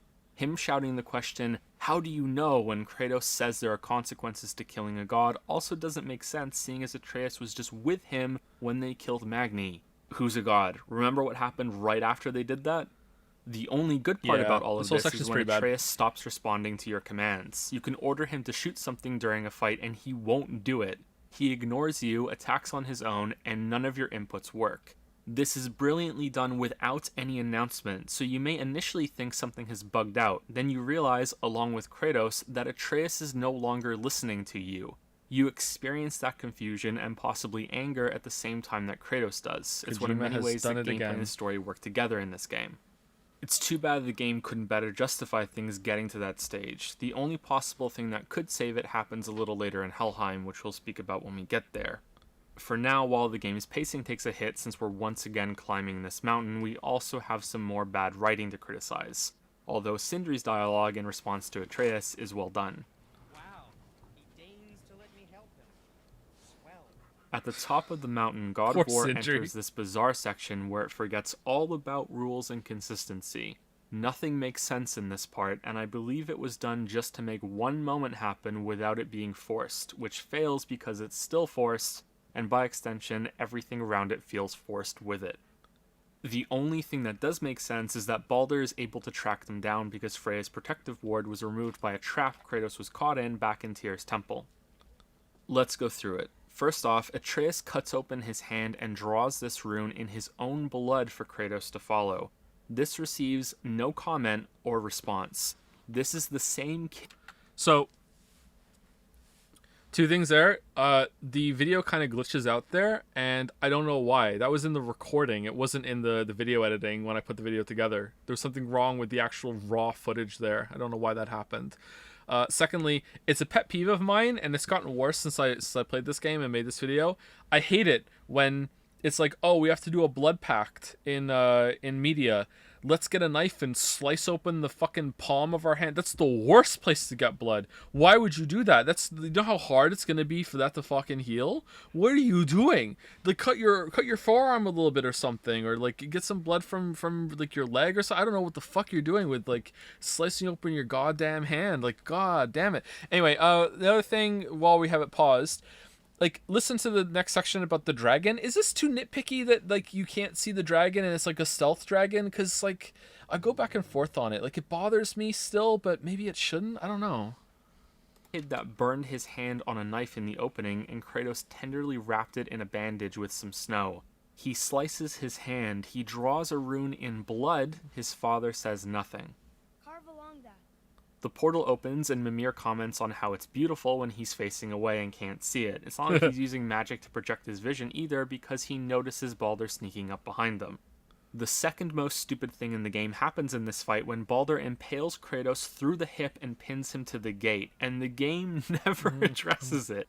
Kratos has some healing powers, but as we know from God of War 3 and his reaction to damage in this game, I forgot about a that. wound Damn. of this severity should be crippling for at least a little while. The game doesn't even have the decency to shrug this off with some shitty explanation either. It's just never brought up again. Ever. Kratos has a chunk of stone embedded in his side for the rest of the game for all we know. Remember, this is damage done in a cutscene and is therefore canon. It can't be ignored like other damage.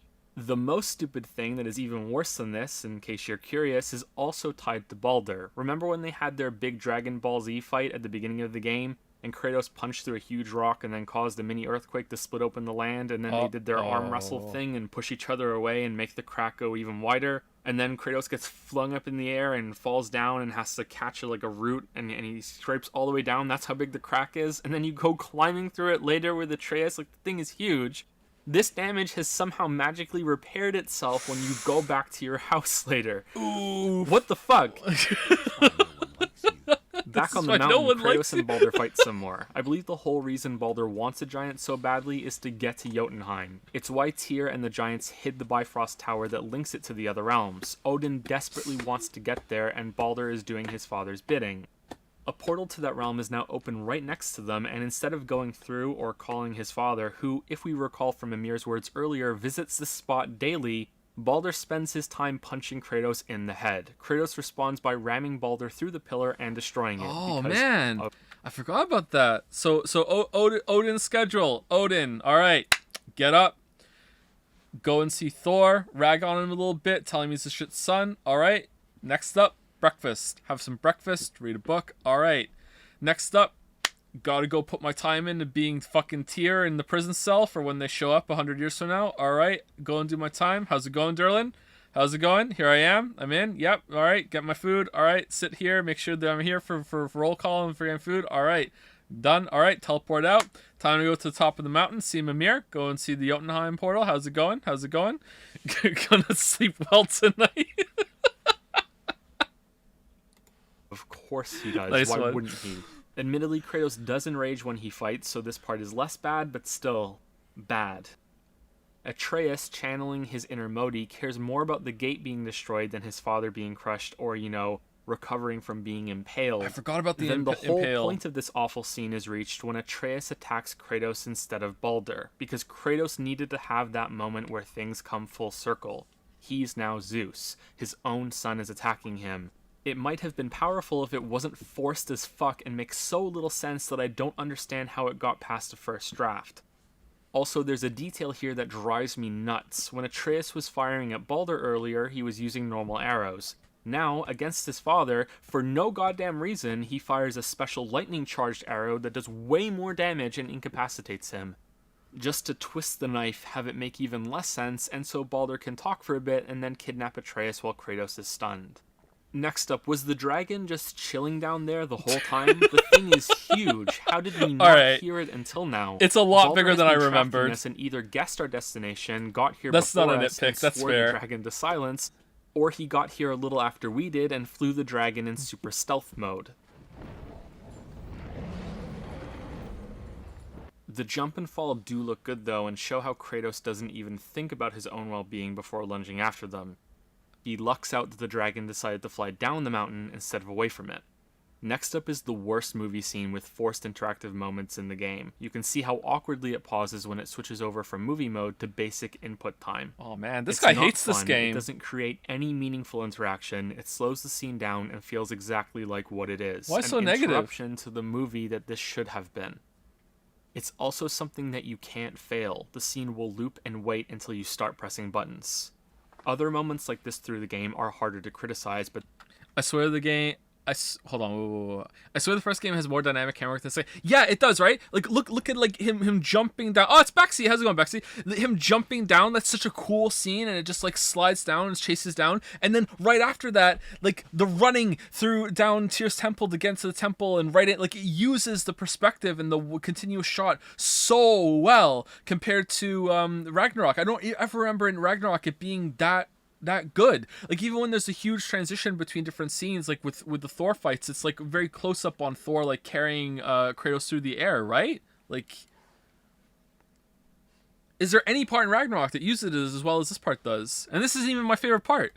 they can show some deep flaws if you're unlucky enough. There are transitions that trigger between gameplay and the scripted movies. You can see it here during the first fight with Baldur when Kratos picks him up and flings him to the edge of the nearby chasm that miraculously heals itself a few hours later.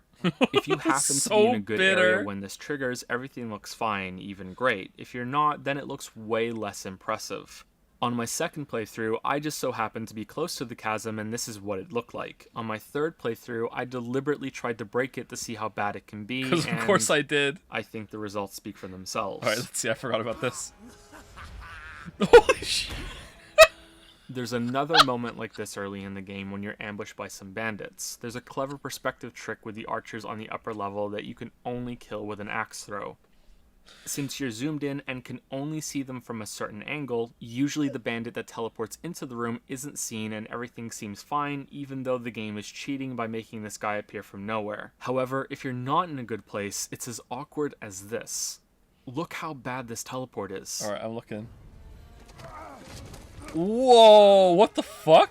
This part goes on for a few minutes with the game putting prompts on the screen telling you what to do, a sure sign of success in the interactive medium. Oh, they do that a lot in then the sequel, Kratos Joe. somehow cripples the Past Joe, dragon you have by no slicing idea. deeply into just one part of its wing. Apparently, all this damage before wasn't enough, but this one part was really special, so the dragon falls to Midgard and dies of sadness. Kratos, now even luckier than before, Holy falls shit, right look at in the front of camera! Thor's temple. This next part I like because the music really kicks up as he runs with urgency emergency into the Bifrost room. But then the game once again breaks its own rules by making the tree Roots Bridge appear in the middle of being activated and turning. Yeah, and the reason why you'll not notice allowed. this is because you have to sit around and wait for it to appear every single time you use the Bifrost room. I don't even understand why this inconsistency was necessary when they could have had Kratos jump over the gap and have it look even more badass, but It's a oh nitpick, well. but it's Just a true. reminder that Kratos is doing this with a huge hole in his hip, by the way. Just Just, not letting it go. Just sending that out to say, just sending it out there. That's still a thing that happened. This clip. This is why no one likes you. Yeah. Kratos interrupts the Bifrost sequence and sends them hurtling into Helheim, which would make a great band name. I have no Nice. idea if this makes sense, but Oh, let's give the man. game the benefit of the doubt and say it does. It So looks cool, at bitter. least. What I don't like is how the game can't decide who is stronger, Baldur or Kratos. Sometimes Kratos effortlessly overpowers him and flings him around like a ragdoll. Other times Baldur gets the upper hand and Kratos can barely do anything. Then there are times like this when Kratos pounds his face like he's making mincemeat into a burger. Oh man. Finally, That's so the cool. terribleness comes to an end, but not without Oh, getting yeah? in one final dig. Kratos stands up, and after all of that, Oh, all the look at the running flashbacks. and fighting and struggling, delivers the most monotone, emotionless boy of the whole game. Boy, This sent me into a fit of laughter when I first played. This is meant to be a serious scene. This is not a good thing. So we're back in War. Helheim. The worst part of the game is over, but you've got another thing coming if you think the game returns to its former glory after this. In fact, what follows serves as some prime examples of the problems we've gone over so far. The way you move around the level feels forced along a path instead of actually exploring, even though the game throws this type of climbing at you at the same time. Why There's the a boar? long section 'Cause where it's you do nothing hilarious. but wait while Baldur talks to a ghost and you have to listen. It even stops you at certain points along the way and you can't progress. This is where you learn that Freya is Baldur's mother, and there's a good detail here that Freya is lying to him. She could remove the invincibility curse she placed on him at any moment, but instead keeps him in the dark because she thinks she knows what's best. Just like Kratos was with Atreus. Fights have nothing new to introduce and are becoming repetitive. Also, the game majorly messes up by allowing the axe to now deal damage in Helheim, nullifying man. the whole reason Kratos had to get the blades earlier useless. and weakening that moment. Okay. I excuse this as an oversight, but Is that a nitpick? Or are we all on board that that's kind of like, what the hell, man? Like, come on. Like, yeah, like, think it's important? Yeah. He hates the game, by the way. Damn, he hates the game. He hates it. 9 out of 10. What does he think about a 5 out of 10? Oh, man, he hates the game. I think that might be charitable. The long section on the flying boat is the same concept forgot as about the rising boat platform we part. saw earlier, but on a larger scale. You also have more control by keeping the flames alight. This part is okay, it goes on for a bit too long, but shows the flaws of the game's limited movement system again. This could have been a ship you run and jump and swing with your chains all over in defense of it. Yeah. Instead, it's a flat plane, and even when a chunk of the deck is torn In away, Ragnarok, it there's would have no been. jump button to interact with details in the terrain like this. It's really disappointing. Another problem similar to this that I haven't brought up yet is that you cannot interact with most things while enemies are around. So any chests, doors, or in this case, the harpoons that are pulling... Just got back. Glad you didn't watch your own video at ×2 speed, because it would mean that VOD boys would see it at ×4. Nice. Nice. On the ship. Even if you do get enough time away from enemies to free the boat, the game won't let you until all the enemies are dead.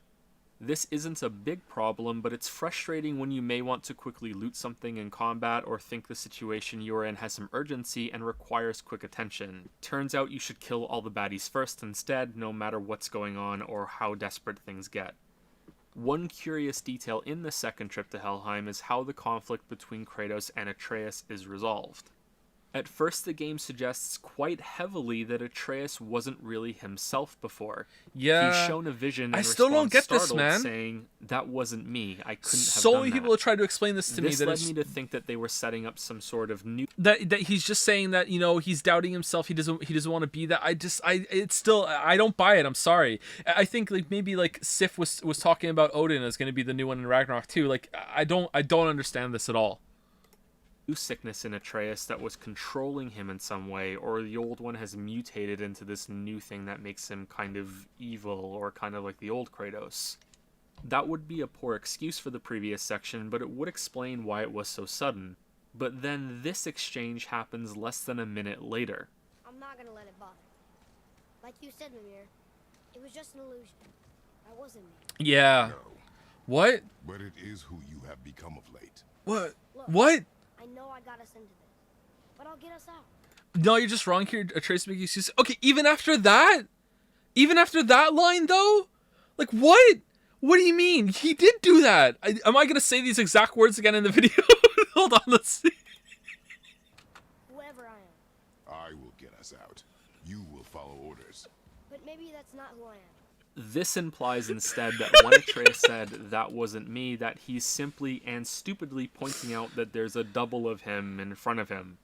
But that also doesn't explain the "I couldn't have done that," but he also clearly has the memories of killing Modi and how they arrived at Helheim, so what? I don't understand what's happening here. I still Does don't. the game understand at least? I hope so. I'm serious. I don't know what the game is trying to communicate with these two scenes. I still don't. I'm still confused. Yeah, yeah.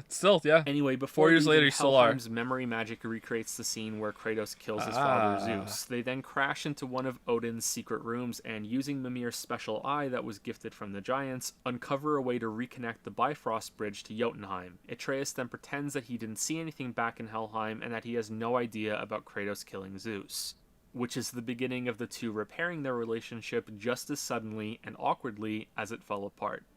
What old man?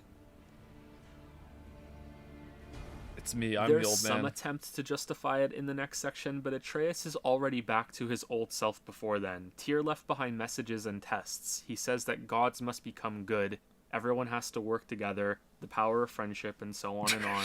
Atreus buys into this, Kratos and Mimir are happy, the game goes full comic book with superpowers and shows they're willing to make Kratos however strong as they need by having him flip the temple over. This bothers but yet me. He can't jump in the air or climb this wall of wooden really planks. bothers me And so then the much. Jotunheim Tower is recovered through a quick suicide mission with the help of something called the Unity Stone, which I don't think was ever mentioned before now. Like I said, it goes full comic book. Yep. By the way, there's a line here from Mimir that says this stone is how Tyr was able to travel to other realms and lands. Those lands shown in the temple earlier with other cultures and gods, including Greece. So again, just, slipping it back in there real quick, how did Kratos get to Midgard from Greece? He didn't have a Unity Stone, at least I don't think so. Please answer it, please, please. After this, there's a final princesses in another castle moment, since the Bifrost has to be channeled through another stone to activate the path to Jotunheim, when the World Tree Bifrost magic is activating in the big chamber as it circles around. Apparently, the Unity Stone can't be used to If you go can't directly swim, to you need the Jotunheim Unity itself, Stone. even though it could take Tyr to Greece. Also, never mind that this other stone didn't need to be there when Kratos interrupted the sequence last time at Helheim, and it still worked just fine, albeit violently. Mimir can use his giant gifted eyes as a replacement, but shoot, he only has one eye and needs both of them, and that eye is in another castle. Holy shit! Luckily, Brock and Sindri know where it is. There's a good callback to earlier when the World Serpent munched Thor's statue, since that's where Odin hid Mimir's other eye.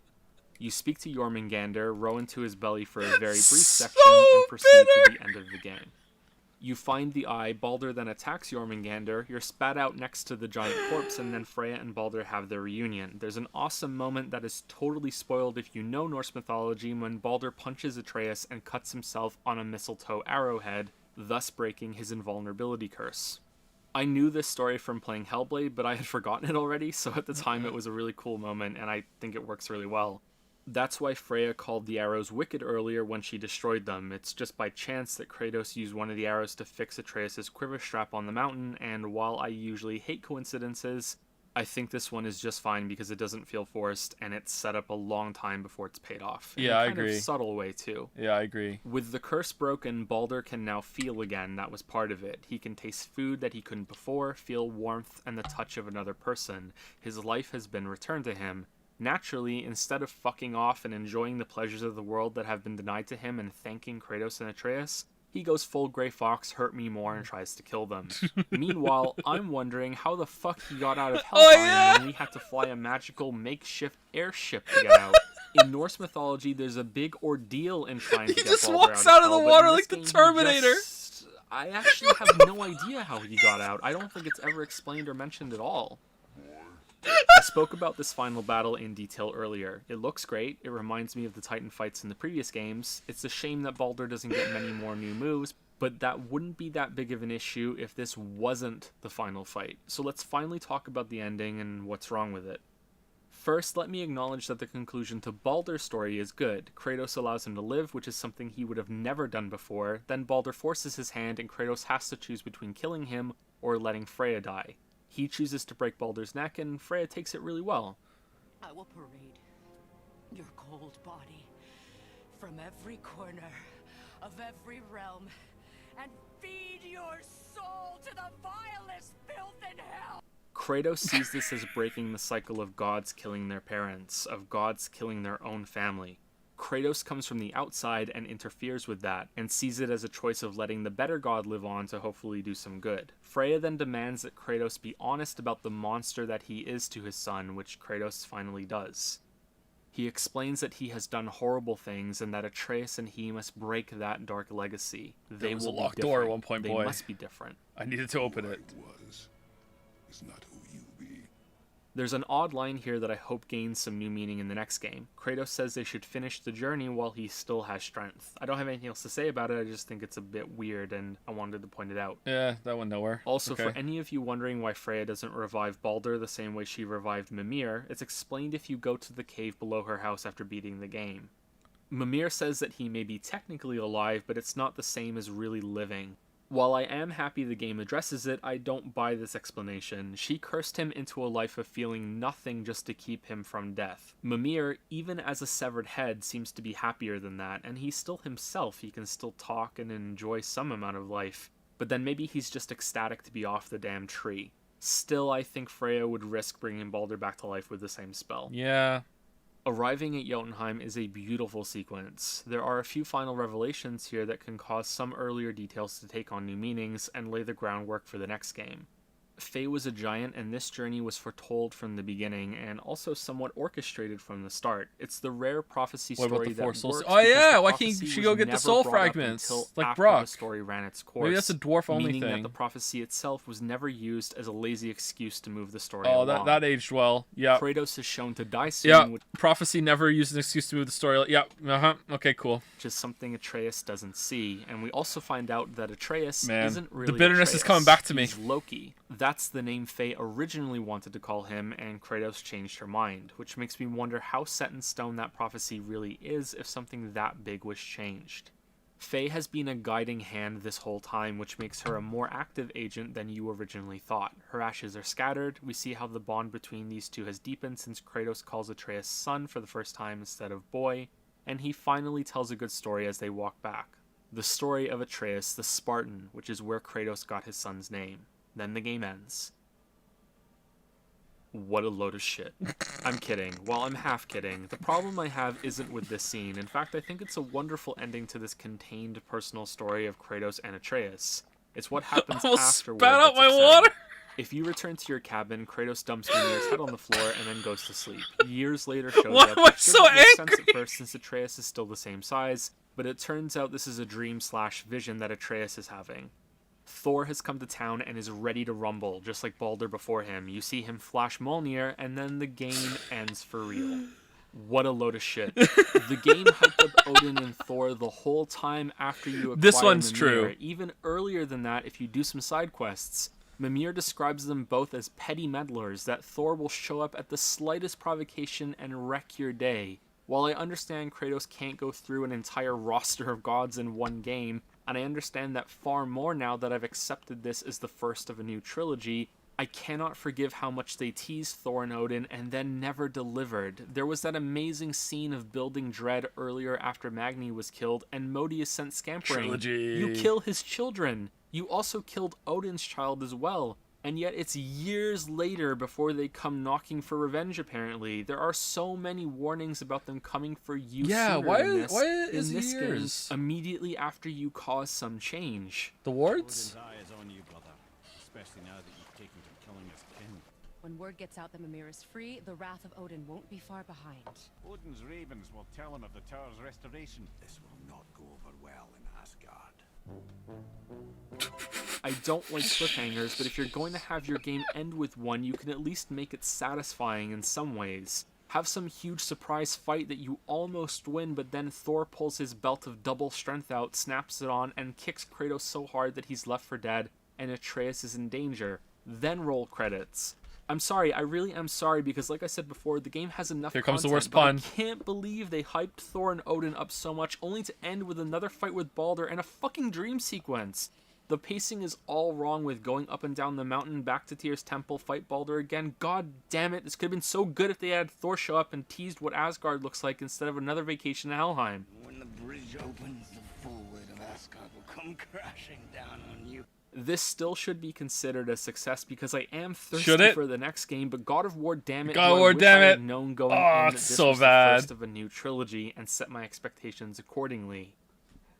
I'm also really curious to see how the next games handle the mythology. This game already proves that there are going to be grand changes, but Mistletoe being the downfall of Baldur is accurate to the mythology. In a twisted way, Atreus being Loki also fits that story, since Loki is who orchestrates the use of Mistletoe to trick another god into killing Baldur in those stories. Loki acts as an outsider in the mythology, which again also fits with what we have in the game, since he technically isn't a Norse god. He's a Greek god through Kratos. But the timeline for events is already twisted far True. from the myths. An example being Mjolnir itself. Loki has a hand in its creation by setting up a contest between two groups of magical smiths. The sons of Ivaldi versus Brock and Eitri, or Sindri. The hammer can also alter its size depending on what Thor wants to do with it, although it has the flaw of a short handle since Loki tried to interfere with the hammer's creation so they would lose the contest. Ultimately, it doesn't matter since the hammer is still the most powerful of all the gifts the magical smiths make and allows them to win the contest. Since that's already happened, Atreus or Loki cannot be part of that tale in the games, just like he cannot be a part of They didn't many sign others. Draupnir. Further, there are going to have to be some major changes going forward unless there's a jump in time. In the mythology, Loki is the father of the World Serpent, among other things. In the game, Mimir mentions that the World Serpent senses something familiar about the boy, which is concluded to be impossible. Mimir then goes on to explain that legend has it that during Ragnarok, the clash between Jormungandr and Thor breaks part of the World Tree and sends the World Serpent back in time to before it was ever born.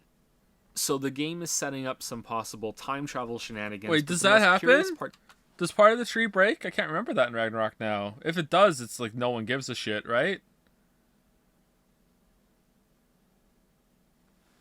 Not on screen. It does. He does get punched, but does Radikasker say, "Oh shit, that broke part of the world tree," or I don't remember that being mentioned. to me is that Ragnarok is coming at the end of this game.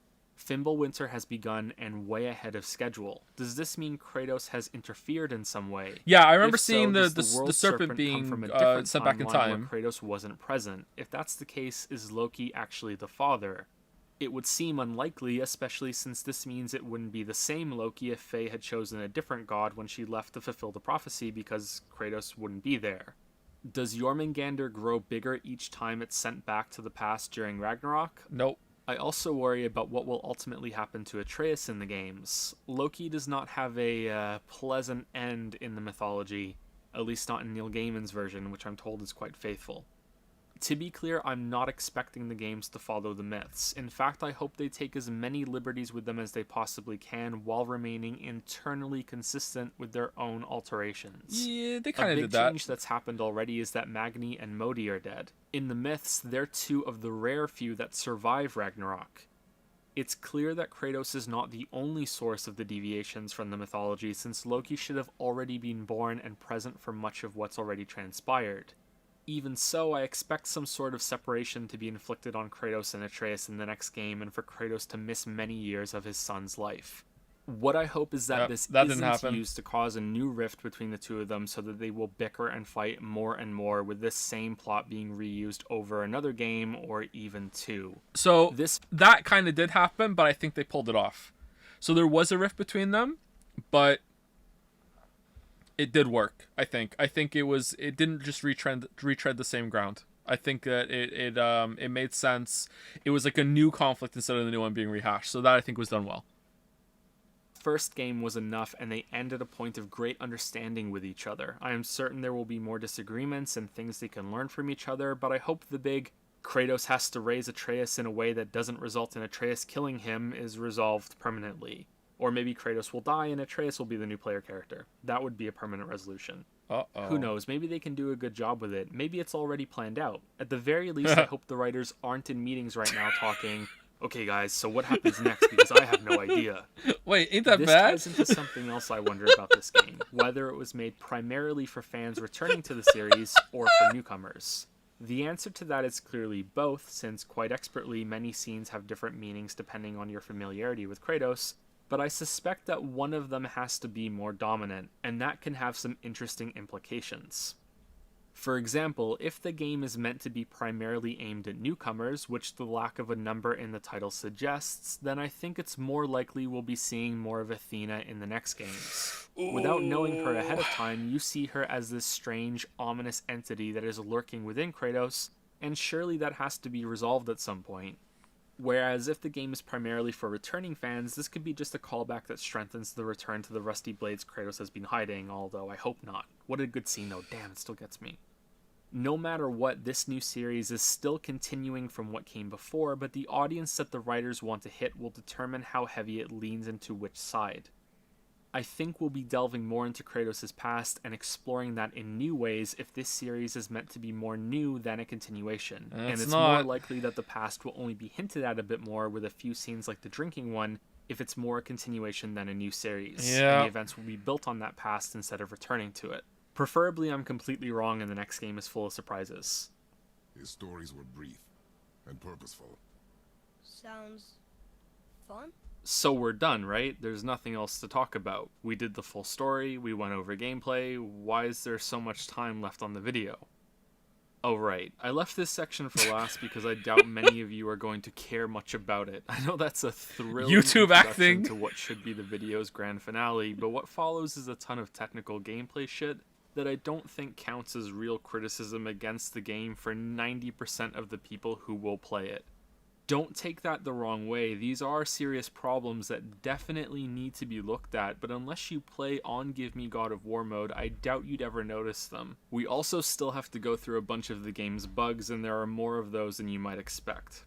In my experience, the more difficulty options a game has, the more likely it is that the top one is going to be a waste of time. True. Usually it indicates that damage and health numbers have been buffed to Damn, a I few like this different guy. levels, and that's the only way the game will be changed. On the hardest setting, enemies will be damage sponges, and your character will be more fragile than a Mario fan in YouTube's comment section.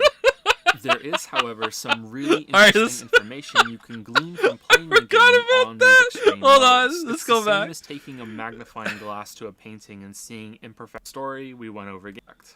In my experience, the more difficulty options a game has, the more likely it is that the top one is going to be a waste of time. Usually it indicates that damage and health numbers have been buffed to a few different levels, and that's the only way the game will be changed.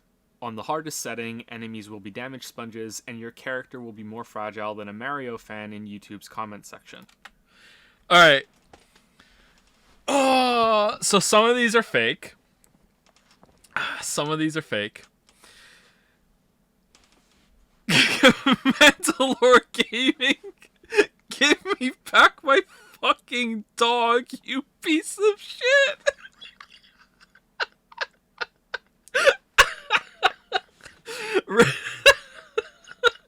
Turbo Drive is a terrible movie. I had that talk with him before. Racific says I'm commenting on this video 7 months later because that was his shtick with titling his videos. Shammy saying the next video on No Man's Sky next will be out before the next update the game receives because that's what he was doing at the time. Is there another one here, or is it just those that are the fake ones? All the rest of them are about people getting salty about the Mushroom Kingdom fake out. Oh, man. Oh, man. Is Super Tanuki 64 real? Hold on. Where? Where's that one? That one's real, yeah. That one's real.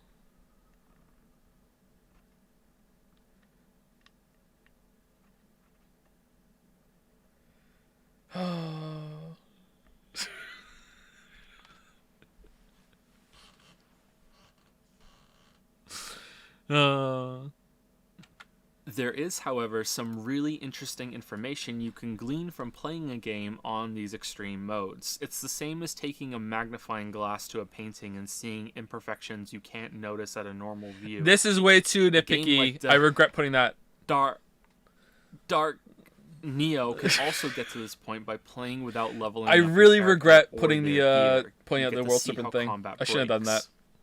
Give Me God of War mode is not solely like this. It adds one new mechanic that we mentioned earlier. Enemies can level up during a fight if you don't interrupt them or kill them quickly enough.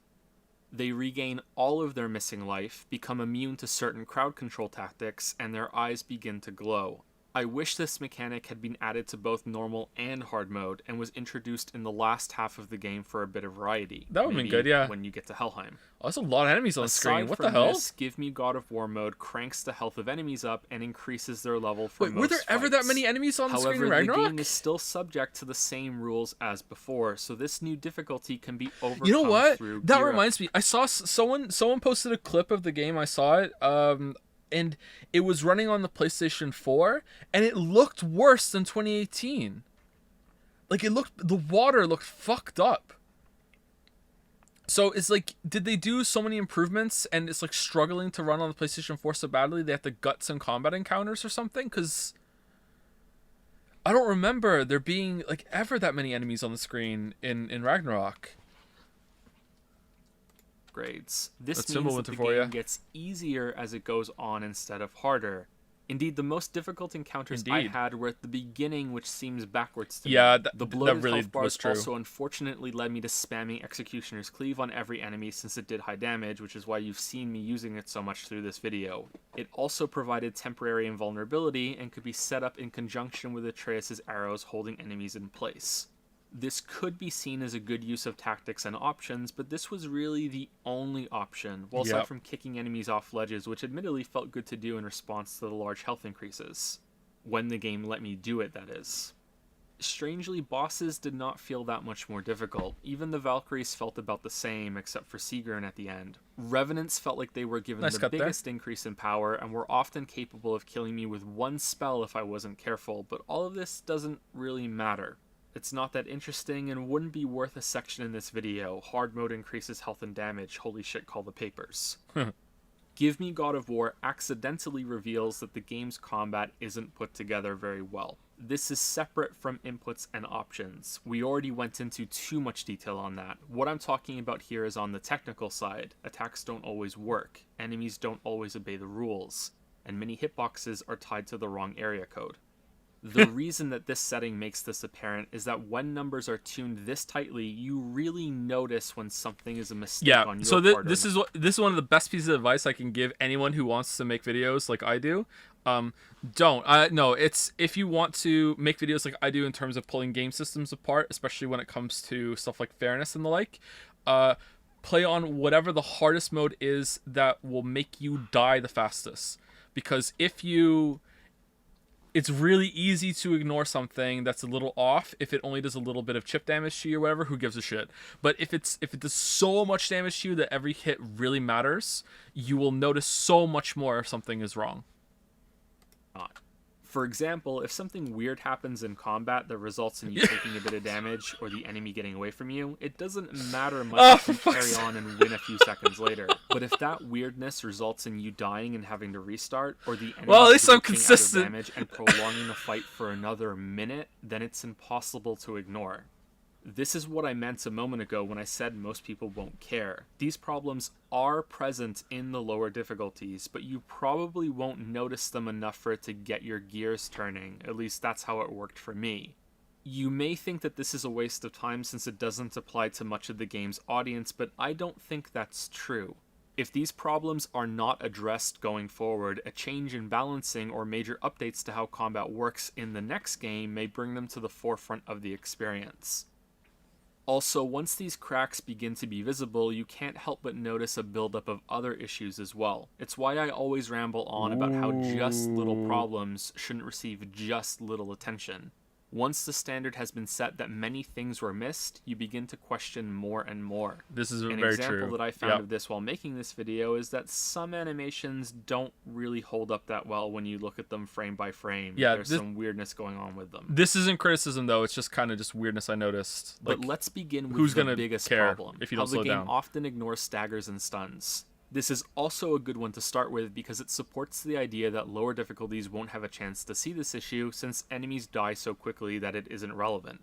A Valkyrie is the best example to demonstrate this. Any Valkyrie. Ooh, At the beginning of the that was fight, hard it to makes render. sense to dump all of your runic attacks in a row so that you slam the boss with a lot of damage and have all runic abilities on cooldown together, so that you can use them again. This should have been a whole different video. Welcome back, Sony bro. I missed you. I say before you get into this section, if you don't care, skip it. Really clearly. I specifically requested it. As soon as possible. Same for firing all of Atreus' arrows and his magic spell.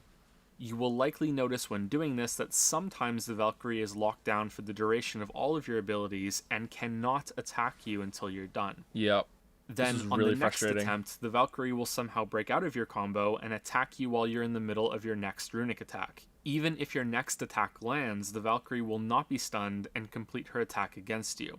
Why is this happening? Why does it only work sometimes even though you're doing the same thing? Some of you watching may be saying hyper armor, when an enemy goes immune to being staggered for the duration of an attack animation. Ooh, but that rhymed. doesn't make sense for two reasons. Either hyper armor would trigger during certain attacks that have the hyper armor buff, or they gain hyper armor after receiving a certain amount of damage.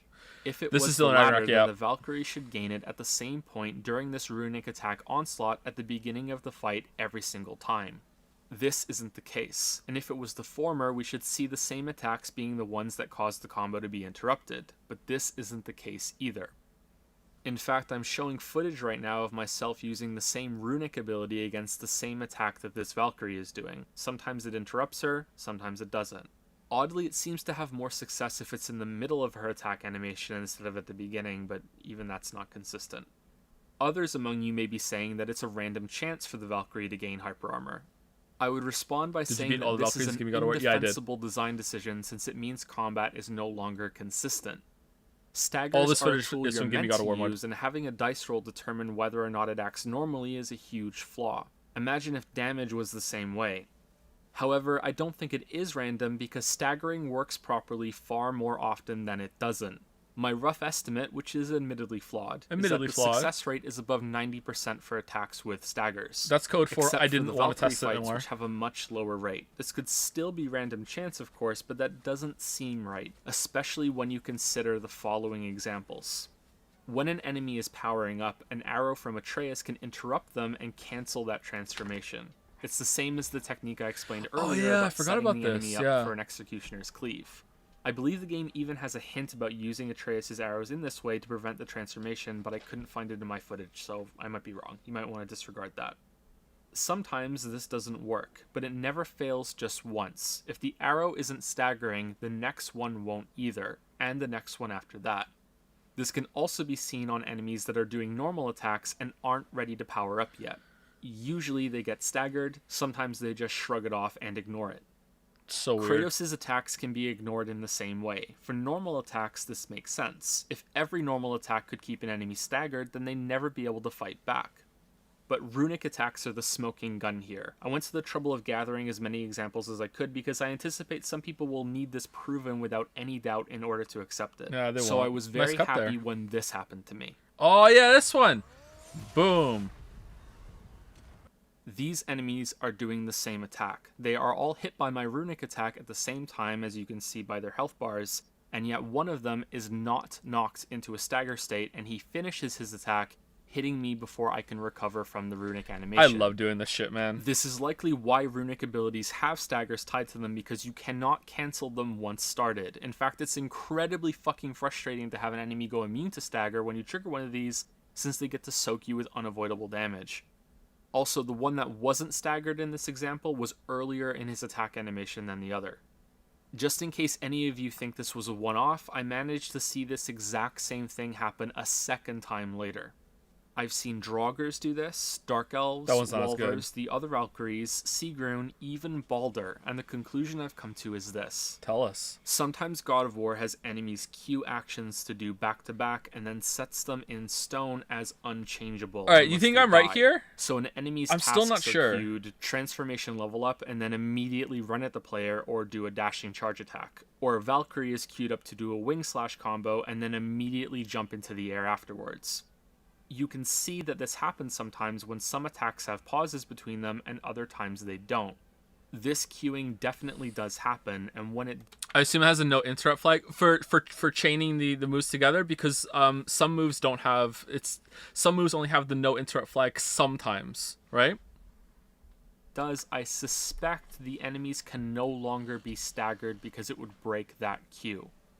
This wouldn't be a problem if the player could figure out when that's happened, but you sadly cannot. So sometimes you won't bother finishing a far-off enemy because you saved an arrow for Atreus to interrupt the transformation, and you will be punished for it when it doesn't work. And sometimes you will use a runic attack during a Valkyrie fight and literally fucking die because you can no longer dodge, block, or parry when they aren't staggered.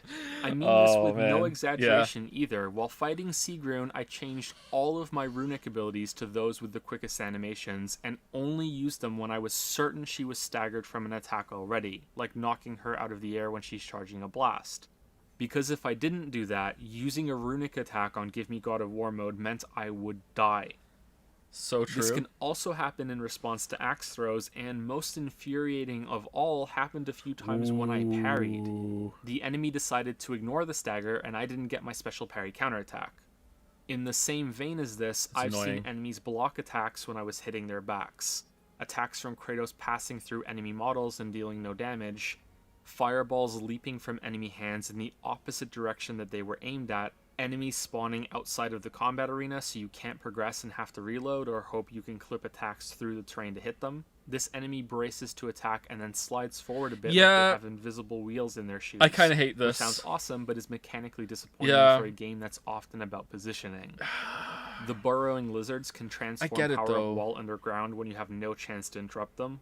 Wolves can also transform power up instantly with no warning or chance to stop them at all. That's not bad, actually. If enemies are too high above your level, you can't fling them off cliffs. This is annoying. The game pretends there's an imaginary wall there instead. Yeah, it why? Looks terrible. Why would you do why that? You did this. Yeah, I agree, yeah. Projectiles have passed through me without dealing damage. Likewise, this attack on the Ogre moveset doesn't deal damage for some reason.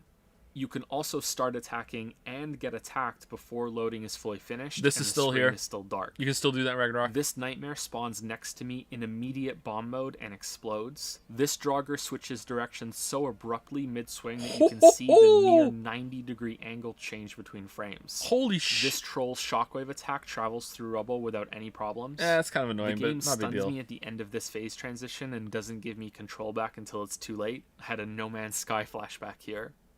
This once happened when I chain slammed a White Walker in Helheim. Clearly he's an expert at 4D chess. Good for him. Skill issue. Speaking of chess, Balder checkmates me here by blasting me back and following up with another attack so quickly that I don't have enough time to get away before he lands. This Draugr doesn't take damage nor is stunned from this runic attack, even though he's closer to me than the other Draugr that does. This ogre activates a short-range teleporter. He then drops it when he dies, and this wolf picks it up. See, I like these sections where it's like evidence, evidence, evidence, evidence, evidence. I understand that some people don't, and some people get tired of it, but like I always come back to the idea that if I don't do this, people are just gonna be like, how buggy could it possibly be? It's like, no, you're gonna sit here and you're gonna listen to it, but not really. You could turn off at any point. Later to also use. Dark Elves often enter evasive maneuvers. Enough hits, snapping awkwardly away from you, or outright becoming immune to damage even if your axe hits them. It's difficult to determine whether Wolver hitboxes are accurate or not. They deal damage early in some animations and also push you back, so while I do think there's something off about these slashes, it's difficult to definitively prove. One thing I do know for sure about these guys is that they have an attack that can't be parried no matter what the color alert says. If you get enough gear to push Ragnarok this had a attack lot down of from this. red to yellow, you still can't. And by a lot, parry I mean it. 4. I tried for 30 minutes, first with the base Kratos and then with the parry amulet, which increases the window for parries. It never worked.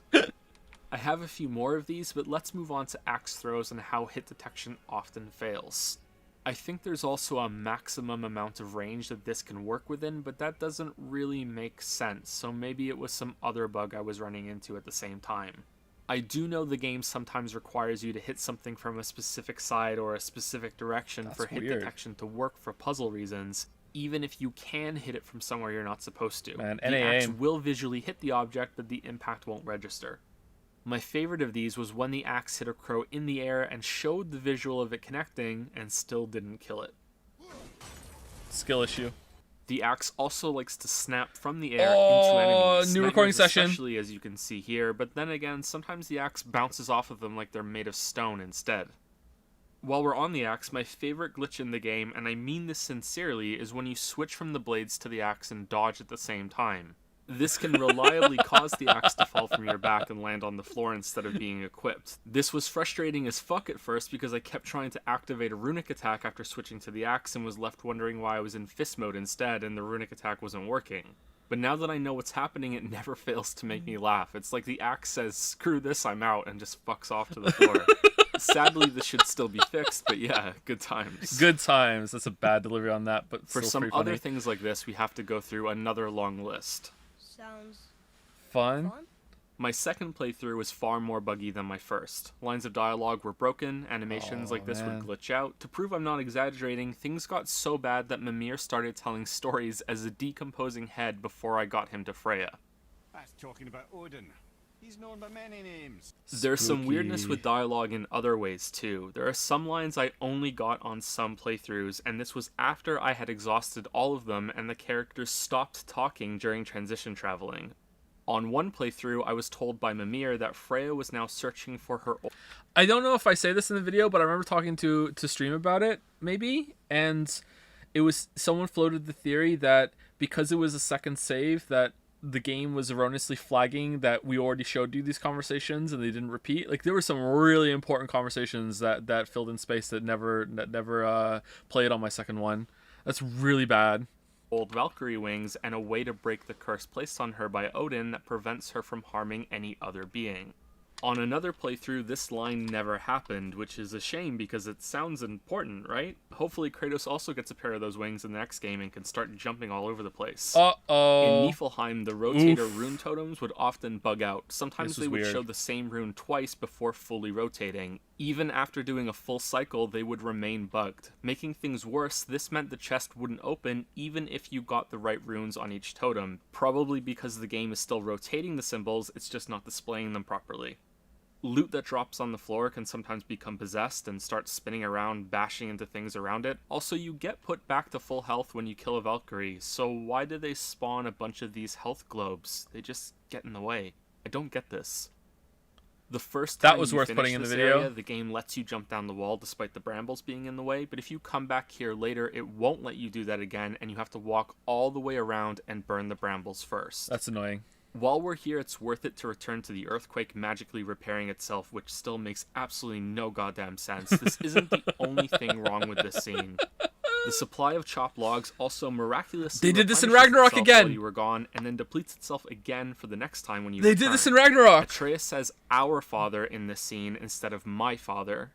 Yeah, my father doesn't like people either.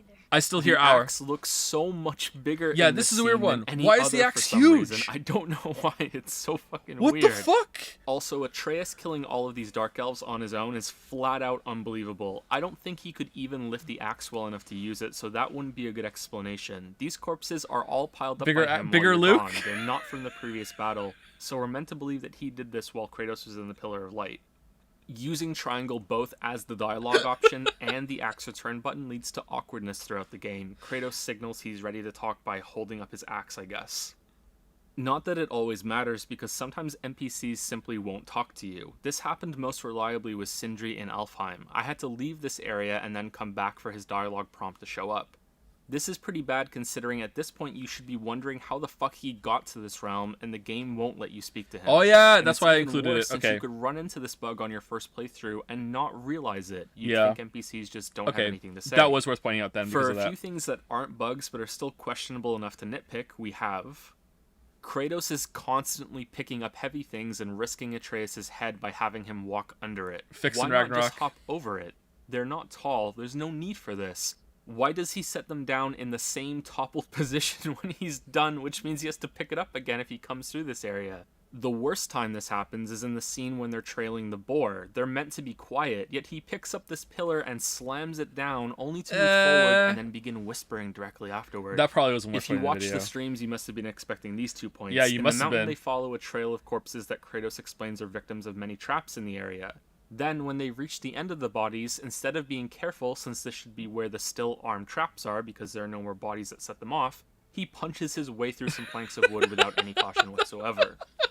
Having to use elven bow magic to get across this pit is insane. Freya even says she has limited charges of it, and she can't even get to that realm anymore. We could have easily swam across this, or carried the boat to get to the other side, or jumped down the ledge from above. Atreus even goes on the barrier and sits on it, so he could have shimmied across just like Kratos could have on the same thing. I was so upset, After the water is lowered again, it makes even less sense because the pit is so low that Kratos could easily hop down and climb back up again. But the game still makes you shoot the crystal on the other side. Brock shows up after you kill the troll in Helheim and takes the blades from you to do some quick tinkering with them. He and Sindri can hop through space, which is how they get around so fast. So why doesn't Kratos, who thinks Atreus is close to death and that the medicine is time sensitive, give the heart to Brock to take to Freya ahead of him? True! Sindri would have been the better choice for this because he's a germaphobe and he wouldn't be willing to touch the blood, and it could have been explained away with a funny line. Better get home to your boy already. It's odd to me that Kratos visibly regenerates during the fight with Baldur and then never does it again. I think it would have been cool if he had had a slow regeneration effect that activates between fights, especially since if you die and restart, you get put to full health regardless. I like this point, could actually. Be explained I remember as Kratos this. healing himself slowly, so Atreus doesn't start to ask questions about his father having special powers, because he's still hiding his godhood from him. Then, after Kratos admits what he is, he could regenerate the quick way after every fight from then on. A little bit of gameplay and story mixing there. Yeah, that would be good. Kratos refuses to blow the World Serpent's horn when you first find it, and tells the boy it's because they can't predict what will happen. He should be more cautious. Meanwhile, just a moment ago, he threw his dead wife's precious heirloom axe into the lake on a fucking whim and almost lost it. Finally, and perhaps most hilariously, are the oddities with the button prompt moments in some scenes. Sometimes these kill you if you don't react in time, but most of the time, they don't. The game just waits. So Baldur will hang out here forever while you do nothing, so will the Dark Elves. Worst of all is in the final fight when Kratos and Atreus keep getting pummeled by Baldur if you don't hit the QuickTime event prompts. It just loops forever and ever at every stage of the prompt. Atreus just keeps getting pelted away over and over and over again. I'm laughing a lot in this video, what the hell? Sorry. Which means that we're finally done. Right, again, this is the video that never ends, sorry. Sigrun is a really not cool even the boss longest with video lots anymore. To think about. She's challenging and engaging to fight, yet stands as the epitome of the reactive combat system. You respond to her telegraphs, sometimes a few in a row, and then get a chance to unload damage with the simple inputs that you have. Then you react to the next telegraph and do it again. The fun is in making sure you're prepared to respond to each attack she cycles through.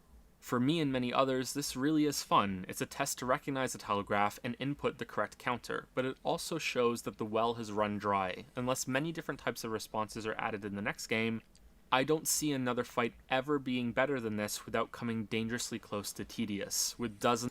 So, the addition of the spear, L plus triangle, the different shield, the shield bash, charging up the shields for shield bashing with different chaining perfect parries, actually committing to a system where you have like chains of parries, like kind of like Sekiro's deflection system a little bit, and mixing them all together with much more variety, did manage to make some bosses better than Sigrun. Some of the Berserker fights were better, the other Valkyrie Queen was probably better, and the Berserker King was probably better. They added enough to it. However, I still think they could have done much better, like with something like a jump button, you know, in that area. It doesn't have to be a jump button, but something like a jump button. So they did manage to pull it off, and with the different reactions with shield bashing specifically. But I would say the same thing now about Ragnarok. You know, the wells run dry. You need to add something more now for the next game for it to be the same way. So they wrung it out pretty well, I think. it was enough for me to enjoy it, and it stayed true to the roots of the first game, so I guess it could be seen as a great success, but like, there was a couple of bullshit, some instances of bullshit to get there with some of the group fights with the berserkers. A jump button would look dumb. Not really, but again, it doesn't have to be a jump button. It doesn't have to be. Yeah, anyway. Of different telegraphs matched to only a handful of your responses. Block, dodge, parry, axe throw. At the point that so many different actions have been added to build this system, it makes far more sense to use these to go more in depth on the player's options for controlling more of the fight in an active way instead. Essentially, I'm saying that Sigrun is both the peak of God of War's combat system and the final nail in the coffin. True. Without an increase in mobility options, every boss fight can only be a reskin remix of Sigrun from here on out. Yep. You can already see this happening with similarities within this game. Sigrun's jump into the air. Baldur does it too. An attack that causes an enemy to go airborne and requires a dodge or an axe throw. Magni and Modi do that too. A channeled beam attack that you need to block. Fast dashes that you need to dodge. I think you get it. It's easy to arrive at this conclusion because Sigrun is a boss you fight 9 times. Her moveset has been shattered with a hammer and placed in pieces throughout the game. Each Valkyrie, while being their own entity in terms of story and lore, is a facet of Sigrun in terms of gameplay. Aside from 1 or 2 abilities, Sigrun has every attack that every other Valkyrie has rolled into one. Every fight against the Valkyrie so far has been training you to fight her. I don't say this often, but I think Sigrun is probably too hard because of how many attacks she has at her disposal. Not true. Get good. Normal, so maybe she's more balanced there, but unless normal mode provides more health crystals during the fight, I have my doubts. Every other boss in this game has generous checkpoints. This was something that bothered me initially, but then I accepted that it allowed each phase to be longer. Maybe some sort of Fury-style life system could have worked to balance this, but the current way it works is also acceptable. Sigrun and the other Valkyries do not have this safety net. Remember something mad about the comparison? No one gives a shit about your indie game Fury, Joe. This is AAA, Sony. Shut the fuck up. Then they shouldn't take too many hits to kill. Sigrun, on the other hand, has a ton of health. She really does, On yeah. Give Me God of War, it felt like I was fighting the combined health pools of every other Valkyrie as well as their attacks. Hard wasn't too different from this, so I have to assume that normal mode is also a demanding fight. You must learn all of her moves and execute them near flawlessly. This is likely too much for many players when compared to the rest of the game. However, I really appreciate that there was no compromise here. Players can't fight her without getting through all of those other Valkyries first, so not only are they being trained by those fights, they're also proving their commitment to get through it. The challenge of the Sigrun boss fight itself is the reward for that, more so than the fun axe upgrade that she drops after you beat her. Yeah, very true. Making Content boss is a true fights reward in this games. much of an ordeal is something that I really enjoy, but of course not every fight can have 8 levels of training spread throughout the whole game for you to find. It's a shame that Give Me God of War mode couldn't have added more mechanics and brought fights closer to this, instead of just adding more health and damage. The power-up change was a first good step. It's a shame that that was the only one that was taken. However, the Valkyries are also, unfortunately, another source to show how refinement is missing from God of War's combat system. Hitbox errors, inconsistencies, and more than one design decision that can only be described as dumb. I'm sorry that's so blunt, but I can't think of a better way to say it. The Valkyrie... That's what you're sorry about? That's the part you're apologizing for. That you call the mechanic dumb. That's the part that gets an I'm sorry. Not the shit from earlier. Okay. Alright. All Run has a move that causes her to surge forward to your position and then execute an attack. This can either be a quick stab or a wing slash. The former requires you to dodge quickly or step aside if you are far enough from her when she starts. The other requires a block, but the important thing to realize is that if you do the wrong reaction, you will get hit. The wing slash is large enough to clip you during a dodge. The wing stab is a red attack that breaks through shields. There is no difference between the dashes she does leading up to these attacks, so you have to guess which one and hope you get it right. Except there is a tell. Before she does the forward dash, she will dart to the side. If she darts to the left, she will do the wing slash. If she darts to the right, she will do the wing stab. Not only do I think this is a ridiculous way to telegraph what attack a boss is about to do, it's also inconsistent. Another way attacks are linked. Alright, I actually really strongly disagree with this now. If it's inconsistent, then I'm probably going to stay with it, but I actually really disagree. I really disagree with this now. This is the biggest disagreement in the video so far. I think it's fine. This way is with the wing shield ability. Sigrun will follow this up with the same quick forward red stab that happens so quickly you have to anticipate it coming by remembering that she does it after shielding herself. However, Sigrun, like the queen that she is, will do whatever she wants about a quarter of the time. She will dart in the wrong direction for the follow-up attack. She will also bug out and nothing personal kid teleport behind you with a stab. Yeah, the inconsistencies Sometimes are there won't bad. be Oh any wow, that's warning at really all, bad. And you have to somehow react to her moving in under 10 frames and hope that your guess of a dodge or a block Holy is correct. shit! This can be combated by keeping your distance from her so you have more time to react when she channels her inner Rapidash, but that's a poor solution. You are sacrificing uptime on dealing damage to the boss to do this, and she will still sometimes glitch out so hard that you won't be able to react even if you are far away. The other stupid mechanic is on the Valkyrie Geardriful. I'm probably saying that wrong, and it's also one that Sigrun inherits. This also links to my final Give Me God this of is War kind of dumb, this criticism, one. that they removed an option from these fights. On hard mode, you could throw your axe to interrupt the Valkyries whenever they went into the air. No matter what attack they were doing, you could be rewarded for quick reflexes and throwing the axe.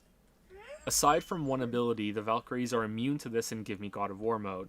And the only reason there's an exception is because it causes a huge explosion that kills you no matter where you are, so you have to throw the axe to interrupt it. Didn't kill you though. I understand that throwing the axe didn't could kill be you, seen as though. too easy a solution for many fights, but this unquestionably makes You're the wrong. bosses less interesting because you have fewer responses. I think a better solution here would have been requiring a much faster axe throw. If you miss that timing, then they go immune. It makes the fights harder without further restricting you. Anyway, this ability that Geardriful has makes her fly into the air. Sigrun has this one too. Since you can't knock them down with the axe anymore, you have to react to it in another way.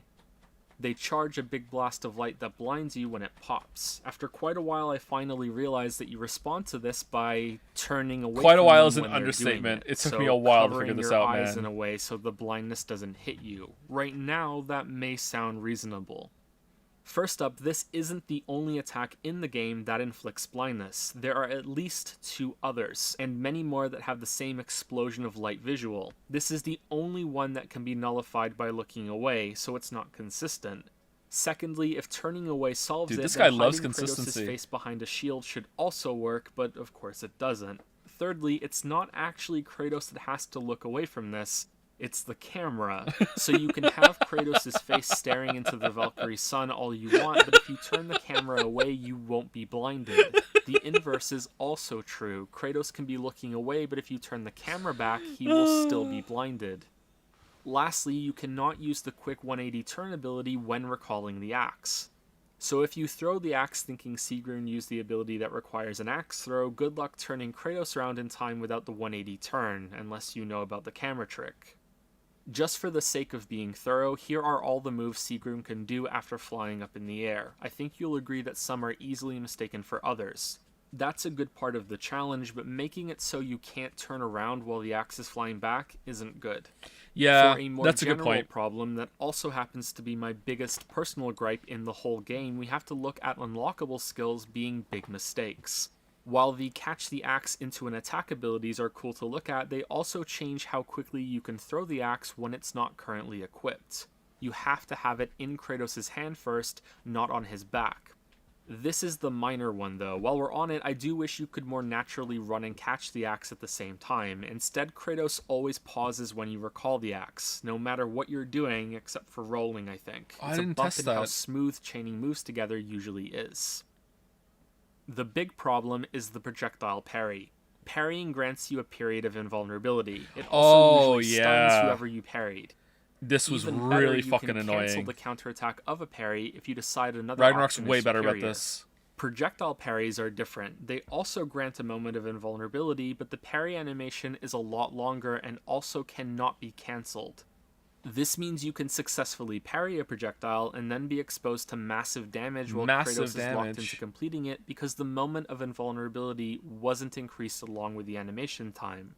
So these channeled beam attacks that some bosses do, you raise your shield too late and parry, which should be encouraged and rewarded, Instead, you could die. Same for Baldur's ranged attacks, the volley from this Valkyrie, pretty much any ranged attack in the game really, because a ranged parry doesn't stun the enemy until it's completed, so they are free to do a follow-up that is faster than the parry animation if that's just what is randomly selected as their next move to use.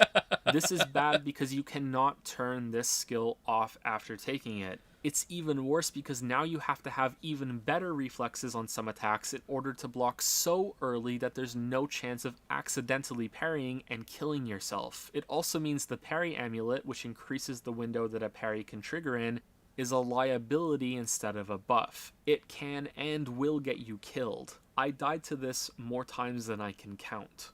Yep. Sigrun also has some hitbox issues, both in your favor and in hers, and can break the timings on some of her attacks for some frustrating inconsistencies. This one here, when she landed from her air stabbing ambush early for no discernible reason, was particularly bad.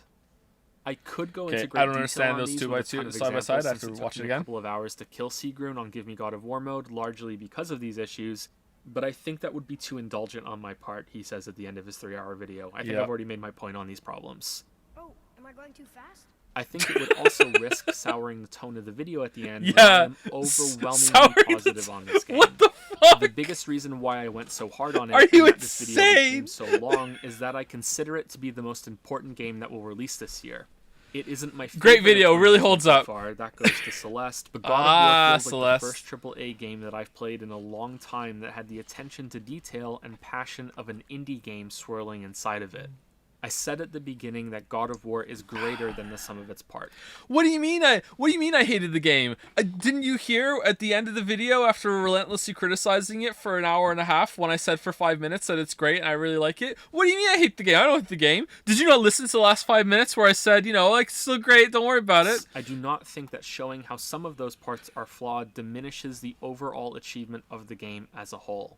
Things can always be done better, and it's more important than ever to point that out when something is receiving universal praise, even if that praise is from yourself. Loving something means that you will want it to succeed more and more, and to improve and grow more and more. That will be true until the day comes that a perfect game is released. If that ever happens, I'll close down the channel. Oh, I'm lying. From story to gameplay to visuals and almost everything in between, God of War is a triumph. It strikes me as the first major budgeted game in a long time, perhaps ever, that flirts with pushing forward with all of the strengths of the medium. The next game in this series is now among my most anticipated releases. Oof. I hope that the developers behind this game receive the support and freedom to build on everything they've done here. Oof. I hope that in the next video, Oh, I will man, be that able Brock to and drop the Sindri clip. almost from the title. Spooky. Thank you, friends. That's a good end line, actually. Hope I can take away almost from the title. All right, well, in my defense, I start out gushing like crazy. There was a lot of positivity before, you know, the salt mines were opened and we started our shift, okay? Like, there was a lot of positivity at the beginning, all right? Okay, so we're done for real. So I'm doing this part. All right, unscripted. we don't need to. The credits are just me talking about moving to Moncton and everything. All right, the fucking bore.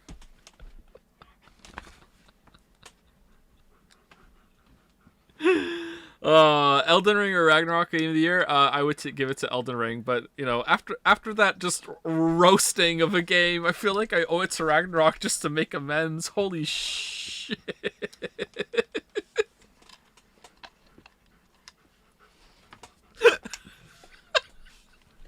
Fucking boom, roasted. God damn. What score would you give your old video?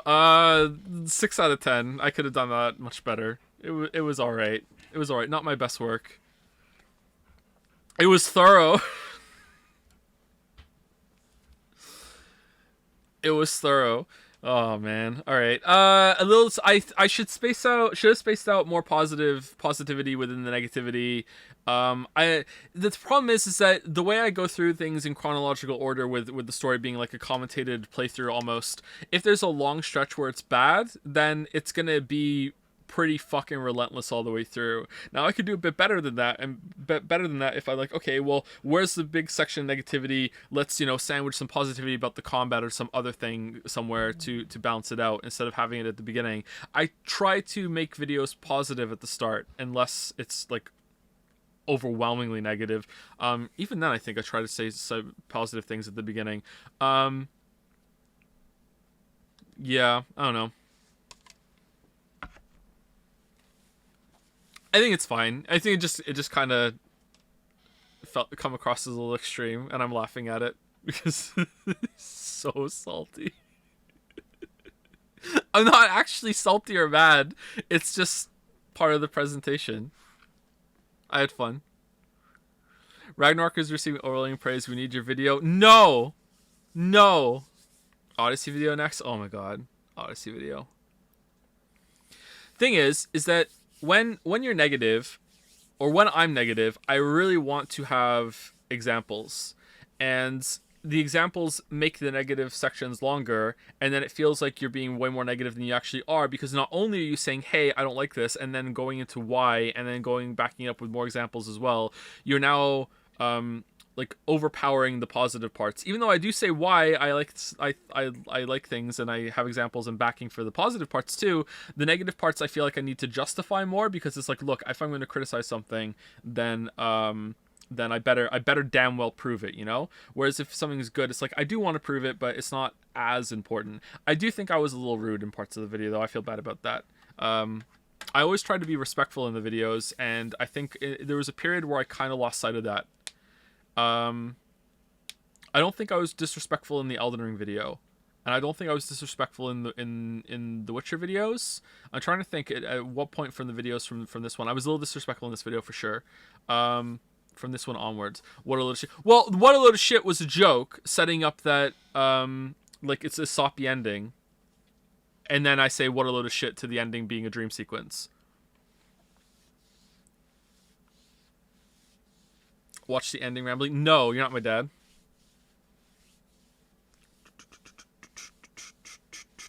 Your videos always felt more like a thesis than a critique. Do you think so?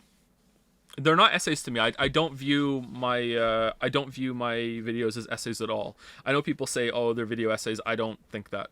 I don't think they're reviews either, unless it says review in the title. Sometimes I do. Sometimes I did reviews. I don't do them anymore. Can we have a Witcher 1+2 video marathon before the third comes out? No. This was cringe. Why do you want me to post cringe? Hey, it's me, your dad. Please watch the ending. You can't fool me. You're sober. You didn't make a single spelling mistake. You're not my dad. 9-hour marathon.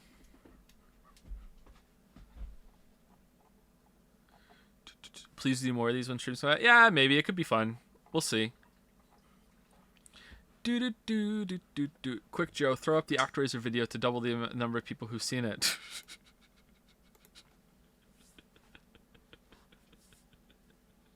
Can we read YouTube comments? What do you mean? Like on the video?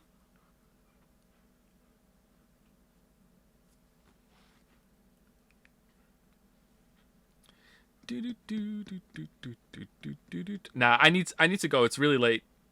Everyone's asleep. Lily's already in bed. Joe reacts to his own videos, infinite combat content loop. What if I reacted to my reaction and then react to that and react to that? I'm a React Andy now. I'm a React Andy now. Was he singing some Persona 4 song? Yeah, I sing it quite a bit. How are viewers going up? More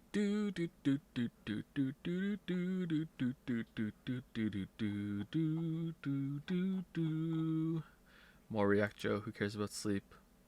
Last of Us React video would be... Oh, I hate how I sound in that video. Anything before... I think it's the Breath of the Wild video or something. Or the Dark Souls 3 video. I can't remember. Anything before that, I just can't fucking listen to it, man. I hate my delivery so much in a lot of the early videos. I hate it so much. Edith Finch React? What's there to react there? Maybe there would be some. I could talk about how I made it and everything. I feel like I lost steam in throughout this watch along though. I feel like I have more interesting things to say early on. I don't know. Can we rewatch the Birger cutscene? No. You say why? I don't even look for. Why do I keep reading your fucking messages? How do you have this ability? What the fuck? It's, you know what? Maybe it's because you have a short name, so like the text takes up more space, like it stands out. How the fuck? If it makes you feel better, I don't think anyone thinks you sound bad in early videos. At least I don't. I sound actually deranged in the Dark Souls 3 video, and I won't say why, because if you haven't noticed why, then I won't bust that bubble for you. I hate how I sound in the Dark Souls 3 video more than anything else. It's fun to just watch it with chat. To be honest, your commentary is even great on top of it. Yeah, it's a pretty fun process to watch along. Yeah. Stephen's sausage roll react.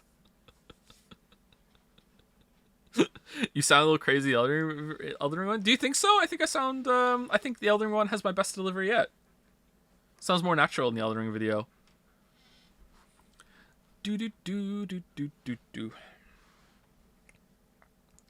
Do do do do do do do do do do do. Do do do do do. Anyway, thank you very much for watching. That's it for this little stream. It wasn't even a stream season. It was just like streams back real quick to blast through Ragnarok. I would love to play 2018 again on stream and do the next playthrough of Ragnarok on stream, but this has actually been pretty taxing, and you know, I want to try and rush the video out, and going back to a normal stream schedule while streaming it all would not be conducive to that. So I will be gone for a while. The next stream will be the Game Awards, and I will decide before the Game Awards if we are going to do, as a treat, Life is Strangemas in December, which would be a marathon of all of the main Life is Strange games. I don't know if we do the side ones too, but I would say probably just the main ones. So we'll see if we're going to do that. I will announce it properly if we are, and the day in the Game Awards stream, but I'll stream the Game Awards for sure. I'll try and remember to do some pre-stream setup too, to make sure that I can even show it, because OBS is so weird on this setup. Yeah.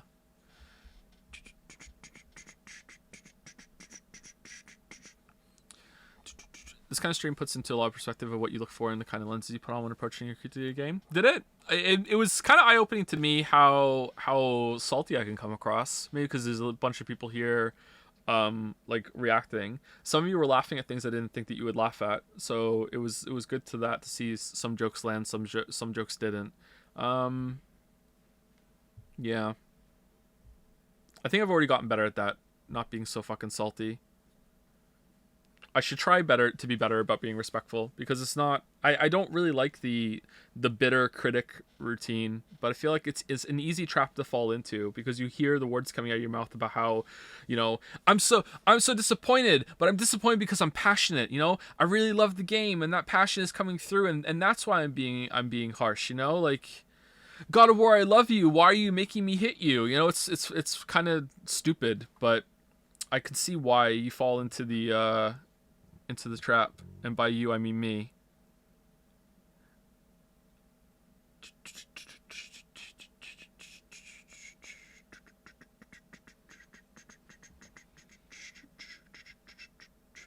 I love how you would remark about something like the difficulty that on Kiwi video Joe would say the same point really shows your thought process. I've watched some streams back a long time ago, and I will say the random line or joke right before I say it on stream, and I'd forgotten I said it.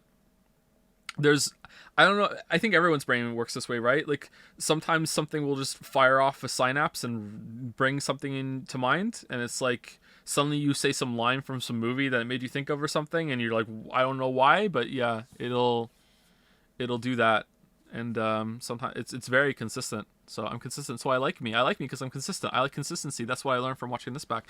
Anyway, I'm still talking. I'll see you all later. See you on the fuck. Game Awards. See you on Game Awards. Hopefully there's a Ragnarok video out before then, but if not, if there's no Ragnarok video out before then, there's probably not going to be a Ragnarok video. So, we'll see you later.